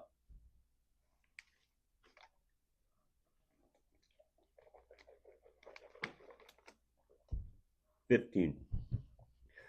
Now the Lord spoke to Moses, saying, speak to the sons of Israel and say to them, when you enter the land where you are going to live, which I am giving you, and you make an offering by fire to the Lord, a burnt offering or a sacrifice to fulfill a special vow, or as a voluntary offering, or at your appointed times, to make a soothing aroma to the Lord from the herd or from the flock, then the one who presents his offering shall present to the Lord a grain offering of 1/10 of an ephah of fine flour mixed with a fourth of hin of oil. And you shall prepare wine for the drink offering, a fourth of a hin with the burnt offering, or for the sacrifice for each lamb. Or for a ram you shall prepare as a grain offering 2/10 of an ephah of fine flour mixed with a third of a hin of oil. And for the drink offering you shall offer a third of a hin of wine as a soothing aroma to the Lord. And when you prepare a bull as a burnt offering or a sacrifice to fulfill a special vow, or for peace offerings to the Lord, then you shall offer with the bull a grain offering of 3/10 of an ephah of fine flour mixed with half a hin of oil. And you shall offer as the drink offering half a hin of wine as an offering by fire, as a soothing aroma to the Lord. This is how it shall be done for each ox, or for each ram, or for each of the male lambs, or of the goats, according to the number that you prepare. So you shall do for each one according to their number. Everyone who is a native shall do these things in this way, in presenting an offering by fire as a soothing aroma to the Lord. Now if a stranger resides among you, or one who may be among you throughout your generation, and he wants to make an offering by fire as a soothing aroma to the Lord, just as you do, so shall he do. As for the assembly, there shall be one statute for you and for the stranger who resides among you, a permanent statute throughout your generations. As you are, so shall the stranger be before the Lord. There is to be one law and one ordinance for you and for the stranger who resides with you. Then the Lord spoke to Moses, saying, Speak to the sons of Israel and say to them, When you enter the land where I am bringing you, then it shall be that when you eat from the food of the land, you shall lift up an offering to the Lord of the first of your dough. You shall lift up a loaf as an offering of the threshing floor. So you shall lift it up. From the first of your dough you shall give to the Lord an offering throughout your generations. But when you unintentionally do wrong and fail to comply with all these commandments which the Lord has spoken to Moses, that is, all that the Lord has commanded you through Moses from the day that the Lord commandments and onward throughout your generations, then it shall be, if it is done unintentionally without knowledge of the congregation, that all the congregation shall offer one bull as a burnt offering and as a soothing aroma to the Lord, with its grain offering and its drink offering according to the ordinance, and one male goat as a sin offering. Then the priest shall make atonement for all the congregation of the sons of Israel, and they will be forgiven, for it was an unintentional wrong, and they have brought their offering, an offering by fire offerings before the Lord, for their unintentional wrong. So all the congregations of the son of Israel will be forgiven, as well as the stranger who resides among them, for guilt was attributed to all the people through an unintentional wrong. Also, if one person sins unintentionally, then he shall offer a 1-year-old female goat as a sin offering, and the priest shall make atonement before the Lord for the person who goes astray by an unintentional sin, making atonement for him so that he may be forgiven. You shall have one law for the native among the sons of Israel and for the stranger who resides among them, for one who does anything wrong unintentionally. But the person who does wrong defiantly, whether he is a native or a stranger, that one is blaspheming the Lord, and that person shall be cut off from among his people. Since he has despised the word of the Lord and has broken his command, that person shall be completely cut off. His guilt will be on him.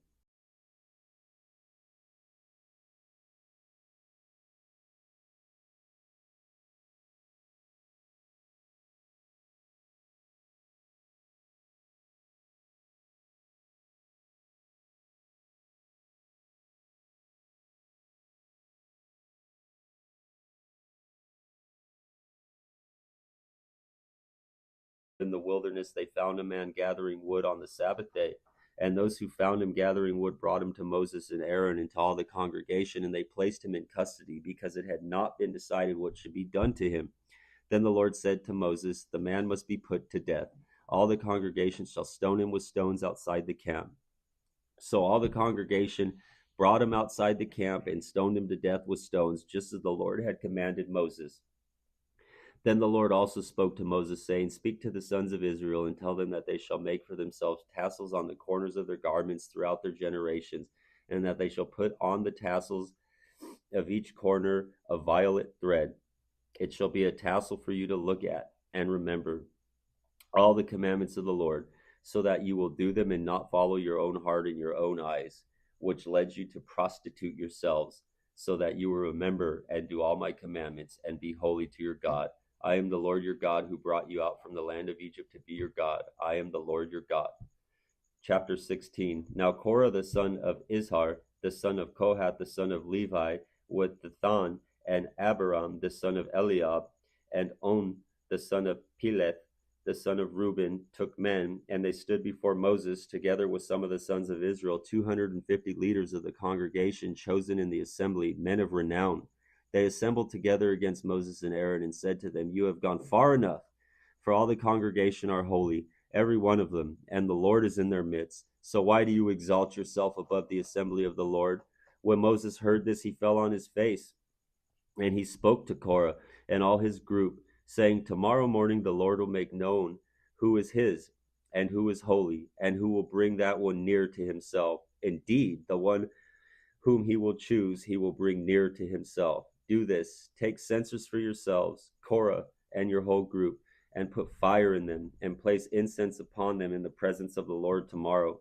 And the man whom the Lord chooses shall be the one who is holy. You have gone far enough, you sons of Levi. Then Moses said to Korah, Hear now, you sons of Levi.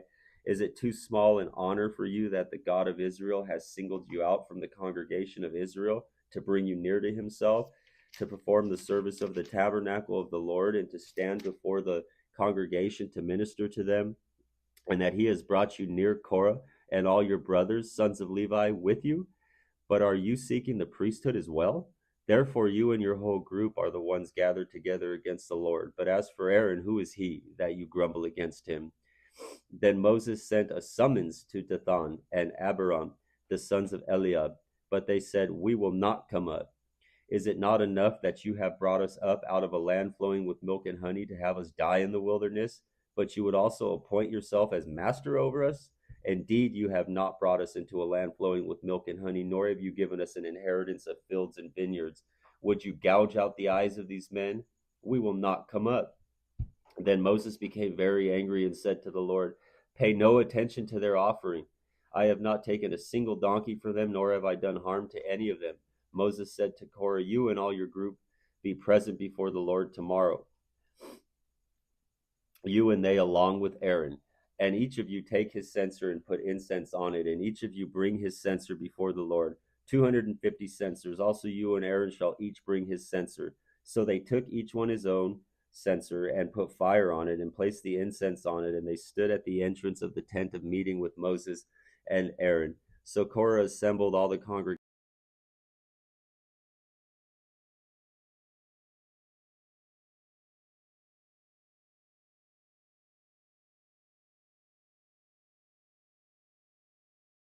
at the entrance of the tent of meeting, and the glory of the Lord appeared to all the congregation.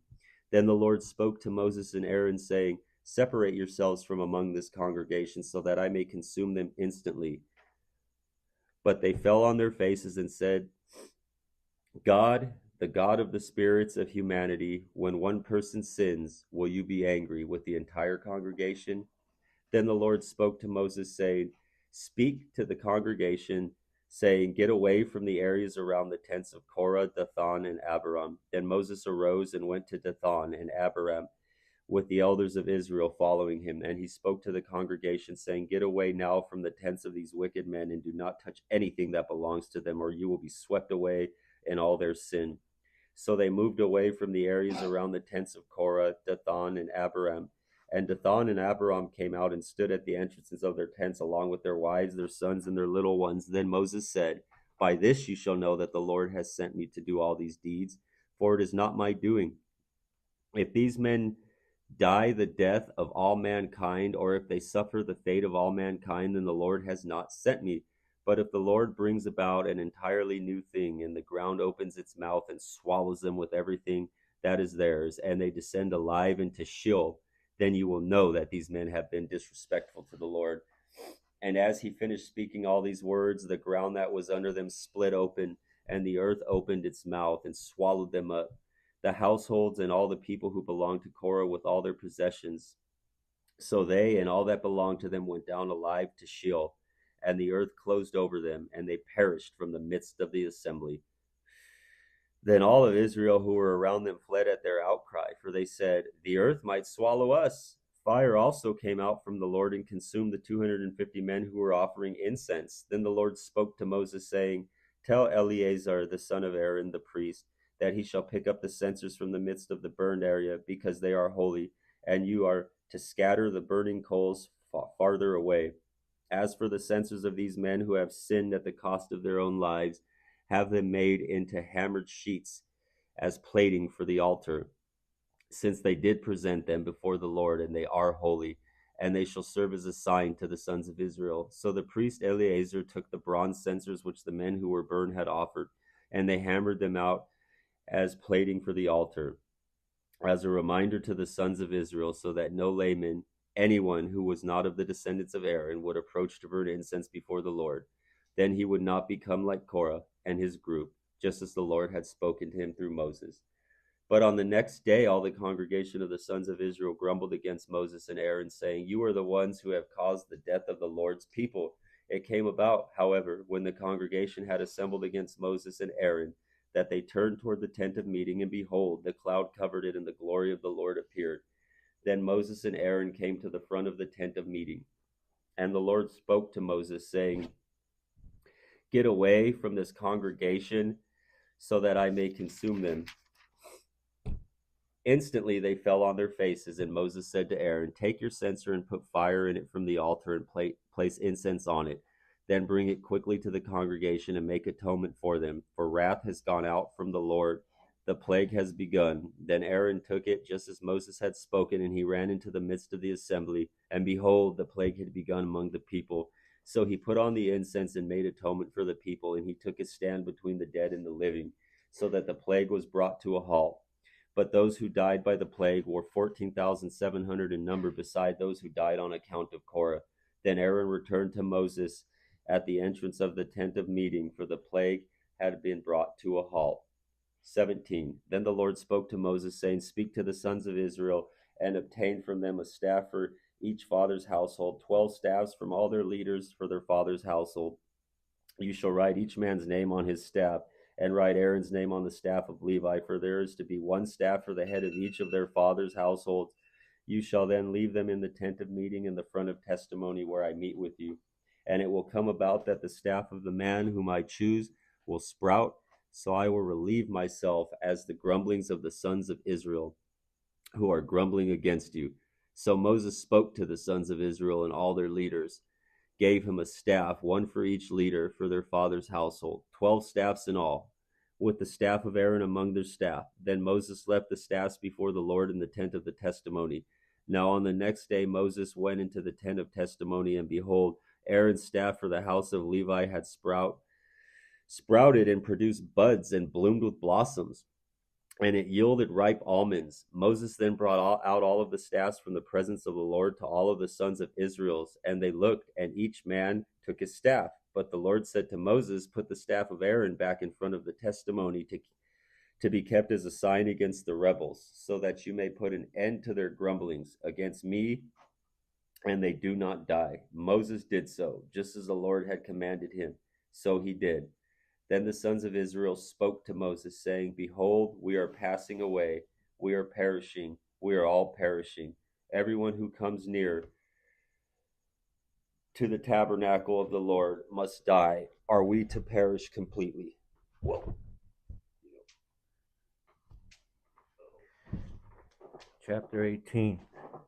So the Lord said to Aaron, You, your sons, and your father's household, with which you shall bear the guilt in connection with the sanctuary, and you and your son with you shall bear the guilt in connection with your priesthood, but also bring your brothers with you, the tribe of Levi, the tribe of your fathers, so that they may join you and serve you, while you and your sons with you are before the tent and the testimony, and they shall perform duties for you and the duties of the whole tent, but they shall not come near the furnishing of the sanctuary and the altar, or both they are you will die. They shall join you and perform the duties of the tent of meeting for all the service of the tent, but an authorized person should not come near you. So you shall perform the duties of the sanctuary and the duties of the altar, so that there will be no longer be wrath of the sons of Israel. Behold, I myself have taken your fellow Levites from among the sons of Israel. They are a gift of you, dedicated to the Lord to perform the service for the tent of meeting. But you and your sons with you shall attend to your priesthood for everything that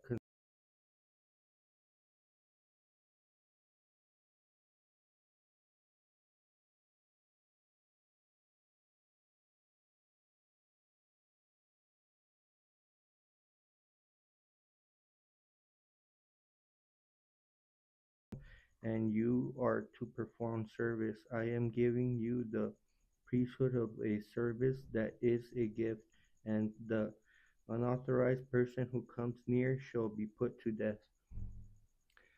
Then, then the Lord spoke to Aaron. Now behold, I myself have put you in charge of the offerings, all the holy gifts of the sons of Israel I have given you to the portion and to your sons as a permanent allotment. This should be yours from the most holy gifts reserved from the fire, every offering of their, namely, even grain offering, every sin offering, and every guilt offering with which they shall make restitution to me shall be most holy for you and for your sons. As the most holy gifts you shall eat it. Every male shall eat it. It shall be holy to you. This also is yours, the offering of their gift, that is all the wave offerings of the sons of Israel. I have given them to you and to your sons and daughters with you as a permanent allotment. Every one of your household who is clean may eat it. All the best of the flesh oil, and all the best of the fresh wine, and the grain, the first fruits of what they give to the Lord. I have given them to you, the first ripe fruits of all that is in their land, which they bring to the Lord, shall be yours. Every one of yours household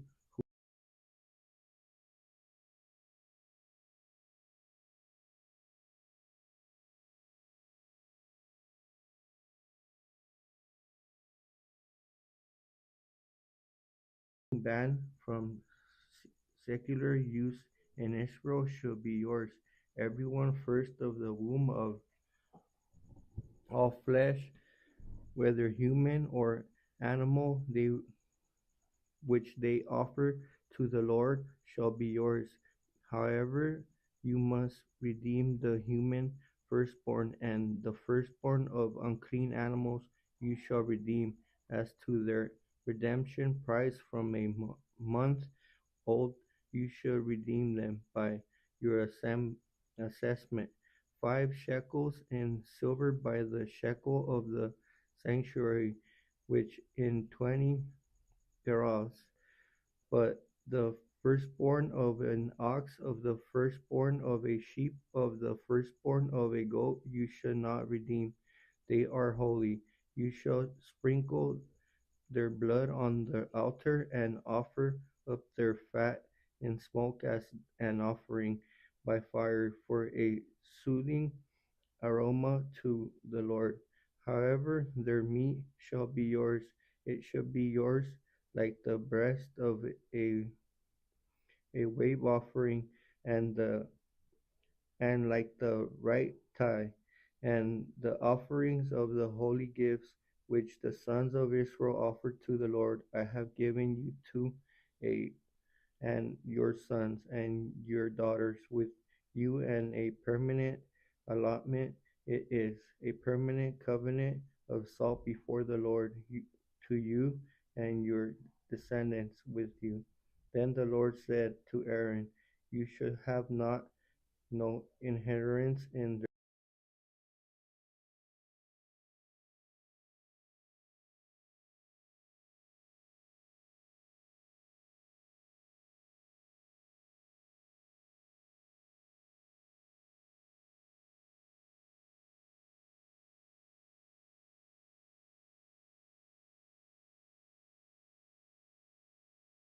portion among them. I am your portion and your inheritance among the sons of Israel.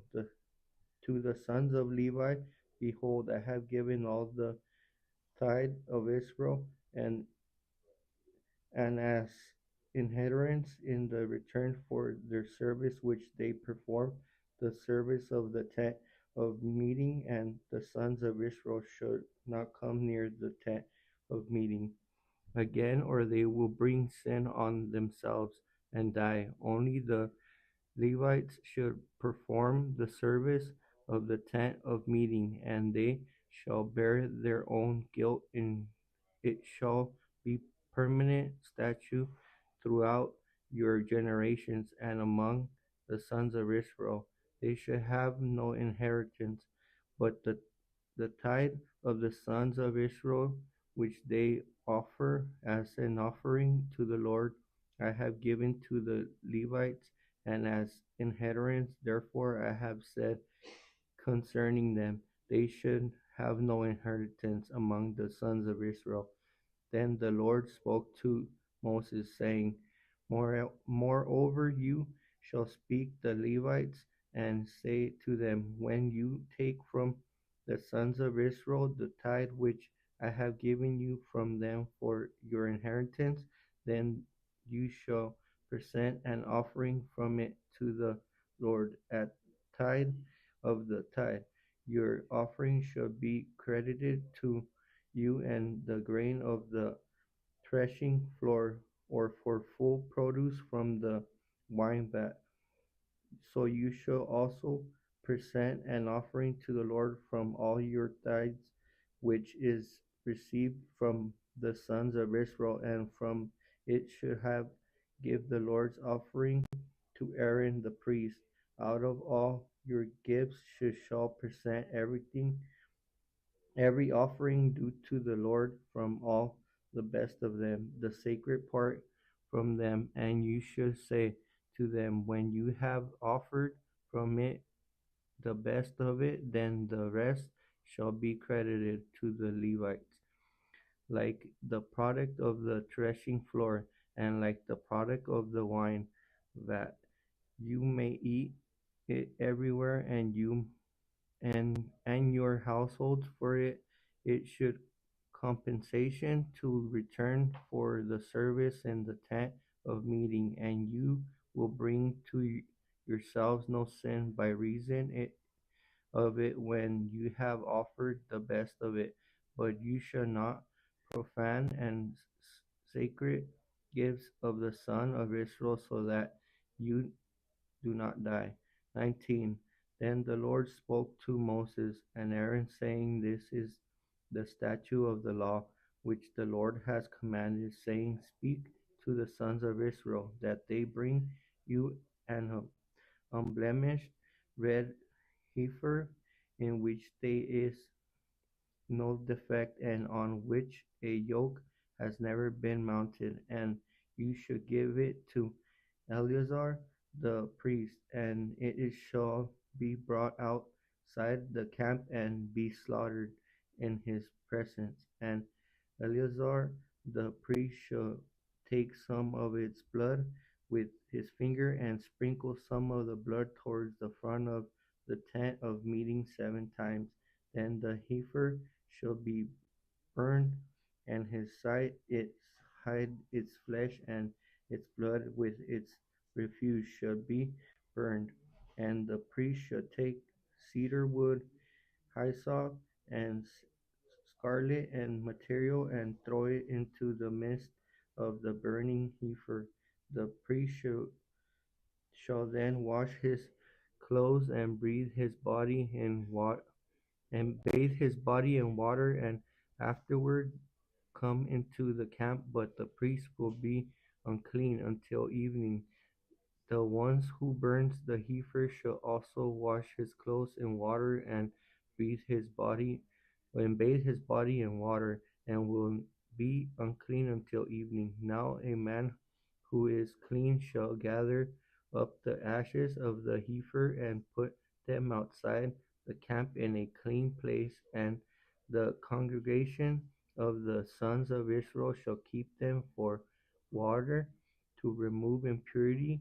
It is purification from sin. And the one who gathers the ashes of the heifer shall wash his clothes and will be unclean until evening. And it shall be a permanent statute for the sons of Israel, and for the stranger who resides among them. The one who touches the dead body of a person will also be unclean for 7 days. That one should purify himself with the water on the third day and on the seventh day, and then he will be clean. But if he does not purify himself on the third day and on the seventh day, he will not be clean. Anyone who touches a dead body, the body of a person who has died, and does not purify himself, defiles the tabernacle of the Lord, and that person shall be cut off from Israel, since the water for impurity has not sprinkled on him. He will be unclean. His uncleanness is still on him.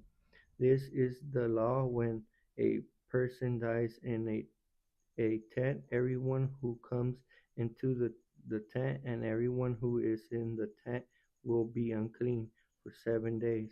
And every open container which has no cover tied down on it will be unclean. Also, everyone who in the open field touches one who has been killed with a sword, or one who has died naturally, or touches a human bone or a grave, will be unclean for 7 days. Then for the unclean person they should take some of the ashes of the burnt purification from sin, and running water should be added to them in a container. And a clean person shall take hyssop and dip it in the water and sprinkle it on the tent, on all the furnishings, on the persons who were there, and on all the one who touched the bone, or the one who was killed, or the one who died naturally, or the grave. Then the clean person shall sprinkle on the unclean on the third day and on the seventh day. And on the seventh day he shall purify him, and he shall wash his clothes and bathe himself in water, and will be clean by evening. But the person who is unclean and does not purify himself, that person shall be cut off from the midst and the assembly, because he has defiled the sanctuary of the Lord. The water for impurity has not been sprinkled on him, so he is unclean, so it shall be a permanent statute for them. And the one who sprinkles the water for impurity shall wash his clothes, and the one who touches the water for impurity will be unclean until evening.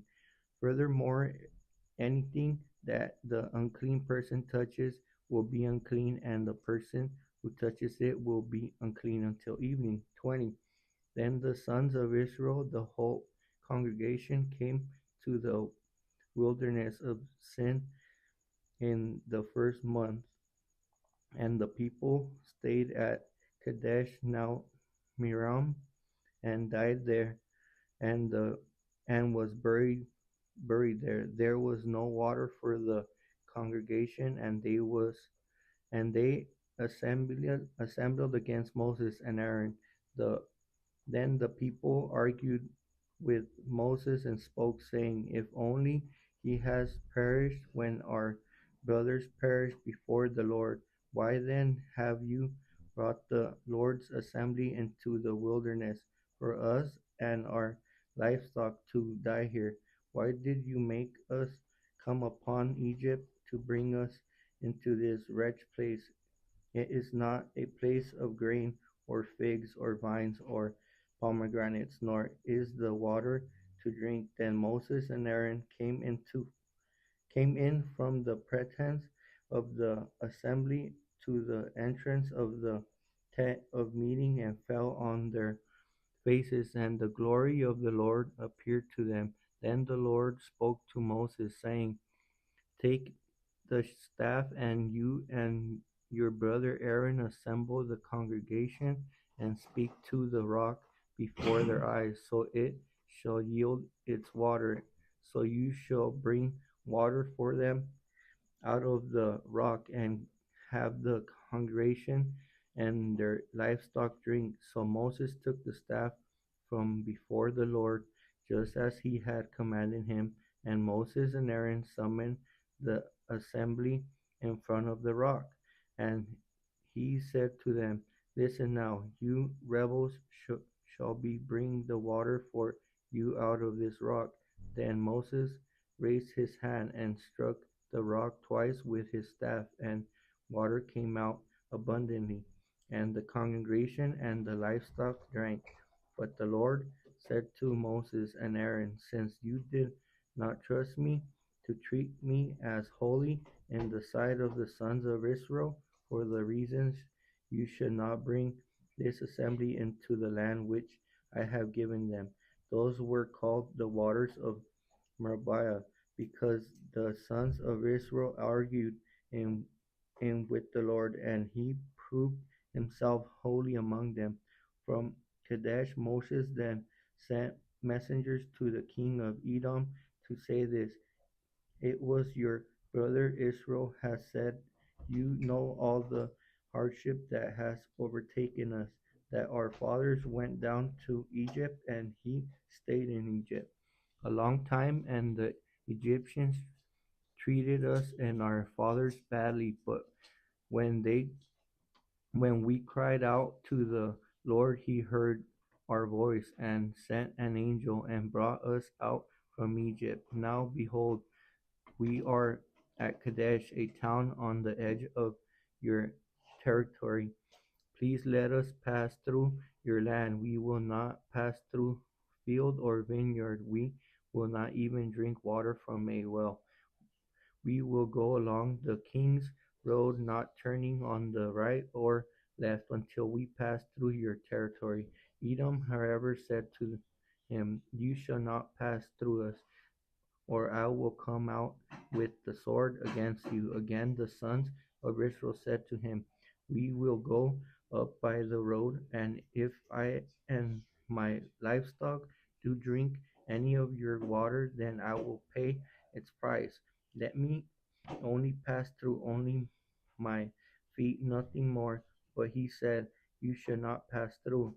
And Edom came out against him with a heavy force and a strong hand. So Edom refused to allow Israel to pass through his territory. Then Israel turned away from him. Now when they set out from Kadesh, the sons of Israel, the whole congregation, came to Mount Hor. Then the Lord spoke to Moses and Aaron and Mount Hor by the border and the land of Edom, saying, Aaron will be gathered to his people, for he should not enter the land which I have given the sons of Israel, because you rebelled against my command. And the waters of Meribah, take Aaron and his son Eleazar, and bring them up to Mount Hor. Then strip Aaron of his garments and put them on his son Eleazar. So Aaron will be gathered to his people and will die there. So Moses did just as the Lord had commanded, and they went up to Mount Hor in the sight of all the congregation. And after Moses stripped Aaron of his garments and put them on his son Eleazar, Aaron died there on the mountaintop. Then Moses and Eleazar came down from the mountain. When all the congregation saw that Aaron had died, the whole house of Israel wept for Aaron for 30 days. 21.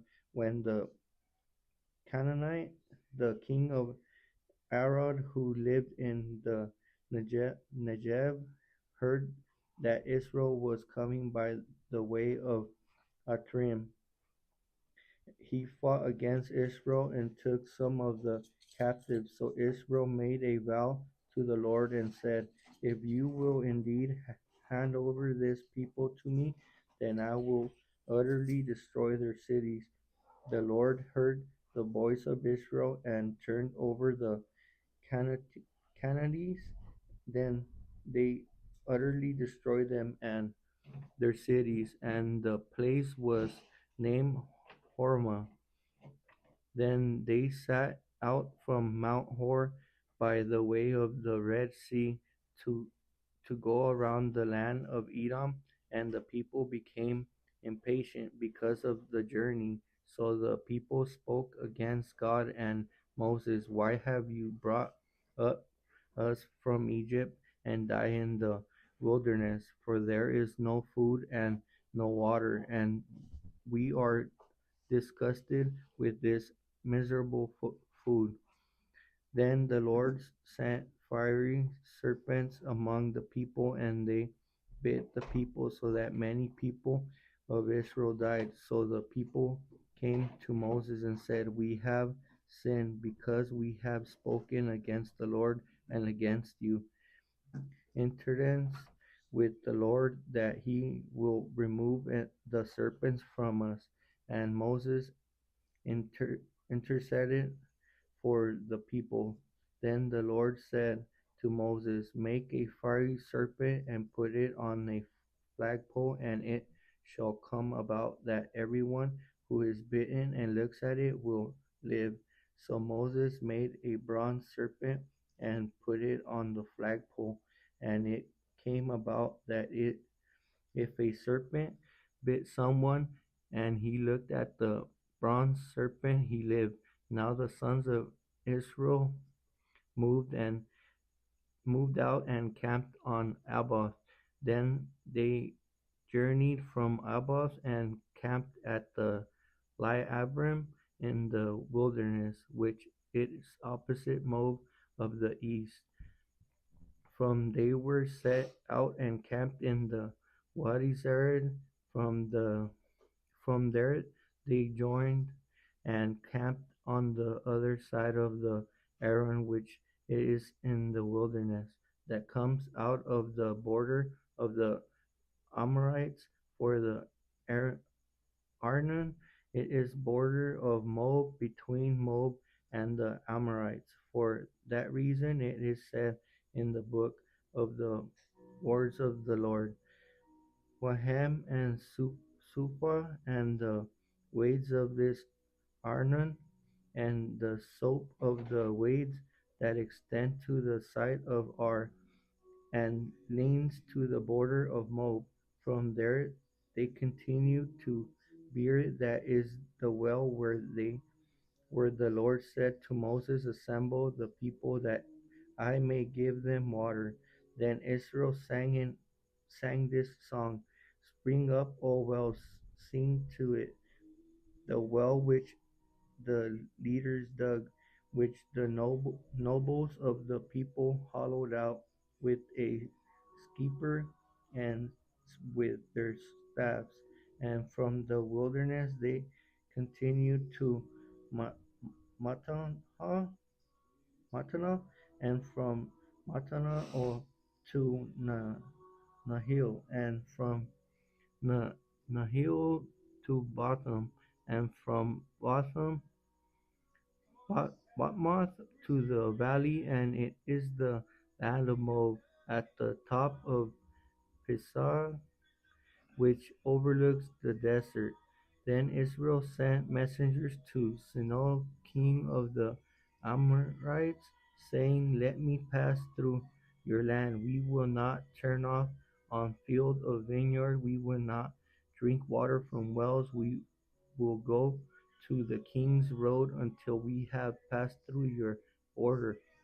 But Sihon would not permit Israel to pass through his border. Instead, Sihon gathered all his people and went out against Israel in the wilderness, and came to Jahaz and fought against Israel. Then Israel struck him with the edge of the sword, and took possession of his land from the Arnon to the Jabbok, as far as the sons of Ammon, for the border of the sons of Ammon was Jazer. Israel took all these cities, and Israel lived in all the cities of Amorites, in Heshbon, and in all the villages. The Heshbon was the city of Sinon, king of Amorites, who had fought against the former king of Moab and had taken all his land out of his hand as far as the Arnon.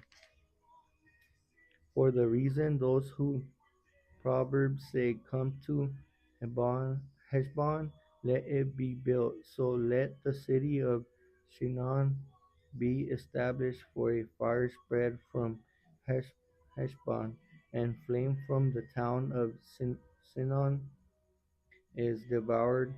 Are the Moab the dominant hates of the Aaron, who you have Moab. You are destroyed people of Chemosh. He has given his sons as fugitives and his daughters into captivity to the Amorite king Shinar, but we have shot them down with arrows. Heshbon it is destroyed as far as Dibon. Then he laid waste as far as Nopah, which reaches the Medeba. So Israel lived in the land of the Amorites. Now Moses sent men to spy out Sisera, and they captured its villages and disposed the Amorites who were there. Then they turned and went up by the way of Bashan, and Og, the king of Moab, went went out against them with all his people, but battle at Edrei. But the Lord said to Moses, "Do not fear him. I have handed him over to you and all his people and his land, and you should do to him as I did to Shinon, king of the Amorites, who lived in Heshbon." So they killed him and his sons and all his people until there was no survivors left, and they took possession of his land. 22. Then the sons of Israel journeyed journeyed on the camp in the plains of Moab beyond the Jordan opposite Jericho. Now Balak the son of Zippor saw all that Israel had done to the Amorites. So Moab was in great fear because of the people, so they were numerous, and Moab was in dread of his sons of Israel. Moab said to the elders of Midian,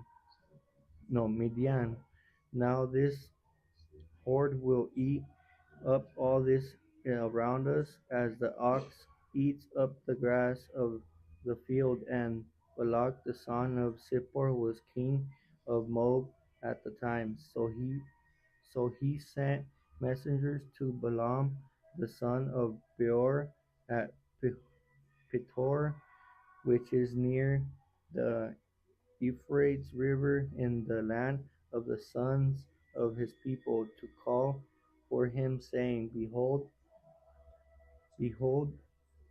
a people came out of Egypt.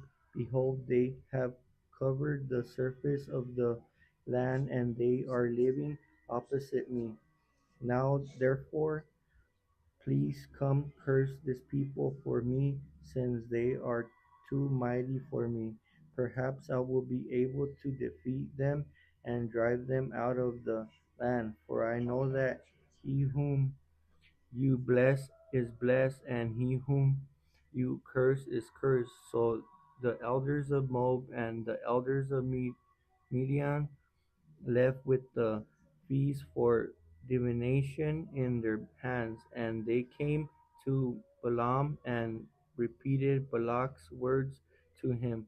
And he said to them, "Spend the night here, and I will bring word back to you, just as the Lord may speak to me." and the leaders of Moab stayed with Balaam. Then God came to Balaam and said, "Who are these men with you?" Balaam said to God, "Balak the son of Zippor, king of Moab, sent word to me, 'Behold, there is a people who came out of Egypt, and they cover the surface of the land. Now come, curse them for me. Perhaps I will be able to fight against them and drive them out.' But God said to Balaam, 'Do not go with them. You should not curse the people, for they are blessed.' So Balaam got up in the morning and said to Balak's representatives, 'Go back to your land, for the Lord has refused to let me go with you.' And the representatives from Moab got up and went to Balak and said, 'Balaam refused to come with us.' Then Balak sent representatives once again, more numerous and more distinguished than the previous. They came to Balaam and said to him, 'This is what Balak the son of Zippor says, I beg you, let nothing keep you from coming to me, for I will indeed honor you richly, and I will do whatever you tell me. Please come then, curse these people for me.' But Balaam replied to the servants of Balak, 'Even if Balak were to give me his house full of silver and gold, I cannot do anything either shall or great contrary to the command of the Lord my God. Now please you also stay here tonight, and I will find out what else the Lord will say to me.' And God came to Balaam that at night and said to him, If the man I have come to call you, rise up, go with them, but you shall do only the thing that I tell you.' So Balaam arose in the morning, saddled his donkey, and went with the leaders of Moab. But God was angry that he was going, and the angel of the Lord took his hand, and the rode as an adversary against him. Now he was riding on his donkey, and his two servants were with him.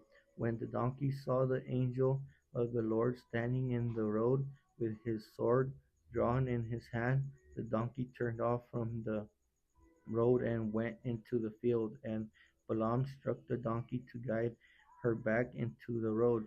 Then the angel of the Lord stood in the narrow path of the vineyards with a stone wall on the side, and on that side when the donkey saw the angel of the Lord, she pressed herself against the wall and pressed Balaam's foot against the wall. So he struck her again. Then the angel of the Lord went farther and stood in the narrow place where he was no way to turn to the right or to the left. When the donkey saw the angel of the Lord, she lay down under Balaam. So Balaam was angry and struck the donkey with his staff. Then the Lord opened the mouth of the donkey as she said to Balaam, "What have I done to you? What I have struck me these 3 times?" And Balaam said to the donkey, "It is because you have made a mockery of me. I only If only there had been a sword in my hand, for I would have killed you by now." But the donkey said to Balaam, I am not your donkey on which you have ridden all your life. To this day have I ever been in the habit of doing such a thing to you? And he said, "No." Then the Lord opened Balaam's eyes, and he saw the angel of the Lord standing in the way with his sword drawn in his hand, and he bowed all the way to the ground. Then the angel of the Lord said to him, "Why have you struck your donkey these 3 times? Behold, I have come out of as adversary because your way was reckless and contrary to me. But the donkey saw me and turned away from me 3 times. If she had not turned away from me, I certainly would have killed you just now and let her live. So Balaam said to the angel of the Lord, I have sinned, for I did not know that you were standing in the way against me. Now then, if it is displeasing to you, I will turn back. But the angel of the Lord said to Balaam, Go with the men, but you should speak only the word that I tell you. So Balaam went along with the representatives of Balak. When Balak heard that Balaam was coming, he went out to meet him at the city of Moab, which is the Arnon border of the extreme and of the border. Then Balak said to Balaam, Did I not urgently send word to you to call for you? Why did you not come to me? I am really unable to honor you.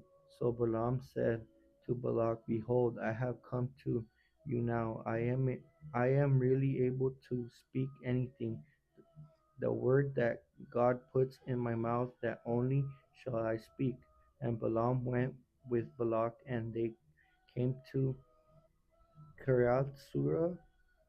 Balak sacrificed oxen and sheep and sent some to Balaam and the leaders who were with him. Then I came about in the morning that Balak took Balaam and brought him up to the high places of Baal, and he saw from a portion of the people.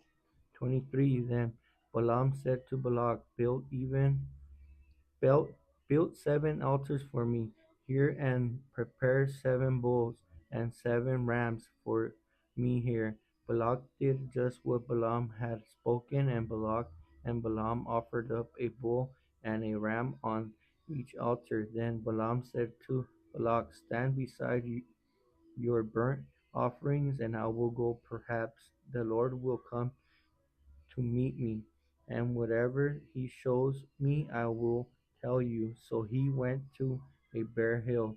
Now God met with Balaam, and he said to him, I have set up 7 altars, and I have offered up a bull and a ram on each altar. Then the Lord put a word in Balaam's mouth and said, Return to Balak, and this is what you shall speak.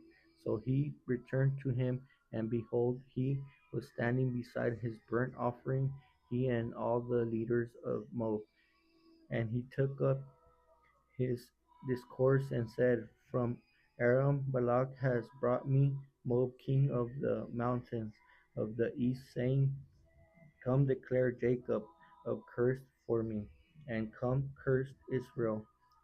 How I how I am to put a curse on him upon whom God has not put a curse, and how am I to curse him whom the Lord has not cursed? For I see him from the top of the rocks, and I look at him from the hills. Behold, a people that lives in isolation and does not consider itself to be among the nations, who has counted the dust of Jacob, or the number of the fourth part of Israel. May I die the death of the upright, and may may my end be like his. Then Balak said to Balaam, What have you done to come? I took you to put a curse on my enemy, but behold, you have actually blessed them. He replied, Must I not be careful to speak what the Lord puts in my mouth? Then Balak said to him, Please come with me to another place from where you may see them, although you will only see the extreme end of them and will not see all of them, and put a curse on them for me from there. So he took him to the field of Sophim on the top of Pisgah, and he built 7 altars and offered a bull and a ram on each altar. Then he said to Balak, "Stand here beside your burnt offerings while I myself meet the Lord over there." Then the Lord met Balaam and put a word in his mouth and said, "Return to Balak, and this is what you shall speak." So he came to him, and behold, he was standing beside his burnt offering, and the leaders of Moab with him. And Balak said to him, "What has the Lord spoken?" Then he took up his discourse and said, "Arise, Balak, to hear. Listen to me, son of Zippor. God is not a man that he would lie, nor a son of man that he would change his mind. He has he said, and will he not do it? Or has he spoken, and will he not make it good? Behold, I have received a command to bless. When he has blessed, I cannot revoke it. He has not looked at misfortune in Jacob, nor has he seen trouble in Israel. The Lord his God with him, and the joyful shout of a king is among them. God brings them out of Egypt. He is for them like the horns of the wild ox. For there is no magic curse against Jacob, nor is there any divination against Israel. At the proper time it shall be said to Jacob and to Israel what God has done.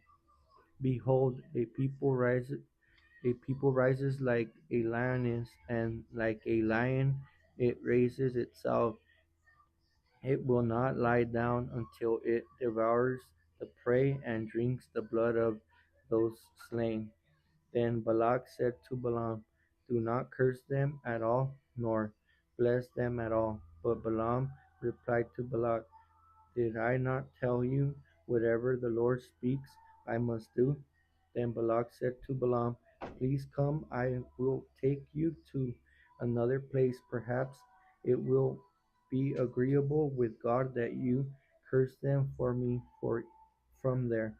So Balak took Balaam to the top of Peor, which overlooks the desert. And Balaam said to Balak, "Build 7 altars for me here, and prepare 7 bulls and 7 rams for me here."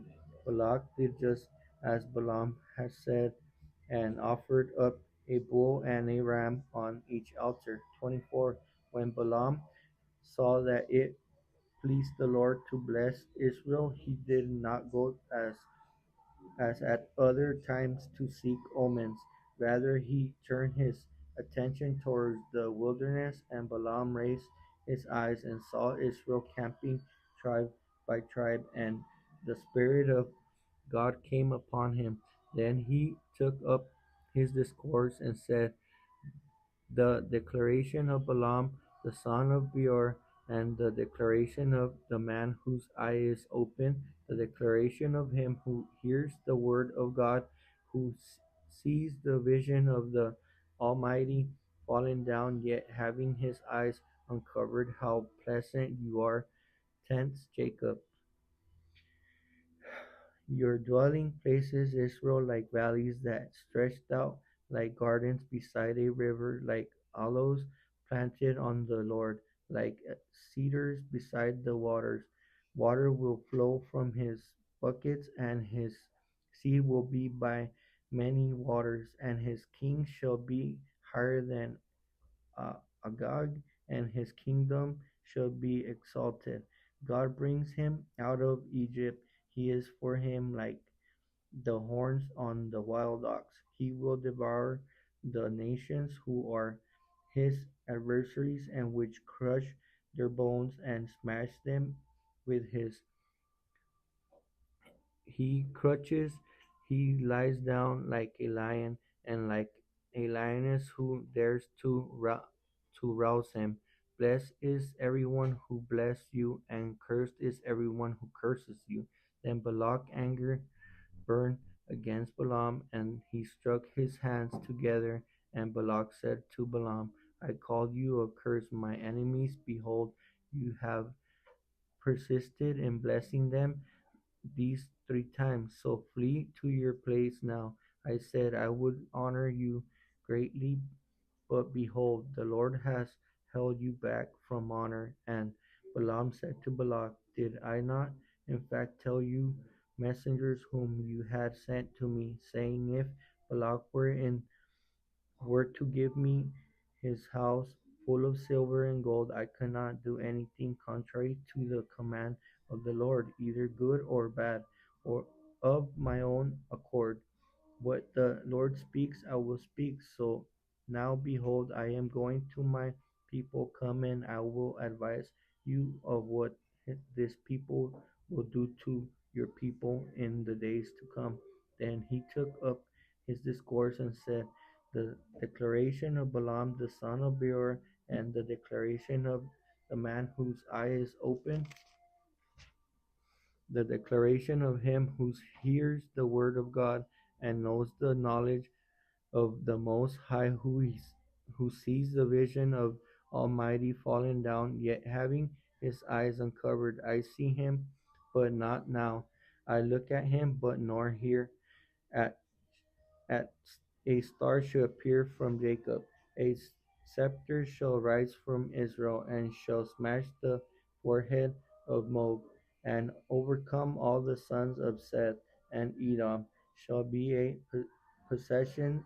Shear its enemies also will be possession, while Israel performs valiantly. One of Jacob shall rule and will eliminate the survivals from the city. And he looked at Amalek and took up his discourse and said, Amalek was the first of the nations, but his end shall be destruction. And he took at the Canaanite and took up his discourse and said, you dwelling place and enduring, and your nest is in the cliff. Nevertheless, Cain will suffer devastation. Now long will Amersh keep you captive. Then he took up his discourse and said, oh, who can you unless God has ordained it?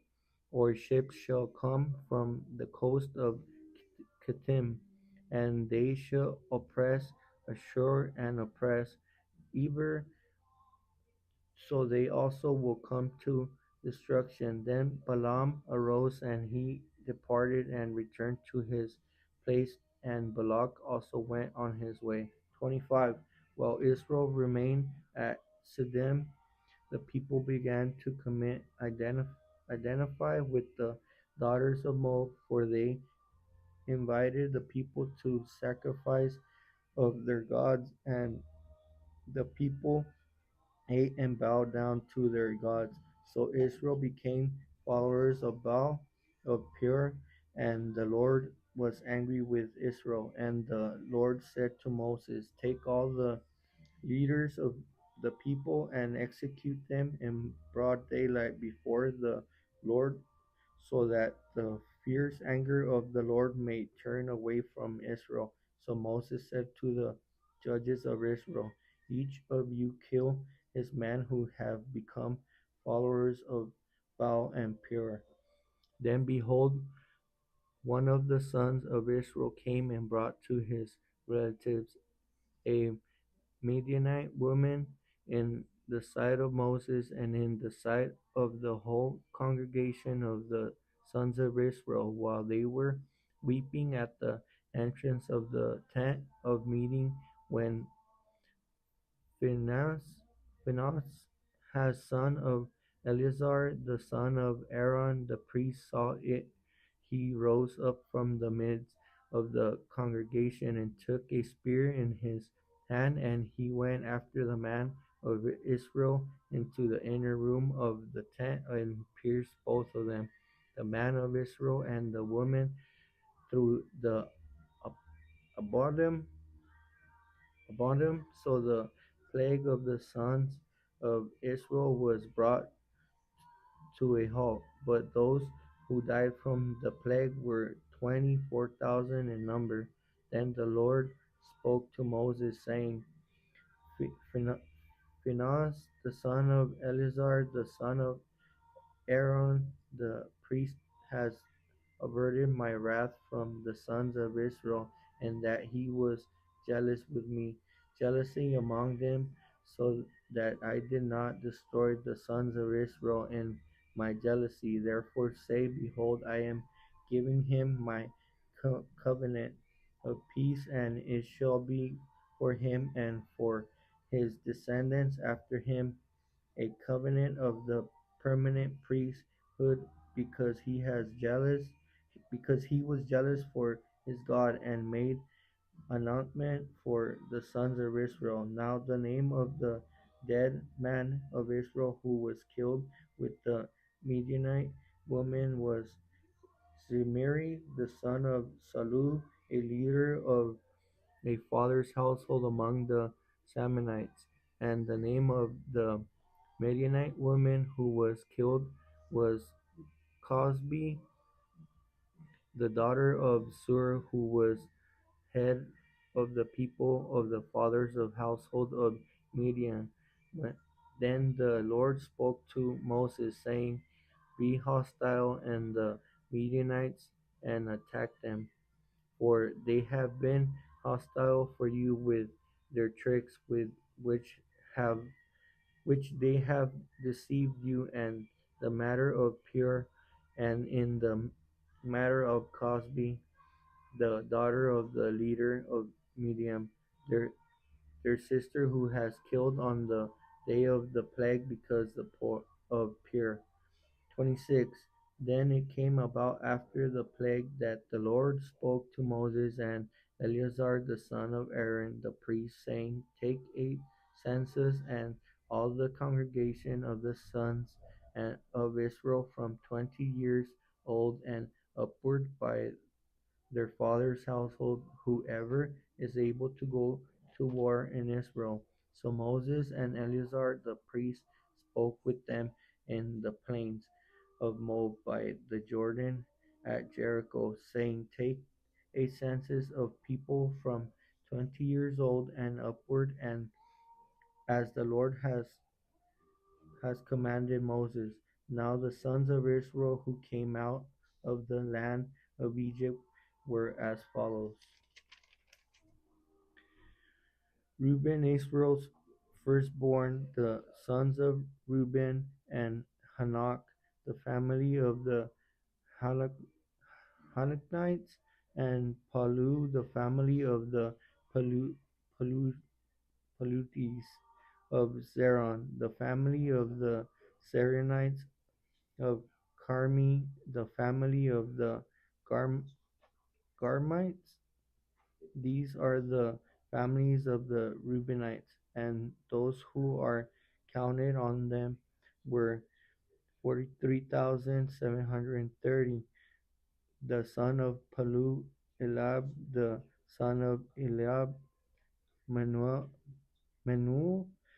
the Tom and Aram. These are the Tom and Abiram who were called by the congregation who fought against Moses and against Aaron in the group of Korah, when they saw against the Lord, and the earth opened its mouth and swallowed them up along with Korah, when all group died, when the fire devoured 250 men, so that they became a warning sign. The sons of Korah, however, did not die. The sons of Simeon by their families, and Nemuel, the family of the Nemuelites, of the Jamin, the family of the Jaminites, of Jachin, the family of the Jachinites, of Zerah, the family of the Saronites, of Zal, the family of the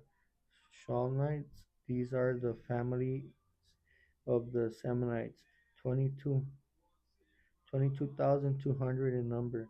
The sons of Gad by their families, of Siphon, the family of the Sephonites, of Hagi, the family of the Hagites, Of Suni, the family of the Sunites. Of Ozni, the family of the Oznites. Of Ari, the family of the Erites.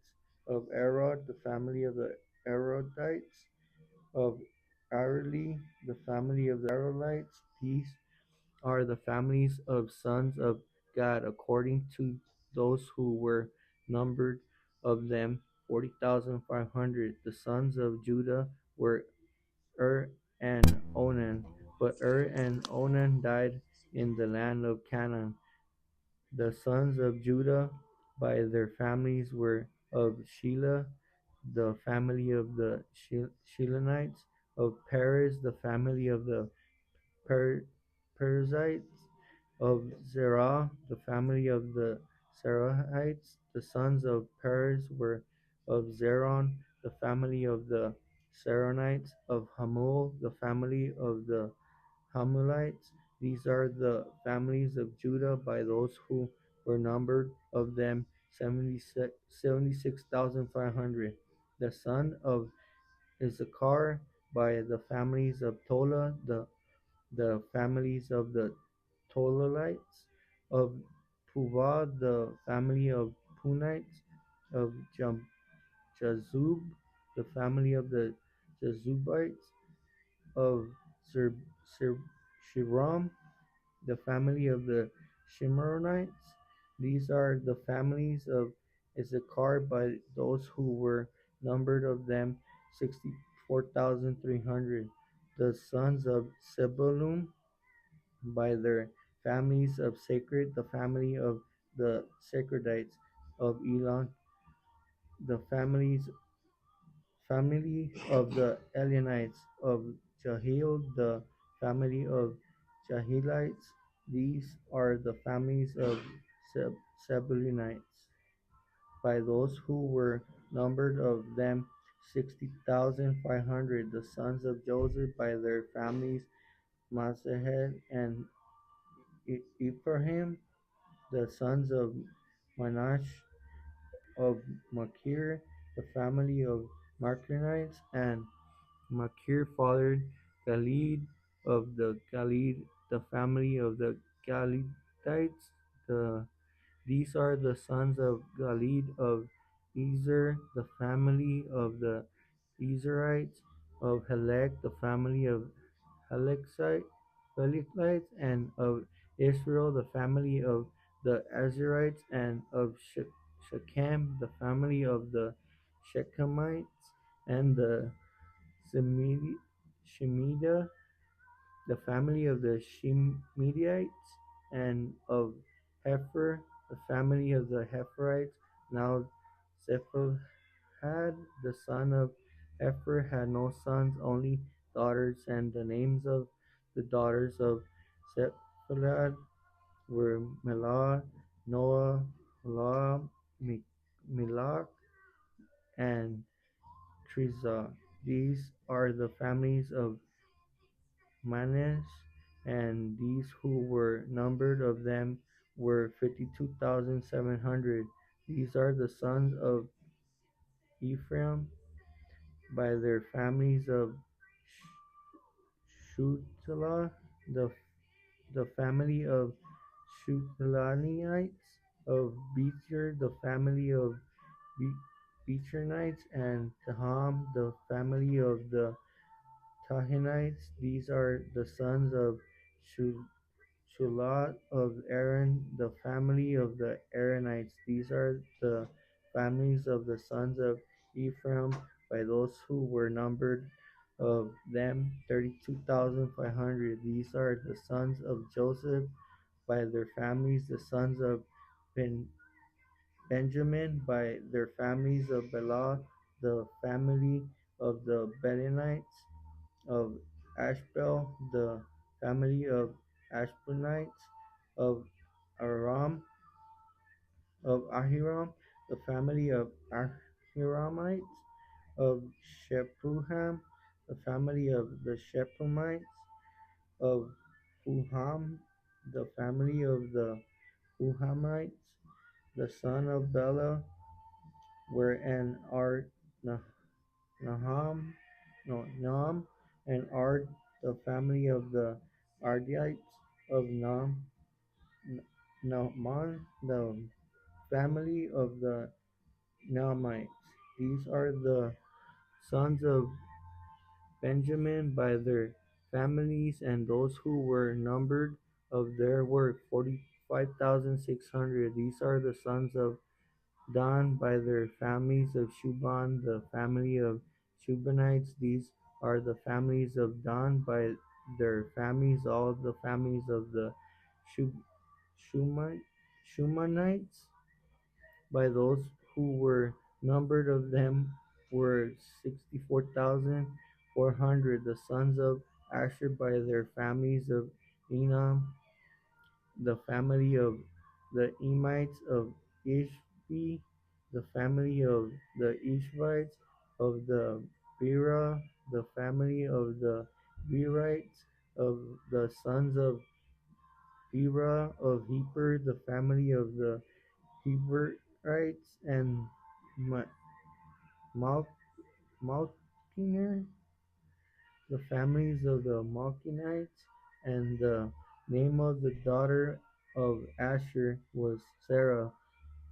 These are the families of the sons of Asher by those who were numbered of them 53,400. The sons of Naphtali,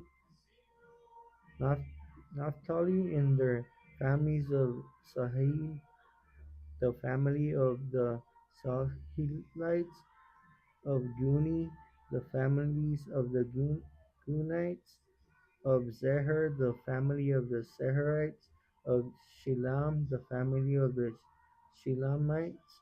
These are the families of Naphtali by their families, and those who were numbered of them were 45,400. These are the ones who were numbered of the sons of Israel were six hundred and 1,730.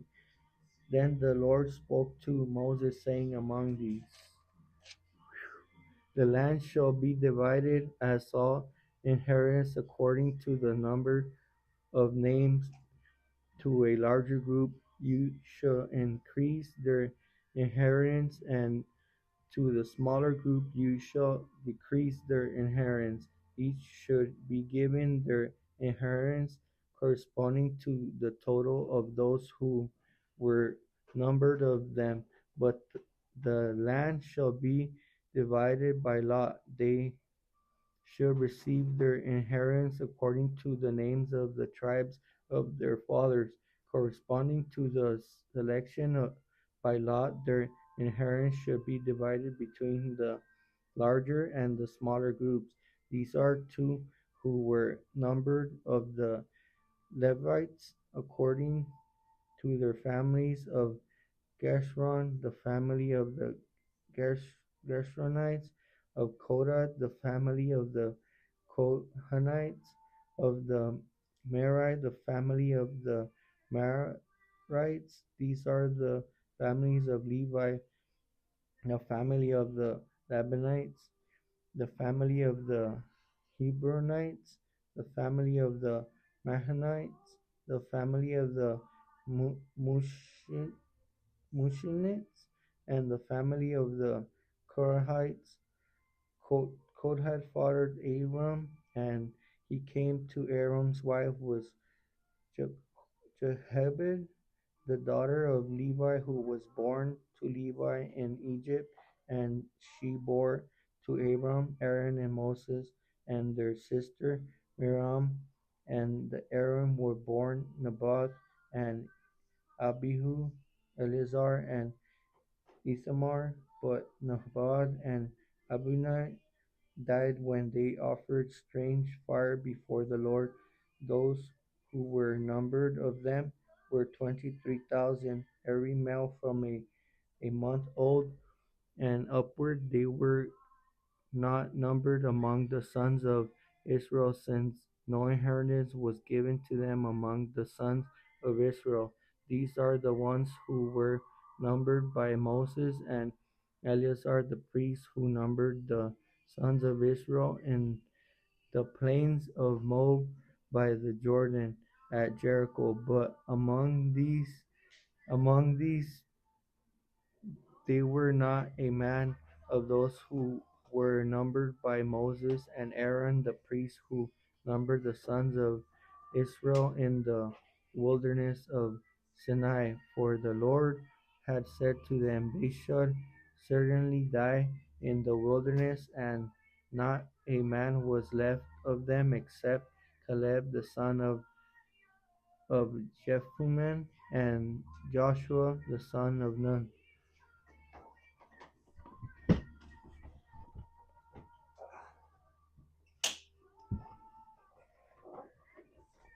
Chapter 27. Then the daughters of Zebulun, the son of Heber, the son of Gilead, the son of Machir, the son of Manasseh, the son of the families of Manasseh, the son of Joseph, came forward, and these are the names of of his daughters: Mahalah, Noah, Hoglah, Milcah, and Tizrah. They stood before Moses, before Elzarah the priest, before the leaders, and all the congregation at the entrance of the tent of meeting, saying, Our father died in the wilderness, yet he is not among the group of those who had gathered together against the Lord, in the group of Korah, but he died in his own sin, and he had no sons. Why should the name of our father be withdrawn from among his family, simply because he had no son? Give us property among our father's brothers. So Moses brought their case before the Lord. Then the Lord said to Moses, The daughters of Zephalah are right about their statements. You shall certainly give them hereditary property among their father's brothers, and you shall transfer the inheritance of their father to them. Further, you shall speak to the sons of Israel, saying, If a man dies and has no son, then you shall transfer his inheritance to his daughter. And if he has no daughter, then you shall give his inheritance to his brothers. If he has no brothers, then you shall give his inheritance to his father's brothers. And if his father has no brothers, then you shall give his inheritance to his nearest relative in his own family, and he shall take possession of it, and it shall be a statutory ordinance to the sons of Israel, just as the Lord has commanded Moses. Then the Lord said to Moses, Go up to this mountain of Abraham, and see the land which I given to the sons of Israel. When you have seen it, you too will be gathered to your people, just as Aaron your brother's was. For in the wilderness of Zin, during the strife of the congregation, you rebelled against my command to treat me as holy before their eyes at the water. These are the waters of Meribah of Kadesh, and the wilderness of Zin. Then Moses spoke to the Lord, saying, May the Lord, the God of the spirits of humanity, appoint a man over the congregation who will go out and come in before them, and lead them out and bring them in, so that the congregation of the Lord will not be like sheep that have no shepherd. So the Lord said to Moses, Take Joshua the son of Nun, and a man in whom is the Spirit, and lay your hand on him, and have him stand before Eleazar the priest and before all the congregation, and commission him in their sight. And you shall put some of your authority on him, so that all the congregation of the sons of Israel will obey him. Moreover, priest, and give him stand before Eleazar the priest and before all the congregation, and commission him in their sight. And you shall put some of your authority on him, so that all the congregation of the sons of Israel will obey him. Moreover, he shall stand before Eleazar the priest, who shall inquire for him by the judgment of Urim before the Lord. At his command they shall go out, and at his command they shall come in, both he and all the sons of Israel with him, all the congregation. Then Moses did just as the Lord commanded him. He took Joshua and had him stand before Eleazar the priest and before all the congregation. Then he laid his hands on him and commissioned him, just as the Lord had spoken through Moses. Chapter 28. Then the Lord spoke to Moses, saying, Command the sons of Israel, and say to them, You shall be careful to present to me my offering, my food for my offering by fire, of a soothing aroma to me, at their appointed time. And you shall say to them, This is the offering by fire which you shall offer to the Lord, 2 male lambs, 1 year old, without defect, as a continual burnt offering every day. You shall offer the one lamb in the morning, and the other lamb you shall offer at twilight. Also a tenth of an ephah of fine flour as a grain offering, mixed with a fourth of a hin of pure oil. It is a continual burnt offering which was ordained on Mount Sinai as a soothing aroma, an offering by fire to the Lord. Then the drink offering with it shall be a fourth of a hin for each lamb. In the holy place pour out a drink offering of strong drink to the Lord. The other lamb you shall offer at twilight as the grain offering of the morning, and as its drink offering you shall offer it on an offering by fire, a soothing aroma to the Lord. Then on the Sabbath day 2 male lambs 1 year old without defect, and 2/10 of an ephah of fine flour mixed with oil as a grain offering and its drink offering. This is the burnt offering of every Sabbath in addition to the continual burnt offering and its drink offering. Then at the beginning of each of your months you shall present a burnt offering to the Lord, 2 bulls and 1 ram, 7 male lambs 1 year old without defect, and 3/10 of an ephah of fine flour mixed with oil as a grain offering for each bull, and 2/10 of a fine flour mixed with oil as a grain offering for the 1 ram, and a tenth of an ephah of fine flour mixed with oil as a grain offering for each lamb, as a burnt offering of soothing aroma, an offering by fire to the Lord. Their drink offerings shall be half a hin of wine for a bull, and a third of a hin for the ram, and a fourth of a hin for a lamb. This is the burnt offering of each month throughout the months of the year, and 1 male goat as a sin offering to the Lord. It shall be offered with its drink offering in addition to the continual burnt offering. The Lord's Passover shall be on the 14th day of the first month. On the 15th day of this month there shall be a feast. Unleavened bread shall be eaten for 7 days. On the first day there shall be a holy assembly. You shall do no laborious work, but you shall present an offering by fire, a burnt offering to the Lord, 2 bulls, 1 ram, and 7 male lambs 1 year old, that you have without defect. For their grain offering you shall offer fine mixed flour with oil, 3/10 of an ephah for a bull, and 2/10 for the ram. A tenth of an ephah for you shall offer for each of the 7 lambs, and 1 male goat as a sin offering to make atonement for you.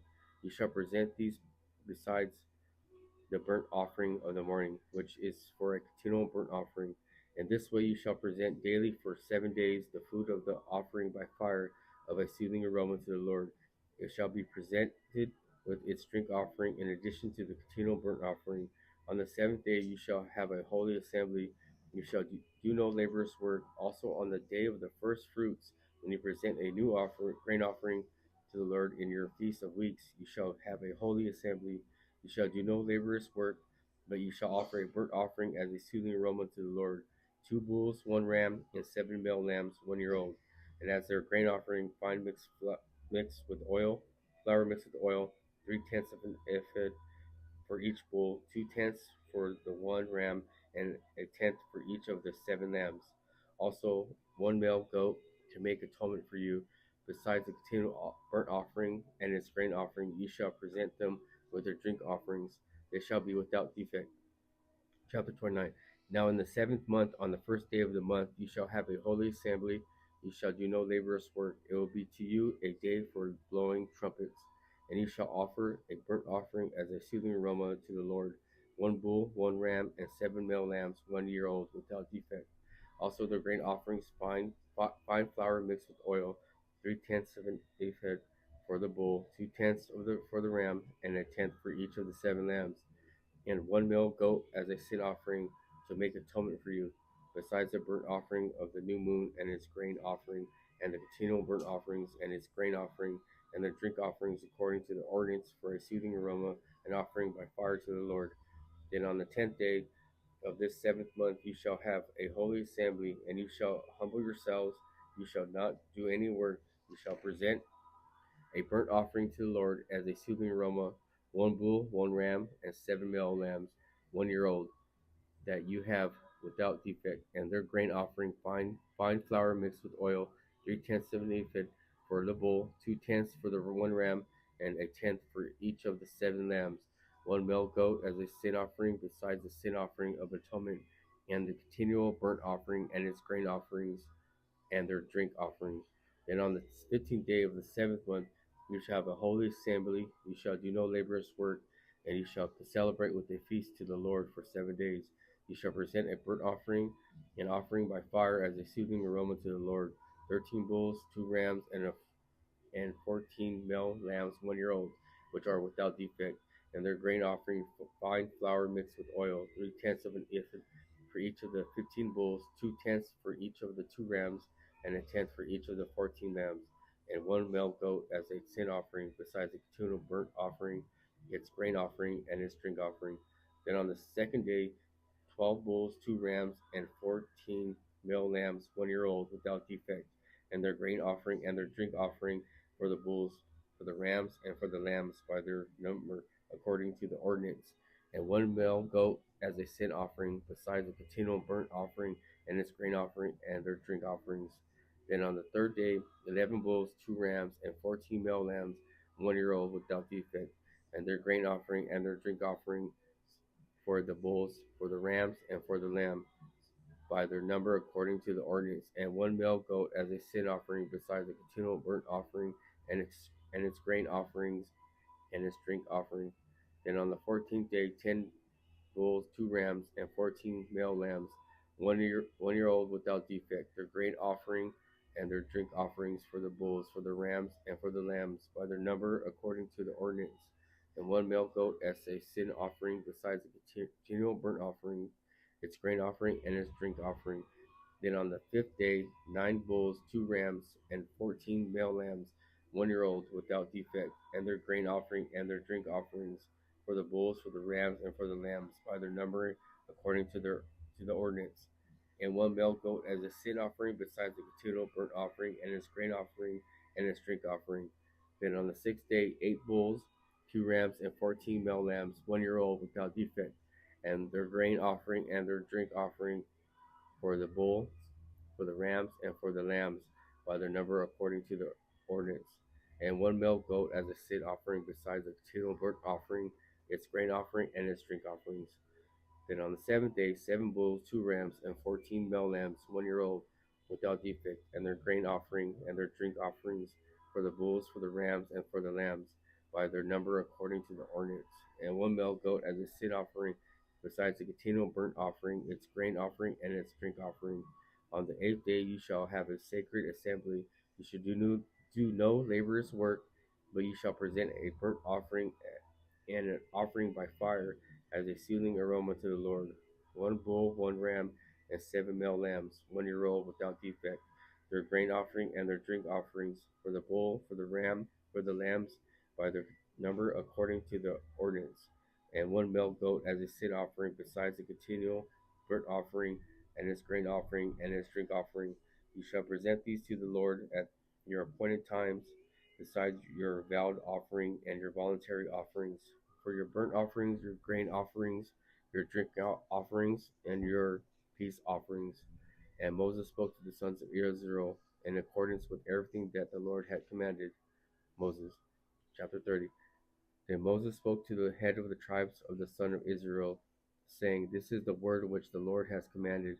If a man makes a vow to the Lord or takes an oath to put himself under a binding obligation, he shall not break his word. He shall act in accordance with everything that comes out of his mouth.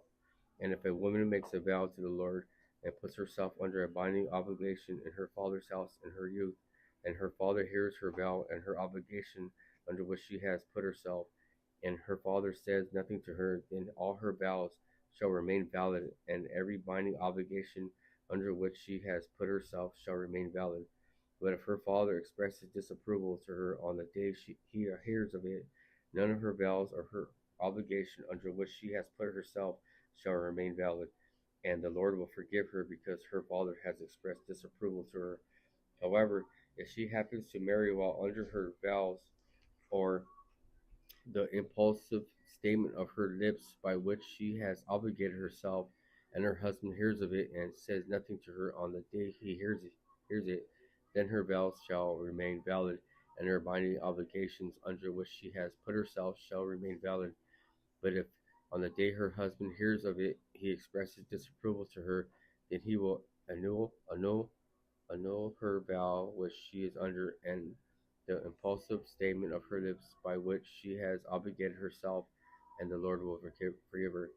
But as for the vow of a widow or of a divorced woman, every binding obligation under which she has put herself shall remain valid against her. However, if a married woman vowed in her husband's house or put herself under a binding obligation with an oath, and her husband heard it, but said nothing to her, and did not express disapproval to her, then all her vows shall remain valid, and every binding obligation under which she put herself shall remain valid. But if her husband actually annuls them on the day he hears them, then no utterance from her lips concerning her vows or the obligation she put herself shall remain valid. Her husband has annulled them, and the Lord will forgive her. Every vow and every binding oath to humble herself, her husband may confirm it, or her husband may annul it. But if her husband in fact says nothing to her on the day from day to day, then he confirms all her vows or all her binding obligation which are on her. He has confirmed them because he said nothing to her on the day he heard them. However, if he actually annuls them after he has heard them, then he bear the responsibility for her guilt. These are the statutes which the Lord commanded Moses concerning matters between a man and his wife, and between a father and his daughter, while she is in her youth in her father's house. Chapter 31. Then the Lord spoke to Moses, saying, Take vengeance on the Midianites, for the sons of Israel afterward you will be gathered to your people. So Moses spoke to the people, saying, Arm men from among you for war, so that they may go against Midian to execute the Lord's vengeance on Midian. You shall send 1,000 from each tribe of all the tribes of Israel to war. So there were selected from the thousands of Israel 1,000 from each tribe, 12,000 armed for war. And Moses sent them 1,000 from each tribe to the war of Phinehas, the son of Eleazar, the priest, to the war with them, and the holy implements and the trumpets of the alarm in his hand. So they made war against Midian, just as the Lord had commanded Moses, and they killed every male. They killed the kings of Midian along with the rest of those killed, Evi, Rechem, Zur, Hur, and Reba, the 5 kings of Midian. They also killed Balaam, the son of Beor, with the sword, and the sons of Israel took captive the women of Midian and their little ones, and they plundered all their cattle, all their flocks, and all their property. Then they burned all the cities where they lived and all their encampments, and they took all the plunder and all the spoils, both of people and the livestock. They brought the captives and the spoils and the plunder to Moses, to Eleazar the priest, and to the congregation of the sons of Israel, to the camp of the plains of Moab, which are by the Jordan opposite Jericho. And Moses, Eleazar the priest, and all the leaders of the congregation went out to meet them outside the camp. But Moses was angry with the officers of the army, the commanders of the thousands, and the commanders of hundreds, who had come from service in war. And Moses said to them, Have you spared all the women? Behold, they caused the sons of Israel through the counsel of Balaam to be unfaithful to the Lord in the matters of Peor, so that the plague took place among the congregation of the Lord. Now therefore kill every male among the little ones, and kill every woman who has known a man intimately. However, all the girls who have not known a man intimately keep alive for yourselves. And as for you, camp outside the camp for 7 days. Whoever has killed a person, whoever has touched anyone killed, purify themselves, you and your captives, on the 3rd day and on the 7th day. And you shall purify for yourselves every garment, every article of leather, every work of goat's hair, and every article of wood.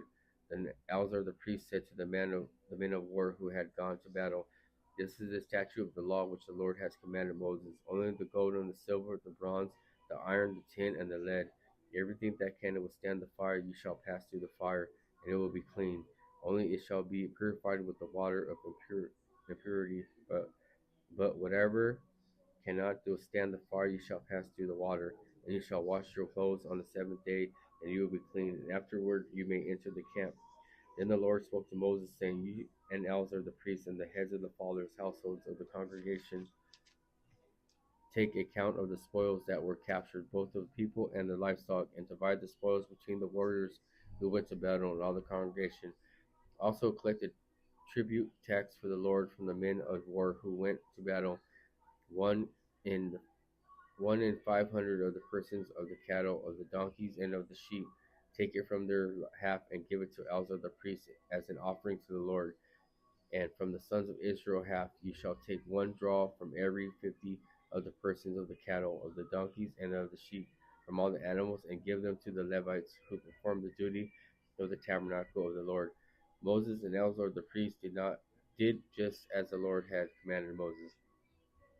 Now the spoils that remained from the plunder which the men of war had plundered was 675,000 sheep, 72,000 cattle, 71,000 donkeys, and of captive people of the women who had not known a man intimately in all were 32,000 people.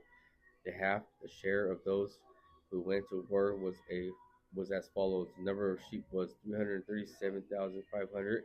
The Lord's tribute tax of the sheep was 675. The cattle were 36,000, from which the Lord's tribute tax was 72. The donkeys were 30,500, from which the Lord's tribute tax was 61. And the captive people were 16,000, from whom the Lord's tribute tax was 32 persons. And Moses gave a tribute tax, which was the Lord's offering, to Eleazar the priest, just as the Lord had commanded Moses. As for the sons of Israel's half, which Moses separated from the men who had gone to war, now the congregation's half was 337,500 sheep, 36,000 cattle, 30,500 donkeys, and the captive people were 16,000. From the sons of Israel's half, Moses took one draw from every 50, both of people and of animals, and gave them to the Levites who performed the duty of the tabernacle of the Lord, just as the Lord had commanded Moses.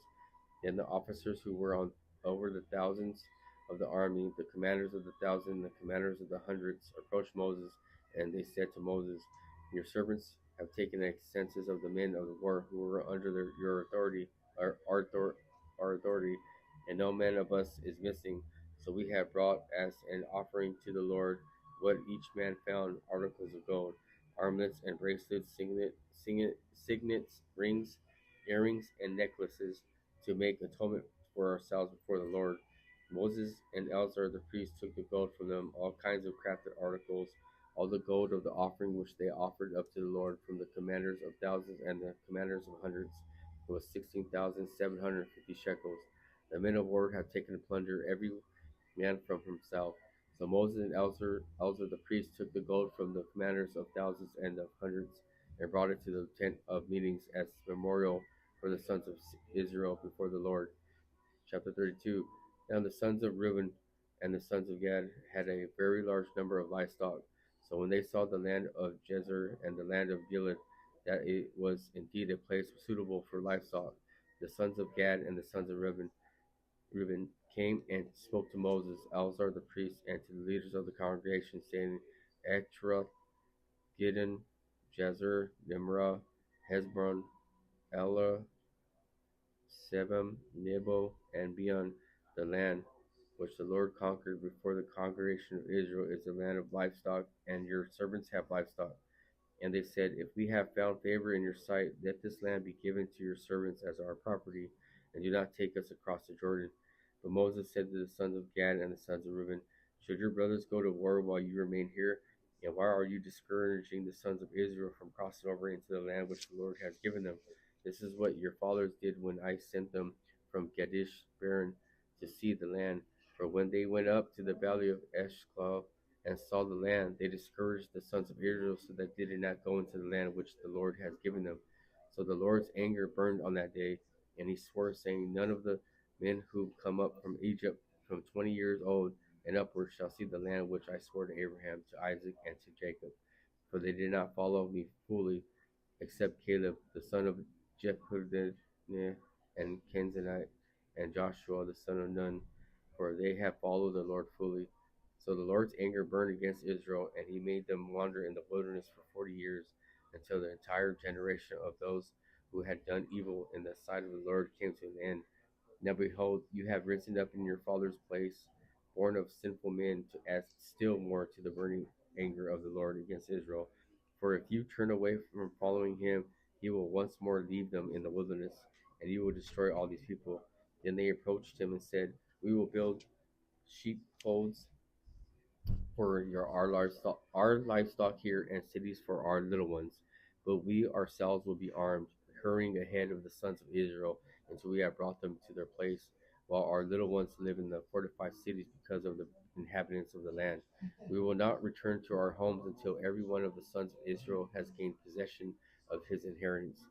But we will not have an inheritance with them on the other side of the Jordan and beyond, because our inheritance has come to us on this side of the Jordan toward the east. So Moses said to them, if you will do this, if you will arm yourselves before the Lord for the war, and all of your armed men cross over to the Jordan before the Lord until he has driven his enemies from him, and the land is subdued before the Lord, then afterward you may return and be free of obligation toward the Lord and toward Israel, and this land shall be yours as property before the Lord. But if you do not do so, behold, you have sinned against the Lord, and be sure that your sin will find you out. Build yourself cities for your little ones and sheepfolds for your sheep, and do what you have promised. Then the sons of Gad and the sons of Reuben spoke to Moses, saying, your servants will do just as my Lord commands. Our little ones, our wives, our livestock, and all our cattle shall remain there in the cities of Gilead, while your servants, that is, everyone who is armed for war, cross over into the presence of the Lord to battle, just as my Lord says. So Moses gave the command regarding them to Eleazar the priest, to Joshua the son of Nun, and to the heads of the fathers' households of the tribes of the sons of Israel. And Moses said to them, if the sons of Gad and the sons of Reuben, everyone who is armed for battle, cross with you over to the Jordan in the presence of the Lord, and the land is subdued before you, then you shall give them the land of Gilead as their property. But if they do not cross over with you armed, they shall instead be settled among you in the land of Canaan. And the sons of Gad and the sons of Reuben answered, saying, as the Lord has said to your servants, so we will do. We ourselves will cross over armed in the presence of the Lord into the land of Canaan, and the property of our inheritance shall remain with us across the Jordan. So Moses gave to them, to the sons of Gad, the sons of Reuben, and to the half tribe of Joseph's son Manasseh, the kingdom of Sihon, king of the Amorites, and the kingdom of Og, the king of Bashan, and the land which its cities with their territories, the cities of the surrounding land. And the sons of Gad built Didon, Atroth, Eror, Atroth, Shaphan, Gazer, Jabulhad, Beth Nimrah, and Beth Haran, and fortified cities and sheepfolds for sheep.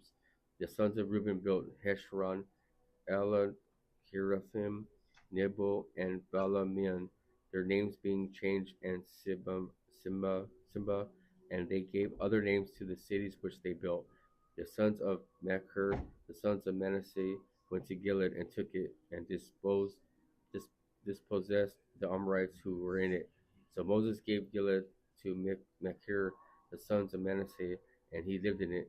Jeher, the son of Manasseh, went and took its towns and called them Havoth-Jair. Nobah went and took Kenneth and its villages and named it Nobah after his own name. Chapter 33. These are the journeys of the sons of Israel by which they came out of the land of Egypt by their names, armies under the leadership of Moses and Aaron. Moses recorded their starting places according to their journeys by the command of the Lord, and these are their journeys according to their standing places. Now they journeyed from Ramesses in the first month, and on the 15th day of the first month, on the day after the Passover, the sons of Israel started out boldly in the sight of all the Egyptians, while the Egyptians were burying all their firstborn whom the Lord had fatally struck among them. The Lord had also executed judgment against their gods. Then the sons of Israel journeyed from Ramesses and camped in Succoth. They journeyed from Succoth and camped in Etham, which is on the edge of the wilderness. Then they journeyed from Etham and turned back into Pi-hahiroth, which faces Baal-zephon, and they camped before Migdol. They journeyed from Pi-hahiroth and passed through the midst of the sea to the wilderness, and they went 3 days, journeyed in the wilderness of Etham, and camped at Merah. They journeyed from Merah and came to Elam, and in Elam there the 12 springs of the water and 70 palm trees, and they camped there. They journeyed from Elam and camped by the Red Sea. And they journeyed from the Red Sea and camped in the wilderness of Sin. They journeyed from the wilderness of Sin and camped at Dophkah. They journeyed from Dophkah and camped at Alush. And they journeyed from Alush and camped at Rephidim. Now it was there that the people had no water to drink, and they journeyed from Rephidim and camped in the wilderness of Sinai. They journeyed from the wilderness of Sinai and camped at Kibroth Tava. They journeyed from Kaproth Hattava and camped at Hazeroth. They journeyed from Hazeroth and camped at Rimachah. They journeyed from Rithmah and camped at Rimmon Perez. They journeyed from Rimmon Perez and camped at Libnah. They journeyed from Libnah and camped at Rissah. They journeyed from Rissah and camped in Kelitha. They journeyed from Kelitha and camped at Mount Seppur. They journeyed from Mount Seppur and camped at Heradah. They journeyed from Heradah and camped at Makligoth. They journeyed from Makligoth and camped at Tanhatha. They journeyed from Tatha and camped at Tarha. They journeyed from Tarha and camped at Mithaka. They journeyed from Mithaka and camped at Hashemathah. They journeyed from Hashemathah and camped at Moserath. They journeyed from Moserath and camped at Bene Jaakan. They journeyed from Bene Jaakan and camped at Hor Haggidgad. They journeyed from Hor Haggidgad and camped at Jobatha. They journeyed from Jobatha and camped at Ambronan. They journeyed from Ambronan and camped at Ezron Jabber. They journeyed from Ezion Jabber and camped in the wilderness of Zin, that is Kadesh. They journeyed from Kadesh and camped at Mount Hor and at the edge of the land of Edom. Then Aaron the priest went up to the Mount Hor and at the command of the Lord he died there in the 40th year after the sons of Israel had come from the land of Egypt, on the first day in the 5th month. Aaron was 123 years old when he died on Mount Hor.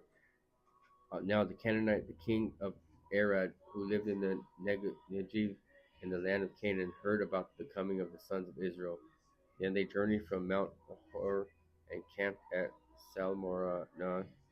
They journeyed from Salmona and camped at Hunan. They journeyed from Hunan and camped at Oboth.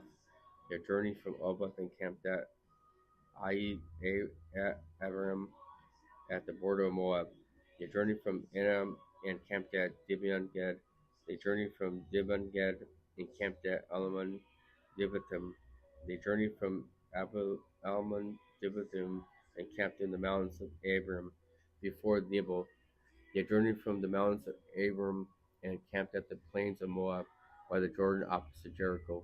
They camped by the Jordan from Bethshemesh as far as Abel Shittim in the plains of Moab. Then the Lord spoke to Moses in the plains of Moab by the Jordan opposite Jericho, saying, Speak to the sons of Israel and say to them, When you cross through the Jordan to the land of Canaan, you shall drive out all the inhabitants of the land from you, and destroy all their idolatrous sculptures, destroy all their cast metal images, and eliminate all their high places.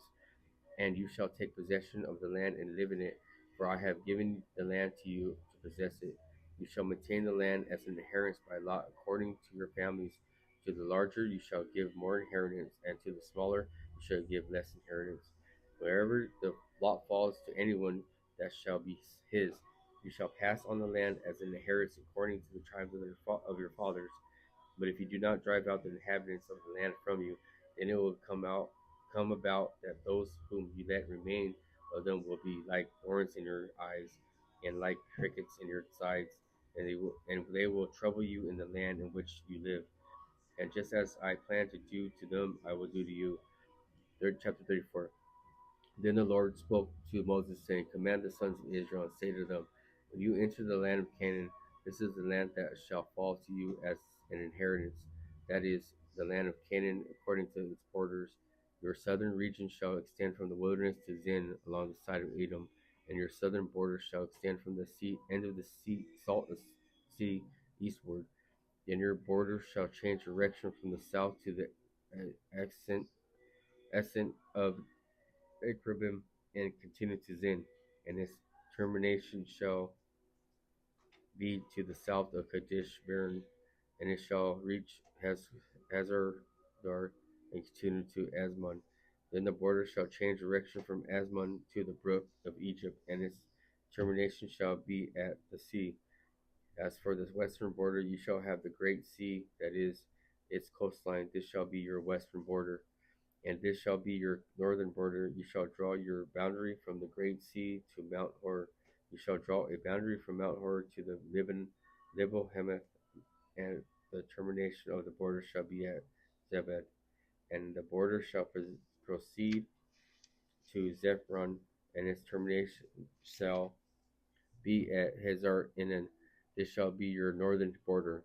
For your eastern border you shall also draw a boundary from Hazar Enan to Zephram, and the border shall go down from Shephem to Riblah on the east side of Ain, and the border shall go down and reach the slope on the east side of the sea of Shinnereth.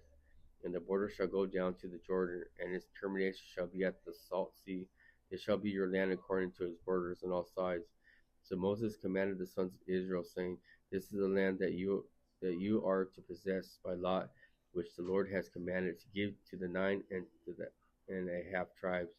For the tribe of the sons of Reuben have received theirs according to their fathers' households, and the tribe of the sons of Gad according to their fathers' households, and the half tribe of Manasseh have received their possession.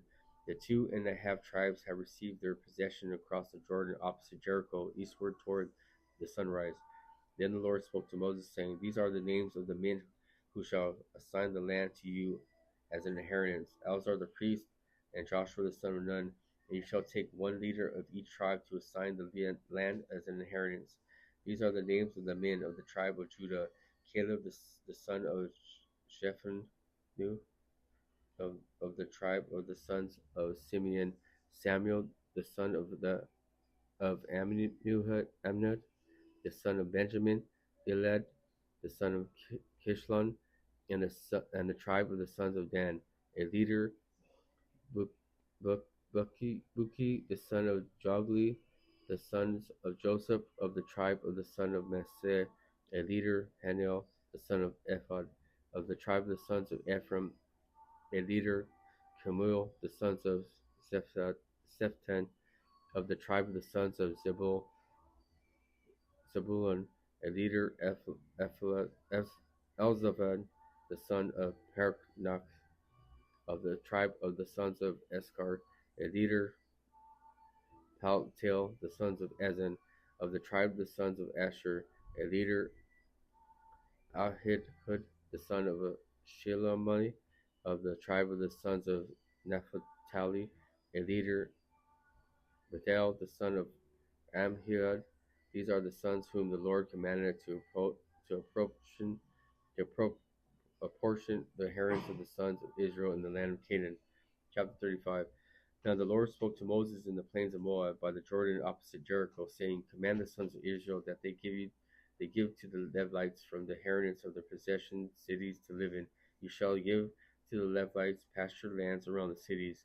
The cities shall be theirs to live in, and the pasture lands shall be for their cattle and for their equipment and for their other animals. The pasture lands of the cities which you are to give to the Levites shall extend from the wall of the city outward 1,000 cubits around.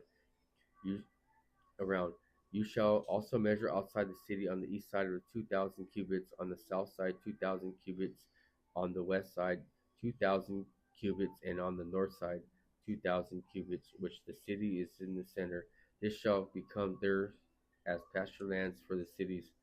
The cities which shall give to the Levites shall be the 6 cities of refuge, which you shall provide for the one who commits manslaughter to flee to. And in addition to them you shall give 42 cities. The total number of the cities which you are to give to the Levites shall be 48 cities, together with their pastured lands.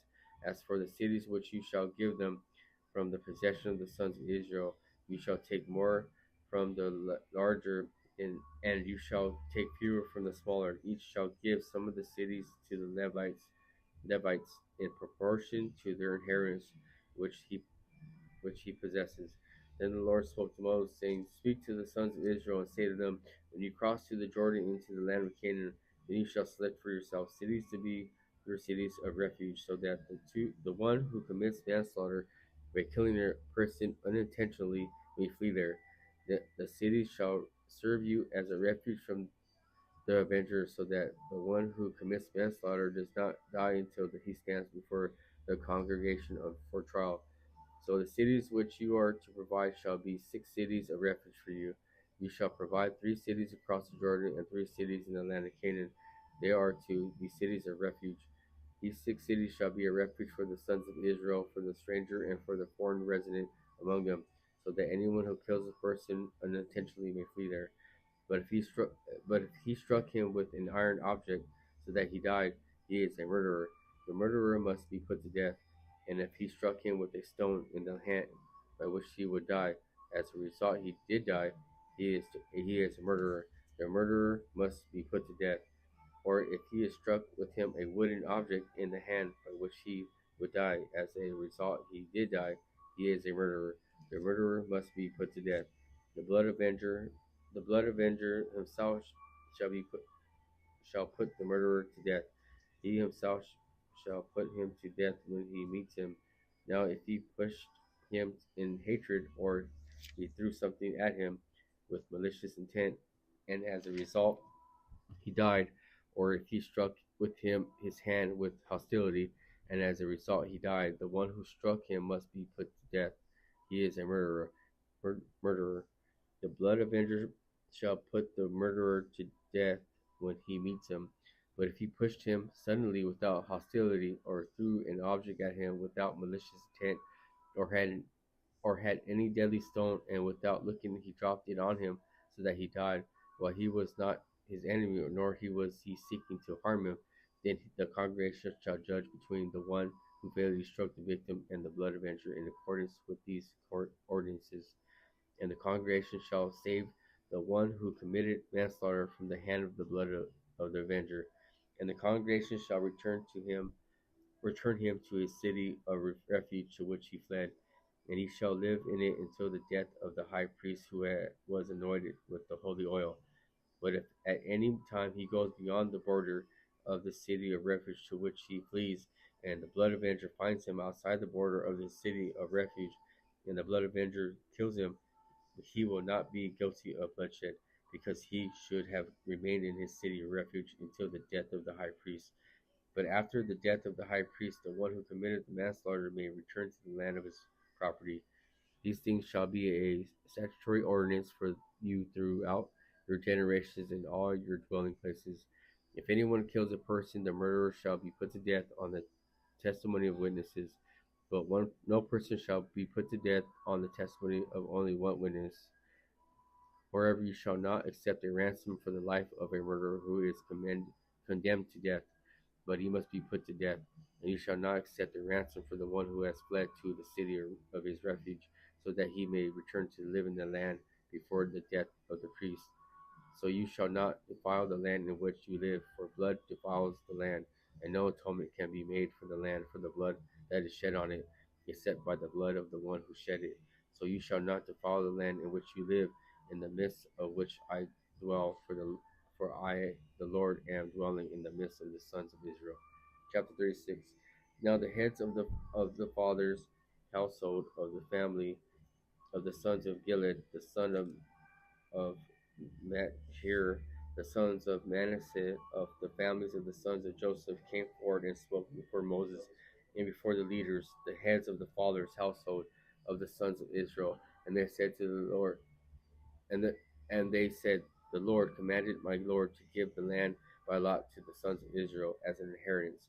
And my Lord was commanded by the Lord to give the inheritance of our brothers Zephaniah to his daughters. But if they marry one of the sons of the other tribes of the sons of Israel, their inheritance will be withdrawn from the inheritance of our fathers and will be added to the inheritance of the tribe to which they belong. So it will be withdrawn from our allotted inheritance. And when the Jubilee of the sons of Israel take place, Then their inheritance will be added to the inheritance of the tribe to which they belong. So their inheritance will be withdrawn from the inheritance of the tribe of our fathers. And Moses commanded the sons of Israel in accordance with the word of the Lord, saying, the tribe of sons of Joseph is right in its statements. This is what the Lord has commanded regarding the daughters of Zephaniah, saying, let them marry whoever they wish, only they must marry within the family of the tribe of their father. So no inheritance of the sons of Israel will be transferred from tribe to tribe. From the sons of Israel shall each retain possession of the inheritance of the tribe of his fathers. And every daughter who comes into possession of an inheritance of any tribe of the sons of Israel shall marry one of the family of the tribe of her father, so that the sons of Israel may each possess the inheritance of his fathers. So no inheritance will be transferred from one tribe to another tribe, for the tribes of the sons of Israel shall each retain possession of its own inheritance, just as the Lord had commanded Moses. So the daughters of Zephaniah did. Mahlah, Tirzar, Haglah, Milcah, and Noah, the daughters of Zephaniah, married their uncle's sons. They married those from the families of the sons of Manasseh, the son of Joseph, and their inheritance remained with the tribe of the family of their father. These are the commandments of the ordinances which the Lord commanded to the sons of Israel through Moses in the plains of Moab, the Jordan opposite Jericho. Deuteronomy 1. These are the words that Moses spoke to all Israel across the Jordan in the wilderness, in the Arabah opposite Suf, between Paran and Topel, Lebanon, Hezroth, and Dizahab. It is 11 days' journey from Moab by way of Mount Seir to Kadesh Barnea. In the 14th year, on the first day of the 11th month, Moses spoke to the sons of Israel in accordance with everything that the Lord had commanded him to declare to them. And after he had defeated Sihon, the king of the Amorites, who lived in Heshbon, and Og, the king of Bashan, who lived in Ashtaroth and in Edrei, across the Jordan in the land of Moab, Moses began to explain this law, saying, the Lord our God spoke to us in Horeb, saying, you have stayed long enough at this mountain. Turn and set out on your journey, and go to the hill country of the Amorites, and to all their neighborhoods in the Eberhah, in the hill country, in the lower land, in the Negev, by the sea coast, in the land of the Canaanites, in Lebanon, as far as the great river, the river Euphrates. See, I have placed the land before you. Go and take possession of the land which the Lord swore to give to your fathers, to Abraham, to Isaac, and to Jacob, and their descendants after them. And I spoke to you at that time, saying, I am not able to endure you alone. The Lord your God has multiplied you, and behold, you are this day like the stars of heaven in number. May the Lord, the God of your fathers, increase you 1,000 times more than you are, and bless you, just as he had promised you. How can I alone endure the burden of weight of you and your strife? Obtain for yourselves men who are wise, discerning and informed from your tribes, and I will appoint them as your heads. And you answered me and said, the thing which you have said to do is good. So I took the heads of your tribes, wise and informed men, and appointed them as heads over your commanders and thousands, hundreds, fifties, and tens, and officers for your tribes. Then I ordered your judges at that time, saying, hear the cases between your fellow countrymen, and judge righteously between a person and his fellow countryman, or the stranger who is with him. You are not to show partiality in judgment. You shall hear the small and the great alike. You are not to be afraid of any person, for the judgment is God's. The case that is too difficult for you, you shall bring to me, and I will hear it. At that time I commanded you all the things that you were to do. Then we set out from Horeb and went through all that great and terrible wilderness that you saw on the way to the hill country of the Amorites, just as the Lord our God had commanded us. And we came to Kadesh Barnea, and I said to you, you have come to the hill country of the Amorites, which the Lord your God is about to give us. See, the Lord your God has placed the land before you. Go up, take possession, just as the Lord the God of your fathers has spoken to you. Do not fear or be dismayed. Then all of you approached me and said, let us send men ahead of us, so that they may spy out the land for us and bring back and bring back to us word of the way by which we should go up, and the cities which we should enter. The plan pleased me, and I took 12 of your men, one man each of his tribe. Then they turned and went up into the hill country and came to the valley of Eshcol and spied it out. And they took some of the fruit of the land in their hands and brought it down to us. They also brought us back to report and said, the land of the Lord our God is about to give us is good. Yet you were unwilling to go up. Instead, you rebelled against the command of the Lord your God. And you grumbled in your tents and said, because the Lord hates us. He has brought us out of the land of Egypt to hand us over to the Amorites to destroy us. Where can we go up? Our brothers have made our hearts melt by saying, the people are bigger and taller than we. The cities are larger and fortified up to heaven. And besides, we saw the sons of Anakim there. But I say to you, do not be terrified, nor fear them. The Lord your God, who goes before you, will himself fight for you, just as he did for you in Egypt before your eyes, and in the wilderness where you saw how the Lord your God carried you, just as a man carries his son, on all of the road which you have walked until you came to this place. Yet in spite of all this, you did not trust the Lord your God, who goes before you on your way. You seek out a place for your own to make camp, in the fire by night to show you the way by which you should go, and in the cloud by day.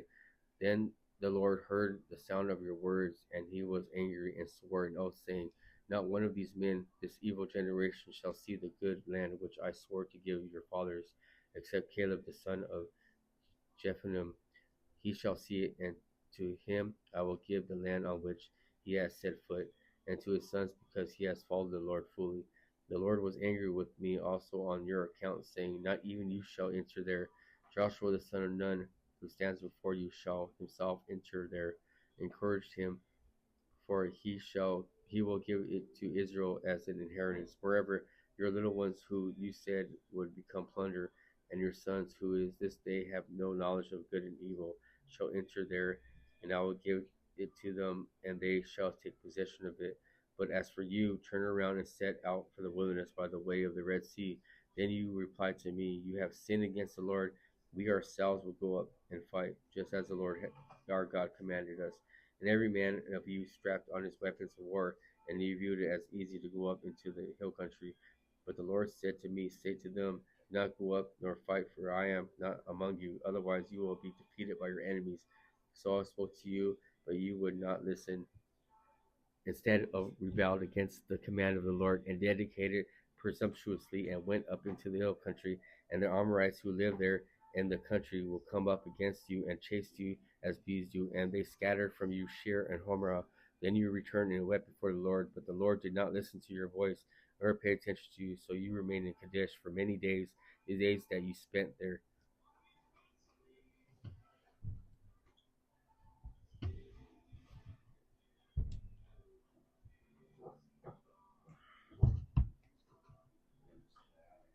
Deuteronomy chapter 2. Then we turned and set out for the wilderness by the way of the Red Sea, as the Lord spoke to me, and we circled Mount Seir for many days. And the Lord spoke to me, saying, you have circled this mountain long enough.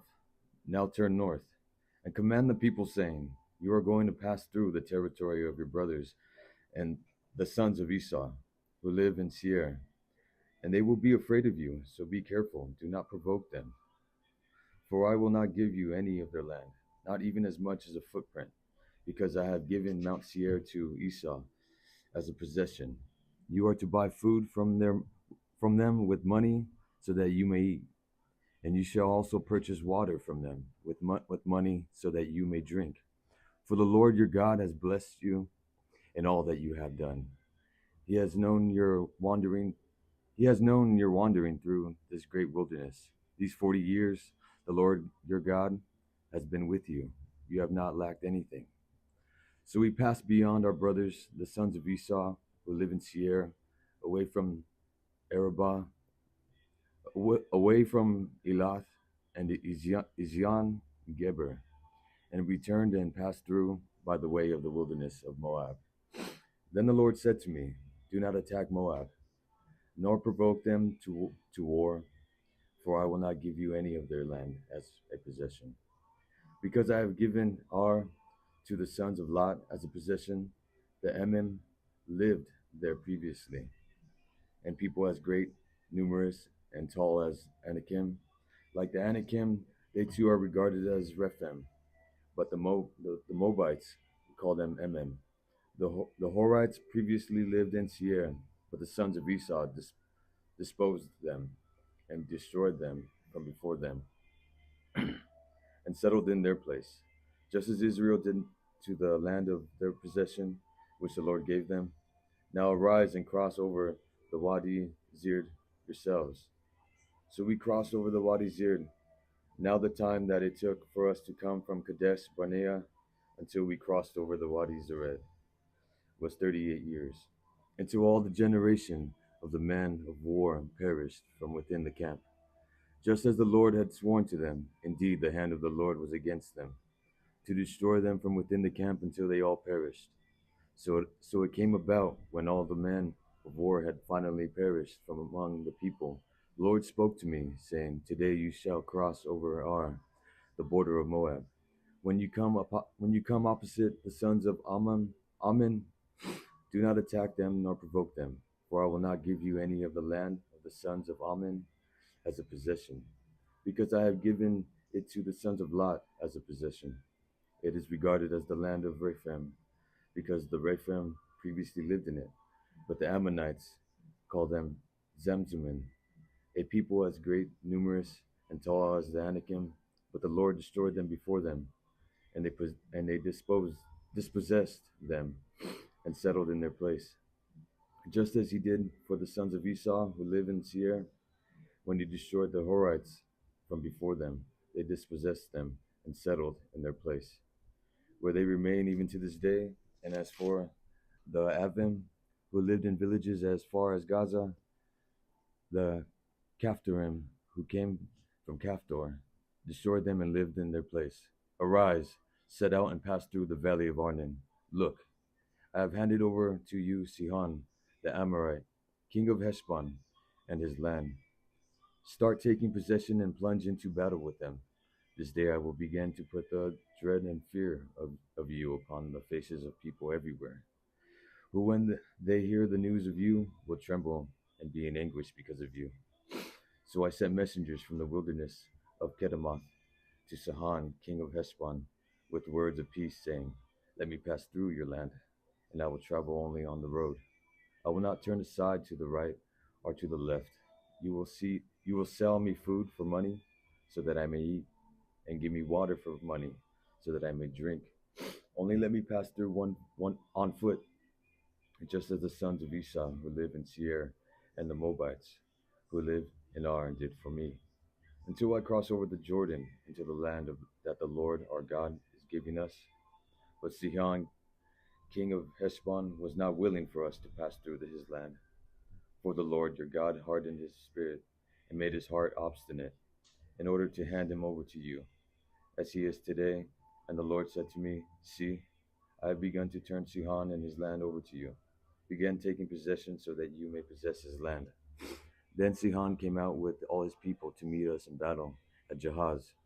And the Lord our God turned him over to us, and we defeated him with his sons and all his people. So we captured all his cities at the time, and utterly destroyed the men, women, and children of every city. We left no survivor. We took only the animals as our plunder, and the spoils of the cities which we had captured. From Aurora, which is on the edge of the valley of Arnon, and from the city which is in the valley, even to Gilead, there was no city that was too high for us. The Lord our God turned it all over to us. Only you did not go near the land of the sons of Ammon, all along the river Jabbok, and the cities of the hill country, and wherever the Lord our God had commanded us to avoid. Chapter 3. Then we turned and went up to the road to Bashan, and Og, king of Bashan, came out with all his people to meet us in battle at Adrai.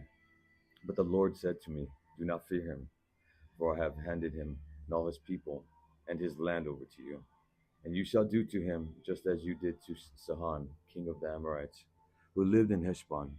So the Lord our God also handed over to us Og, king of Bashan, with all his people, and we struck them until no survivor was left.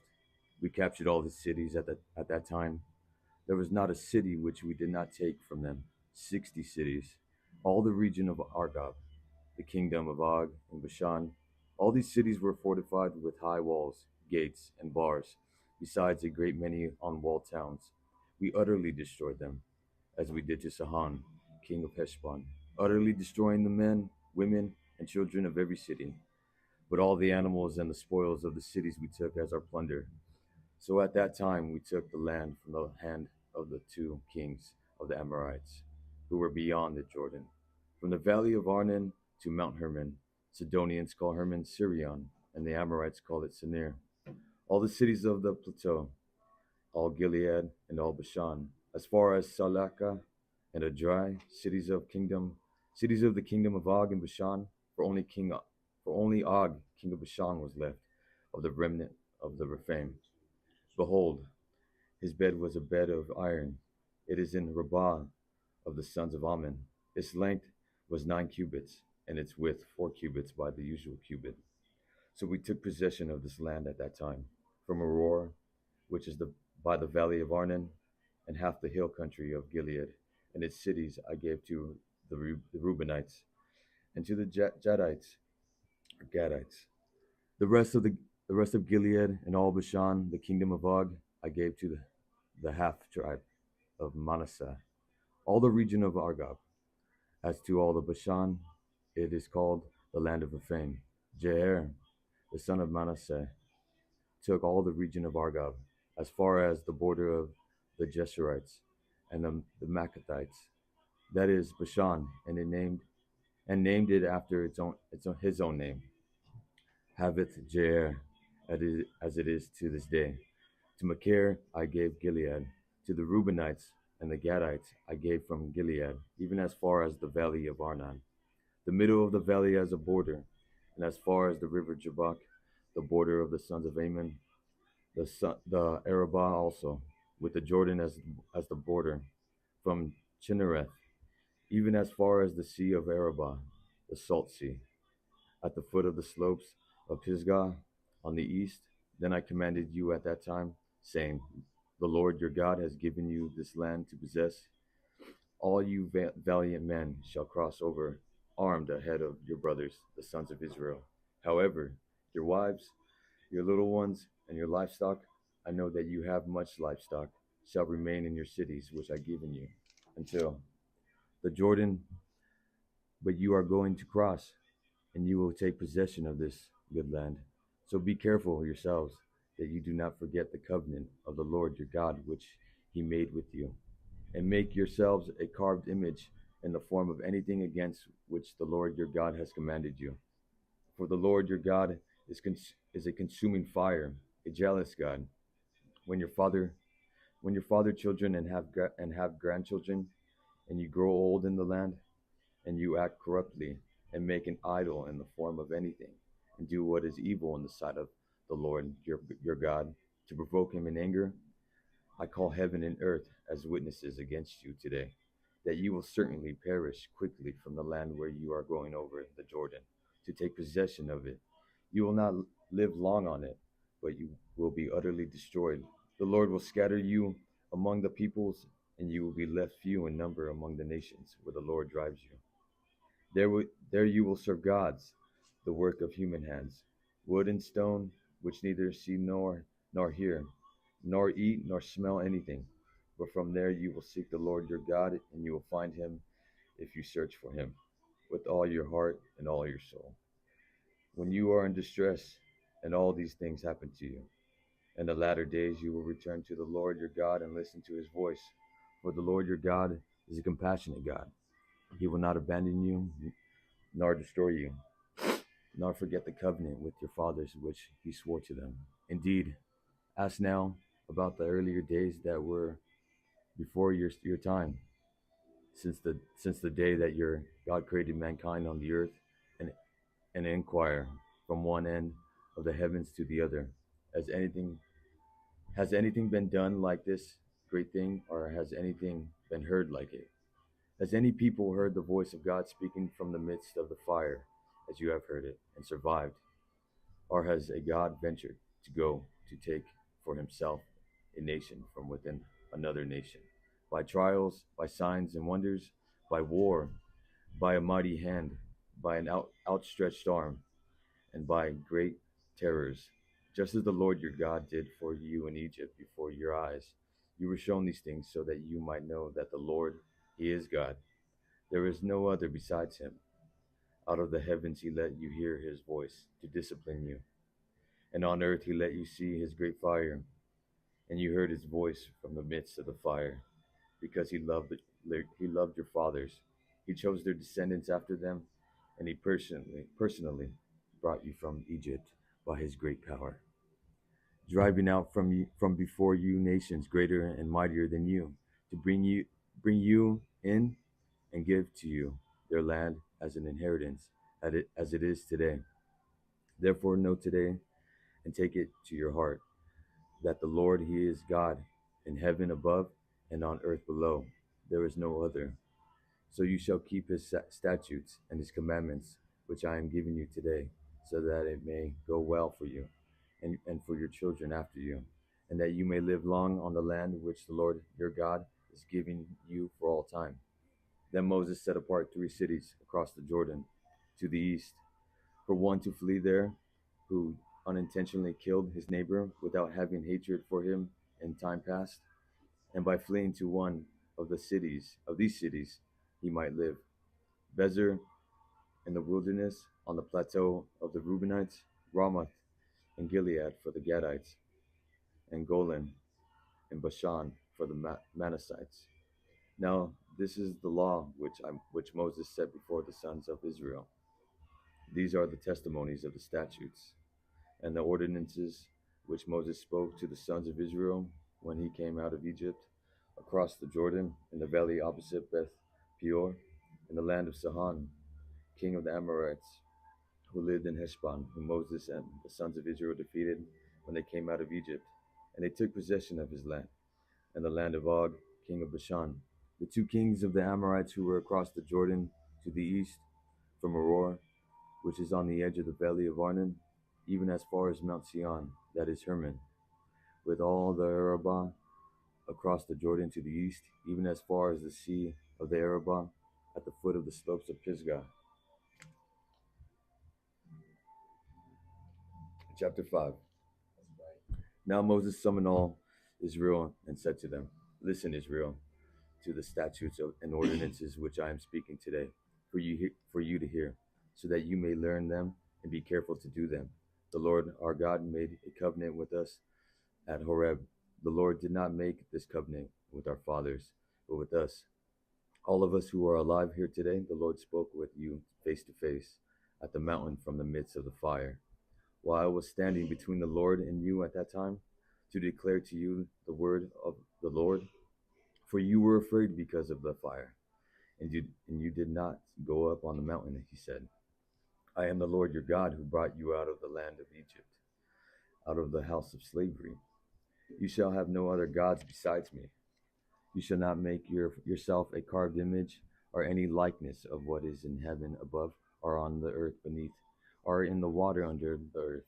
You shall not worship them nor serve them, for I, the Lord your God, am a jealous God, inflicting the punishment of the fathers on the children, even on the 3rd and 4th generations of those who hate me, but showing favor to thousands. To those who love me and keep my commandments, you shall not take the name of the Lord your God in vain. For the Lord will not leave unpunished the one who takes his name in vain. Keep the Sabbath day to treat it as holy, as the Lord your God commanded you. For 6 days you shall labor and do all your work, but the 7th day is a Sabbath on the Lord your God.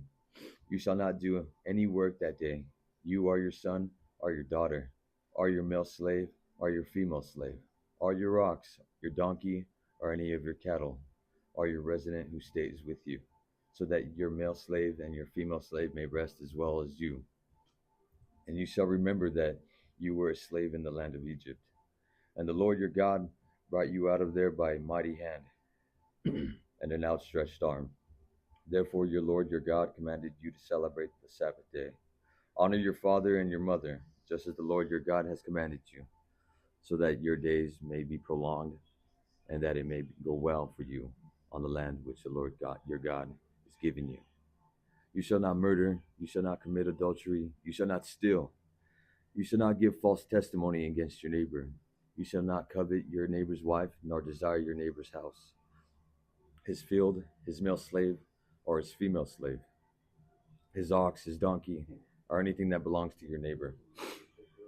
These words the Lord spoke to your whole assembly at the mountain from the midst of the fire, from the cloud, and from the thick darkness with a great voice.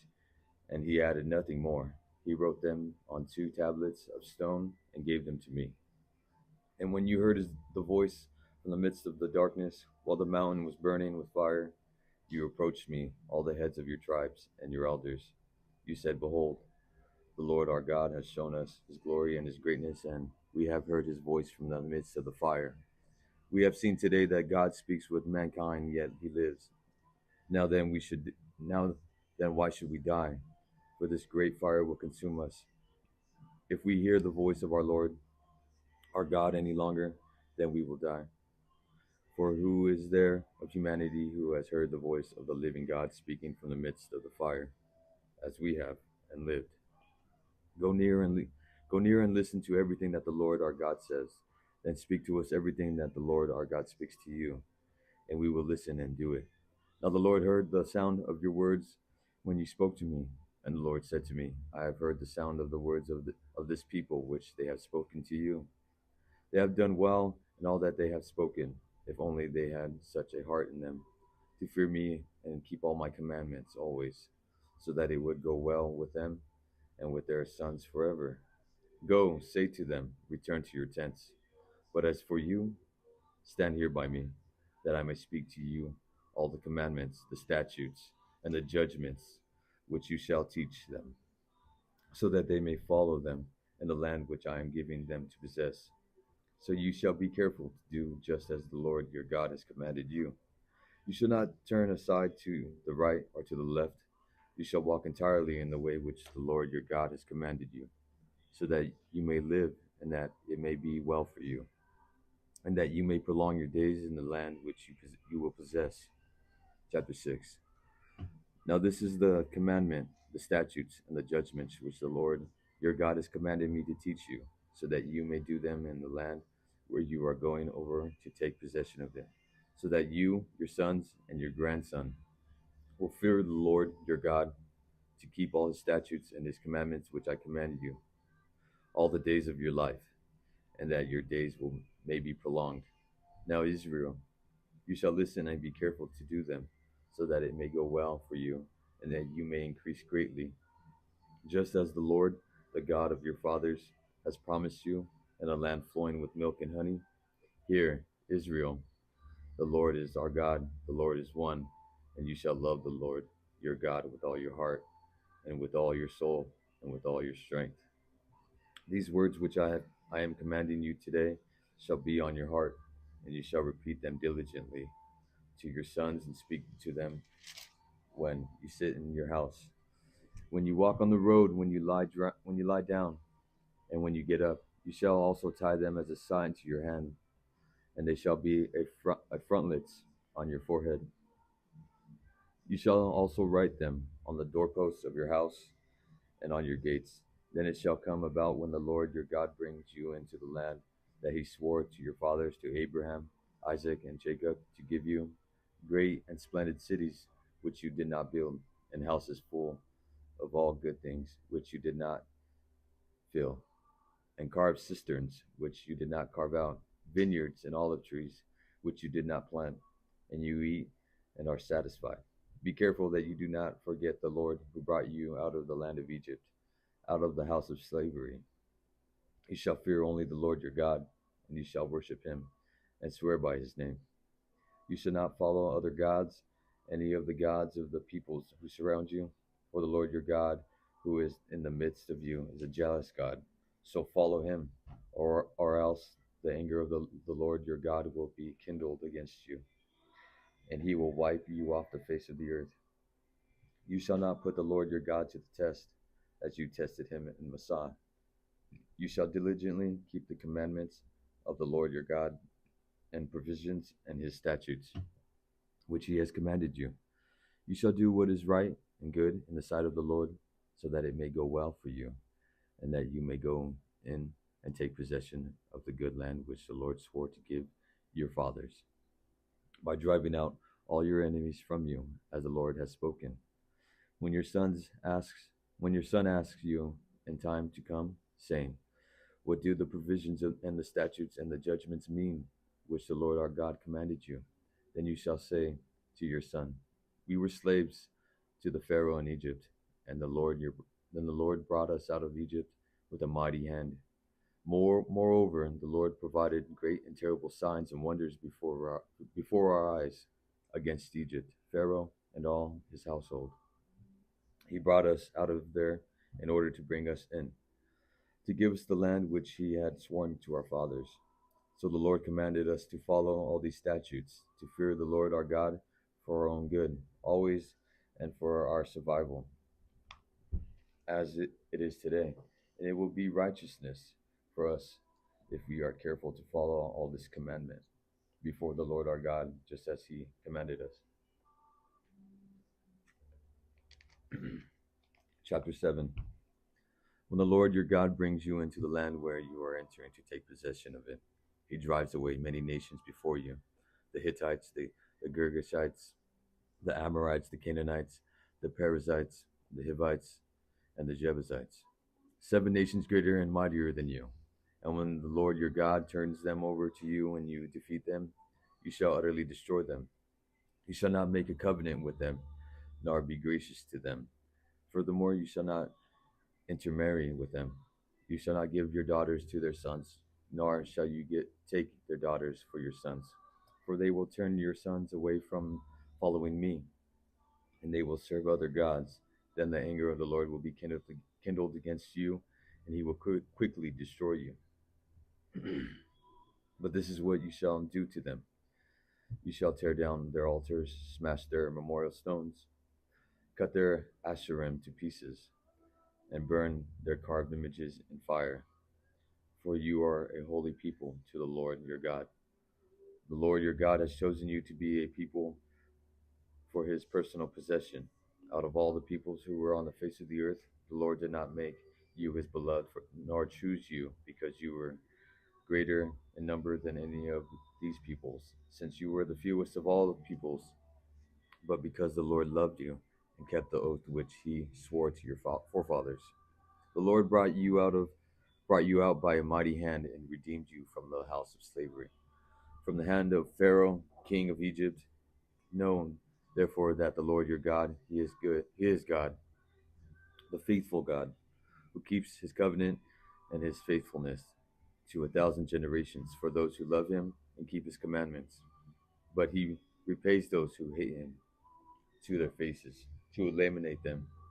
He will not hesitate toward him who hates him. He will repay him to his face.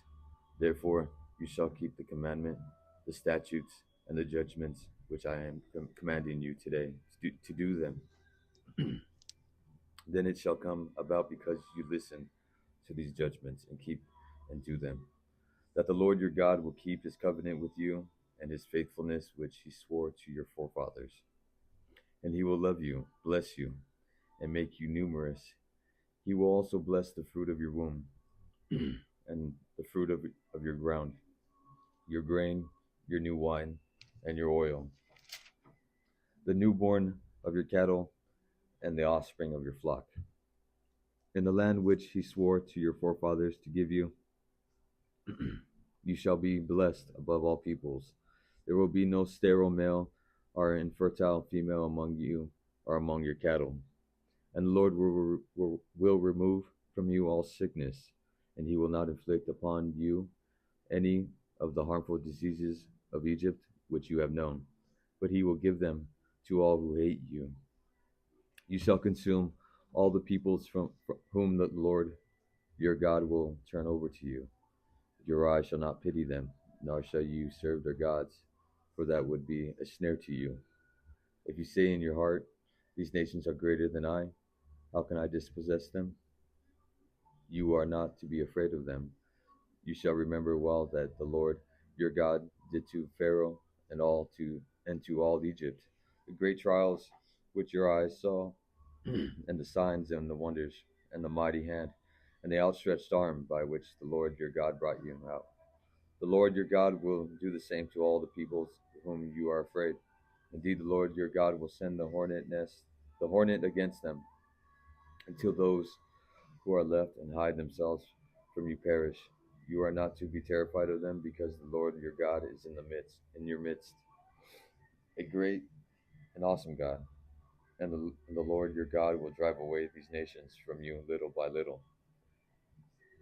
You will not be able to put an end to them quickly, otherwise the wild animals would become too numerous for you.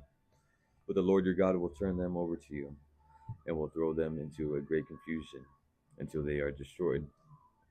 And he will hand over their kings to you, so that you will eliminate their name from under heaven. No one will be able to stand against you until you have destroyed them. The carved images of their gods you are to burn with fire.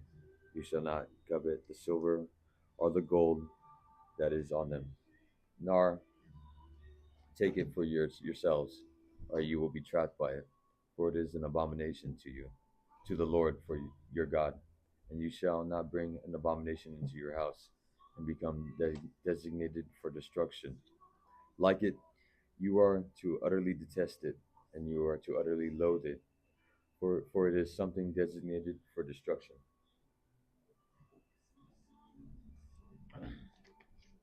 Chapter 8. All the commandments that I am commanding you today, you shall be careful to do, so that you may live and increase and go in and take possession of the land which the Lord swore to give your forefathers. And you shall remember all the way which the Lord your God has led you in the wilderness these 40 years, in order to humble you, putting you to the test, to know what was in your heart, whether you would keep his commandments or not. And he humbled you and let you go hungry, and fed you with the manna which you did not know, nor did your fathers know, in order to make you understand that man shall not live on bread alone, but man shall live on everything that comes out of the mouth of the Lord. Your clothing did not wear out on you, nor did your foot swell these 40 years. So you are to know in your heart that the Lord your God was disciplining you, just as a man disciplines his son.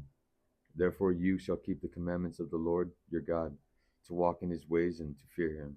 For the Lord your God is bringing you into a good land, a land of streams of water, of fountains and springs, flowing out in valleys and hills, a land of wheat and barley, of vines, fig trees, and pomegranates, a land of olive oil and honey, a land where you will eat food without shortage, in which you will not lack anything, a land whose stones are iron, and out of whose hills you can dig copper. When you have eaten and are satisfied, you shall bless the Lord your God for the good land which he has given you. Be careful that you do not forget the Lord your God by failing to keep his commandments, his ordinances, his statutes, which I am commanding you today. Otherwise, when you eat and are satisfied, and you build good houses and live in them, and when your herds and your flocks increase, and your silver and gold increase, and everything that you have increases, then your heart will become proud, and you will forget the Lord your God, who brought you out of the land of Egypt, out of the house of slavery. He who led you through the great and terrible wilderness, with its fiery serpents and scorpions, and its thirsty ground where there was no water. He who he who brought out he who brought water for you out of the rock of flint.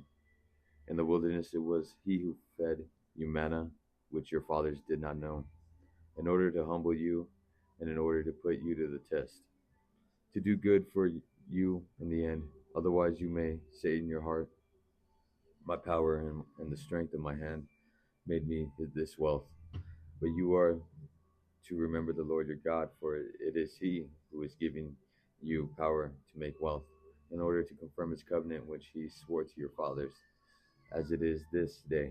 And it shall come about, if you ever forget the Lord your God, and follow other gods, and serve and worship them, I testify against you today that you will certainly perish, like the nations that the Lord eliminates from you.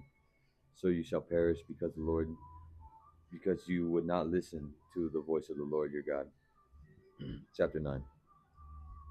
Hear, Israel, you are crossing the Jordan today to go into dispossess nations greater and mightier than you, cities that are great and fortified to heaven, a people who are great and tall, the sons of the Anakim, who you know and of whom you have heard it said, who can stand against the sons of Anak?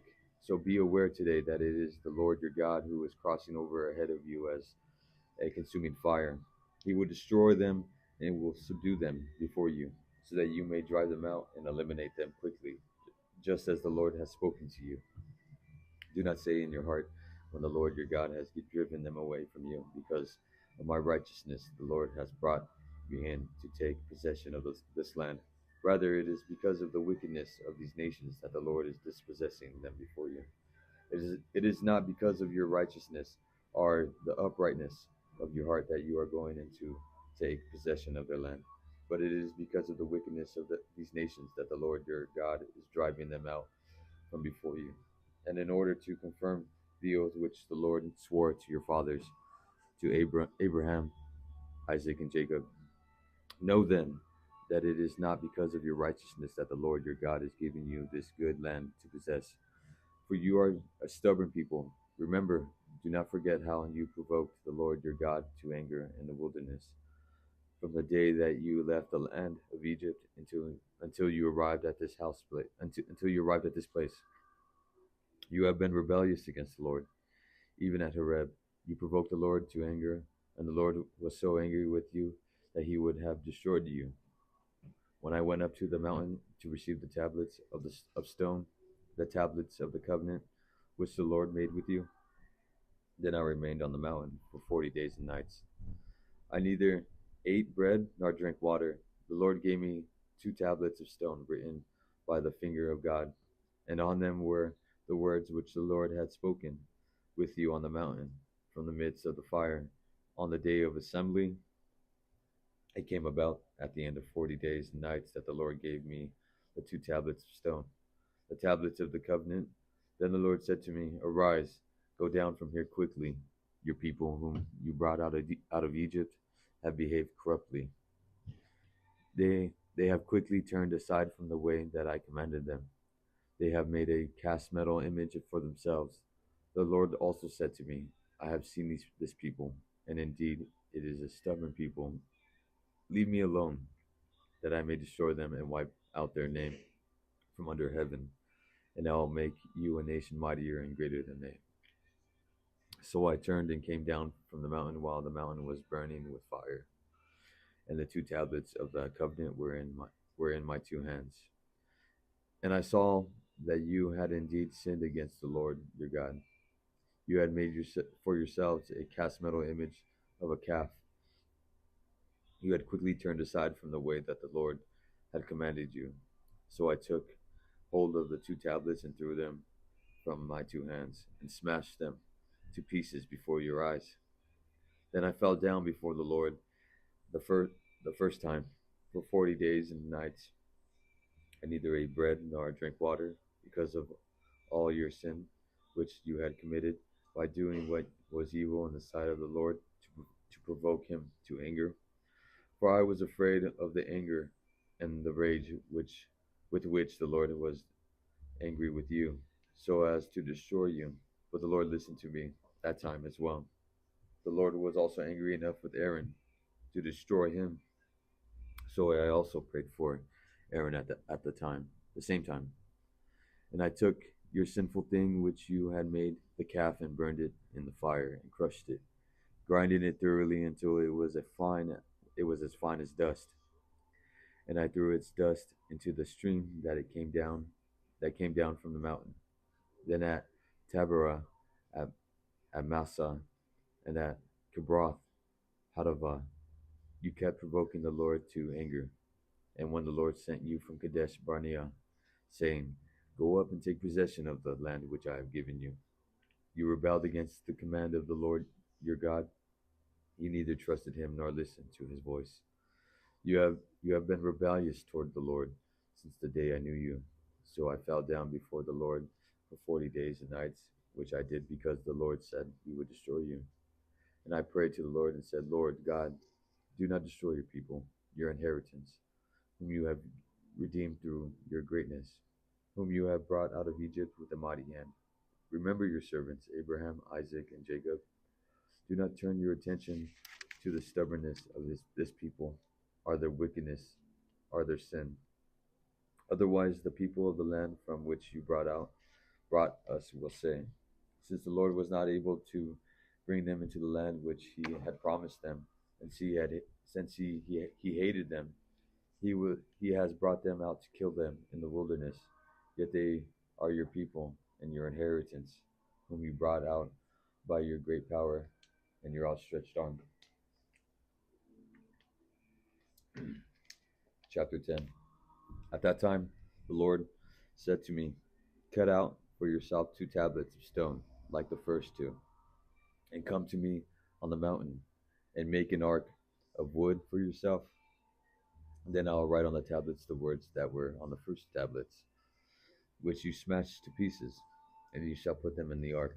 So I made an ark of acacia wood, and cut the 2 tablets of stone like the first 2. And I went up on the mountain with the 2 tablets in my hand. Then he wrote on the tablets, like the first writing, the 10 commandments which the Lord had spoken to you on the mountain from the midst of the fire on the day of the assembly. And the Lord gave them to me. Then I turned and came down from the mountain, and I put the tablets in the ark which I had made, and they are there just as the Lord commanded me. Now the sons of Israel set out from Beroth Ben Jaakan to Mazarah. Then there Aaron died, and there he was buried, and his son Eleazar served as priest in his place. From there they set out to Gadgada, and from Gadgada to Jotbatha, and a land of streams of water. At that time the Lord singled out the tribe of Levi to carry the ark of the covenant of the Lord, to stand before the Lord to serve him and bless his name until this day. Therefore Levi does not have a portion or inheritance with his brothers. The Lord is his inheritance, just as the Lord your God spoke to him. I moreover stayed on the mountain for 40 days and 40 nights like the first time, and the Lord listened to me that time also. The Lord was not willing to destroy you. Then the Lord said to me, Arise, proceed on your journey ahead of the people, so that they may go in and take possession of the land which I swore to their fathers to give them. And now, Israel, what does the Lord your God require of you but to fear the Lord your God, to walk in all his ways and love him, and to serve the Lord your God with all your heart and with all your soul, and to keep the Lord's commandments and his statutes, which I am commanding you today for your God. Behold, the Lord your God belong heaven and the highest heavens, the earth and all that is in it. Yet the Lord set his affection on your fathers to love them, and he chose their descendants after them. You over all the other peoples, as it is this day, to circumcise your heart and do not stiffen your neck any longer. For the Lord your God is the God of gods and the Lord of lords, the great, the mighty, and the awesome God, who does not show partiality nor take a bribe. He executes justice for the orphan and the widow, and shows his love for the stranger by giving him food and clothing. So show your love for the stranger, for you were strangers in the land of Egypt. You shall fear the Lord your God, you shall serve him and cling to him, and you shall swear by his name. He is your glory, and he is your God, who has done these great things and awesome things for you, which your eyes have seen. Your fathers went down to Egypt 70 persons in all, And now the Lord your God has made you as numerous as the stars of heaven. Chapter 11. You shall therefore love the Lord your God, and always keep his directive and statutes, his ordinances, and his commandments. Know this day that I am not speaking with your sons who have not known and who have not seen the discipline of the Lord your God, his greatness, his mighty hand, his outstretched arm, his signs, and his works which he did in the midst of Egypt to Pharaoh, the king of Egypt, and to all his land, and what he did to Egypt's army, to its horses and its chariots, when he made the water of the Red Sea engulf them while they were pursuing you, and the Lord completely eliminated them, and what he did to you in the wilderness until you came to this place, and what he did to Dathan and Abiram, the sons of Eliab, the son of Reuben, when the earth opened its mouth and swallowed them, their households, their tents, and every living thing that followed them among all Israel. But your own eyes have seen all the great work of the Lord which he did. You shall therefore keep every commandment which I am commanding you today, so that you may be strong and go in, take possession of the land into which you are about to cross to possess it, and so that you may prolong your days on the land which the Lord swore to your fathers to give them and to their descendants, and the land flowing with milk and honey. For the land into which you are entering to possess it is not like the land of Egypt from which you came, where you used to sow your seed and water it by your foot like a vegetable garden.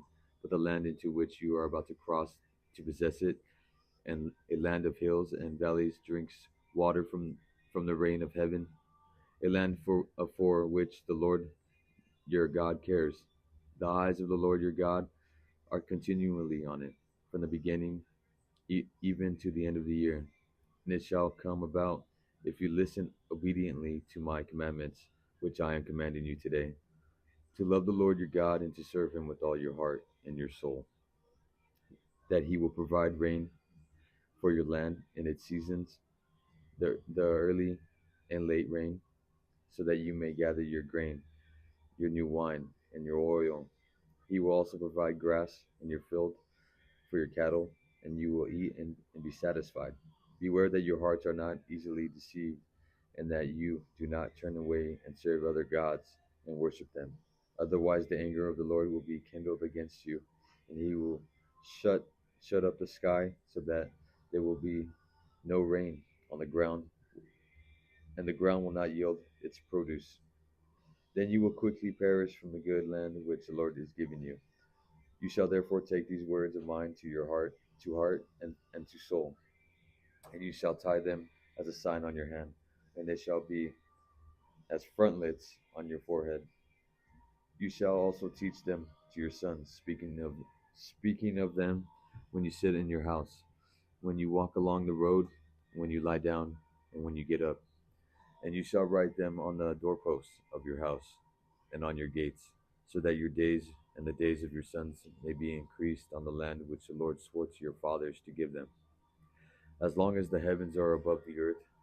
For if you are careful to keep all this commandment, which I am commanding you to do, to love the Lord your God, to walk in all his ways, and to cling to him, then the Lord will dispossess of all these nations from you, and you will dispossess nations greater and mightier than you.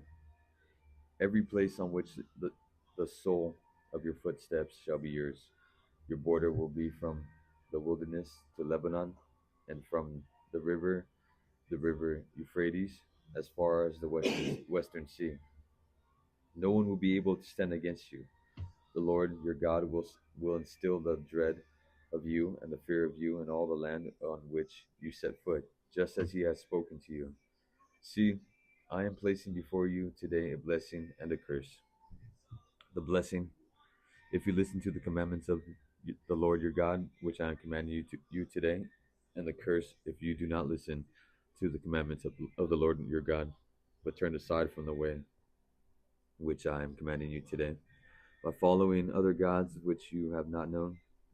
And it shall come about, when the Lord your God brings you into the land where you are entering to possess it, that you shall place the blessing on Mount Gerizim, and the curse on Mount Ebal?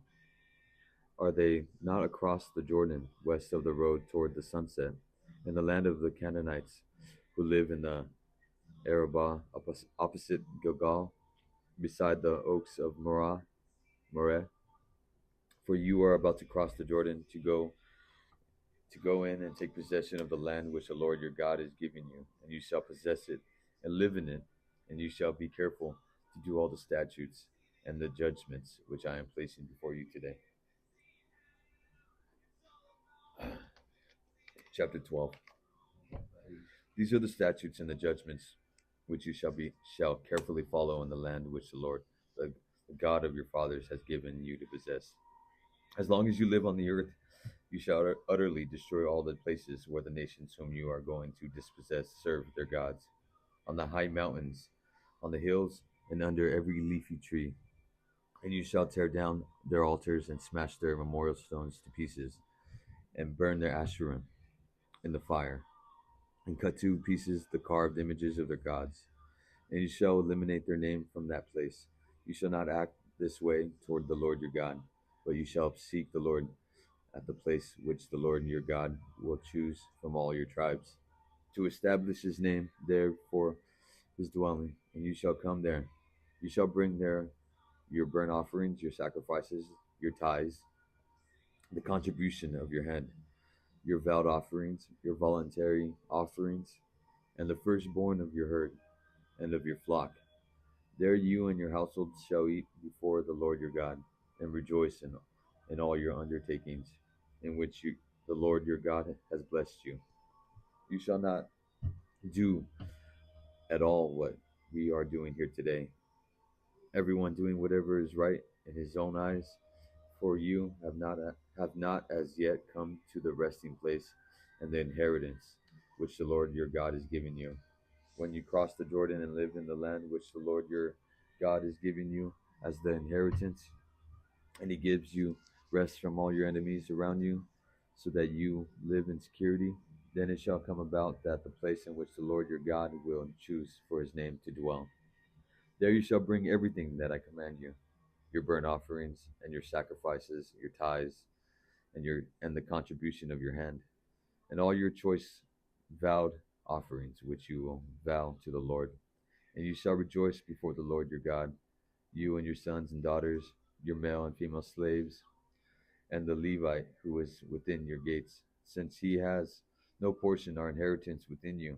Be careful that you do not offer your burnt offerings in any cultic place that you see, but only in the place which the Lord chooses in one of your tribes. There you shall offer your burnt offerings, and there you shall do everything that I command you. However, you may slaughter and eat meat within any of your gates, whatever you desire, according to the blessing of the Lord your God which he has given you. The unclean and the clean alike may eat it, as the gazelle and the deer, only you shall not eat the blood. You are to pour it out on the ground like water. You are not allowed to eat within your gates the tithe of your grain, new wine or oil, or the firstborn of your herd or flock, or any of your vowed offerings which you vow, or your voluntary offerings, are the contribution of your hand. But you shall eat them before the Lord your God in the place which the Lord your God will choose, you and your son and daughter, and your male and female slaves, and the Levite who is within your gates. And you shall rejoice before the Lord your God in all your undertakings. Be careful that you do not abandon the Levite as long as you live in your land. When the Lord your God extends your border, as he has promised you, and you say, I will eat meat, because you desire to eat meat, then you may eat meat, whatever you desire.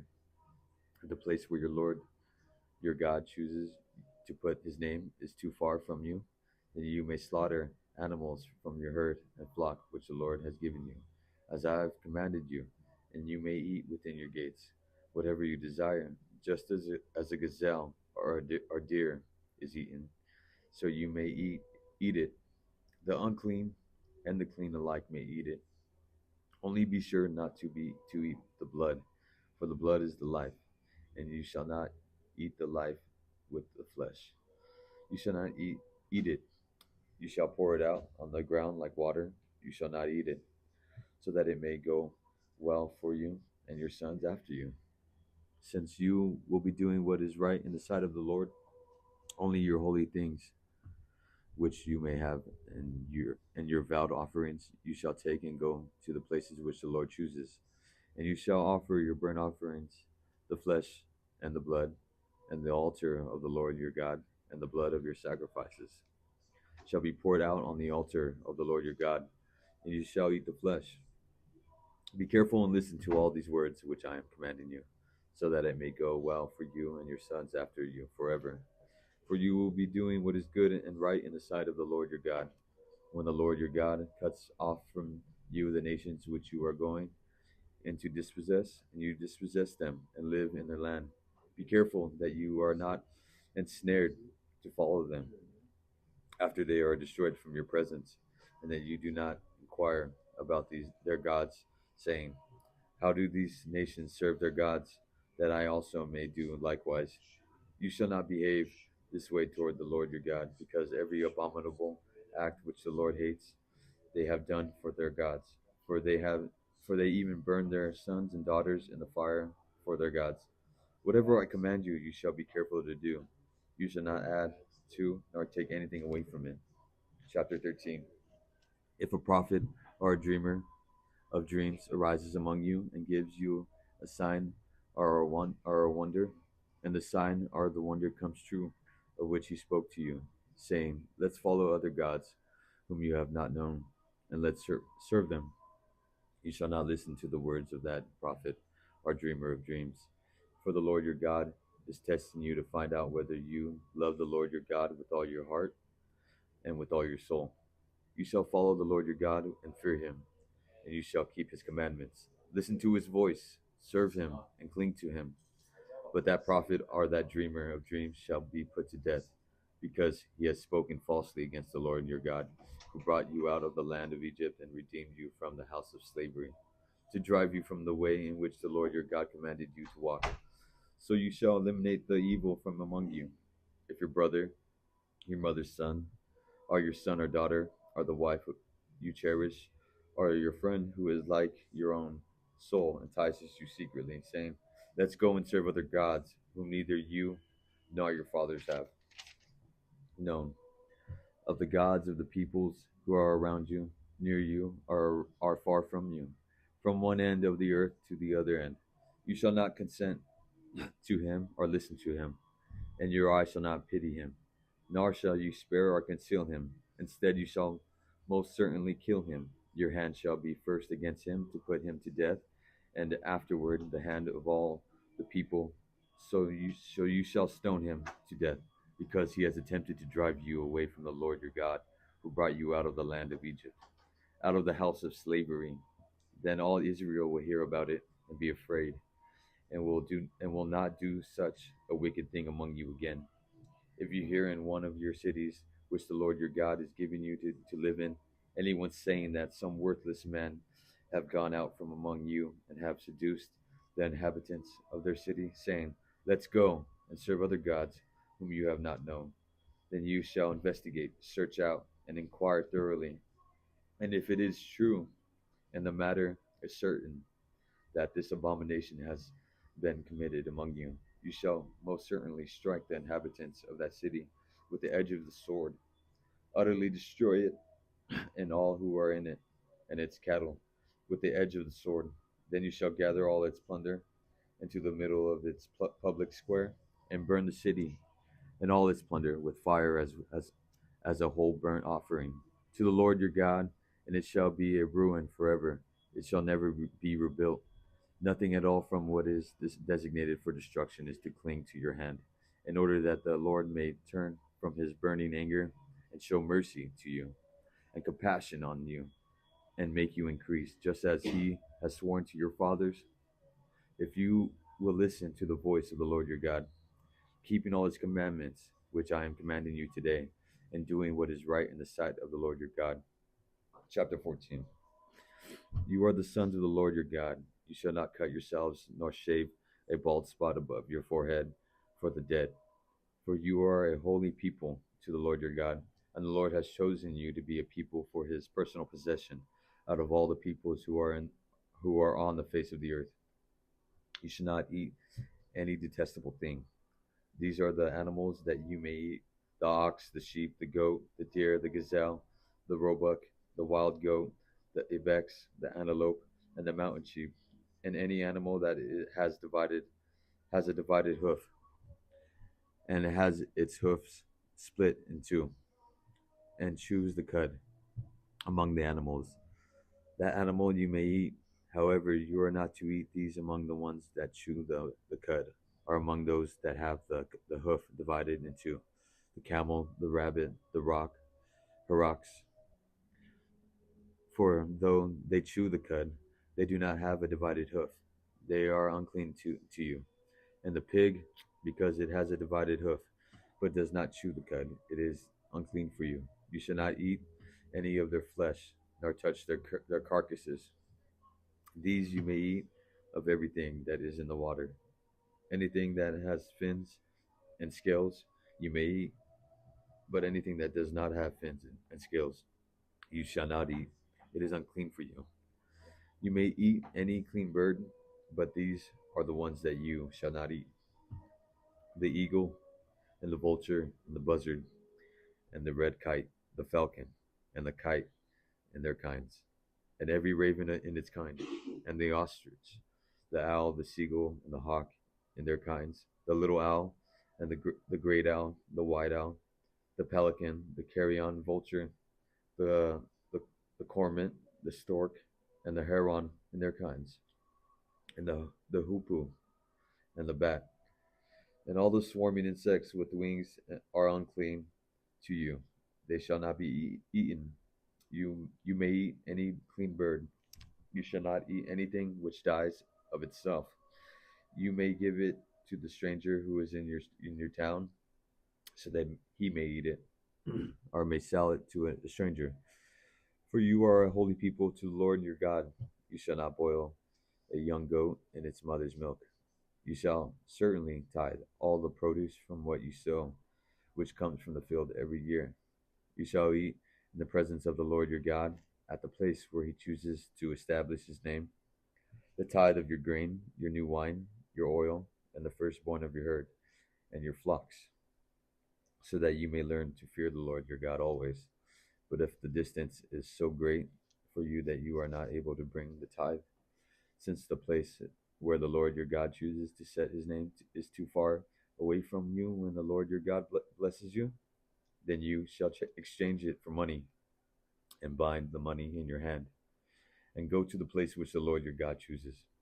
And you may spend the money on whatever your heart desires, on oxen, sheep, wine, other strong drink, or whatever your heart desires. And there you shall eat in the presence of the Lord your God, and rejoice, you and your household. Also you shall not neglect the Levite who is in your town, for he has no portion or inheritance among you. At the end of every third year you shall not bring out all the tithe of your produce in that year, and you shall deposit in your town. And the Levite, because he has no portion or inheritance among you, and the stranger, the orphan, and the widow who are in your town shall come and eat and be satisfied, in order that the Lord your God may bless you in all the work of your hand which you do. Chapter 15. At the end of every 7 years you shall grant a release of debts. And this is the regulation for the release of debts. Every creditor is to forgive what he has loaned to his neighbor. He shall not require it of his neighbor and his brother,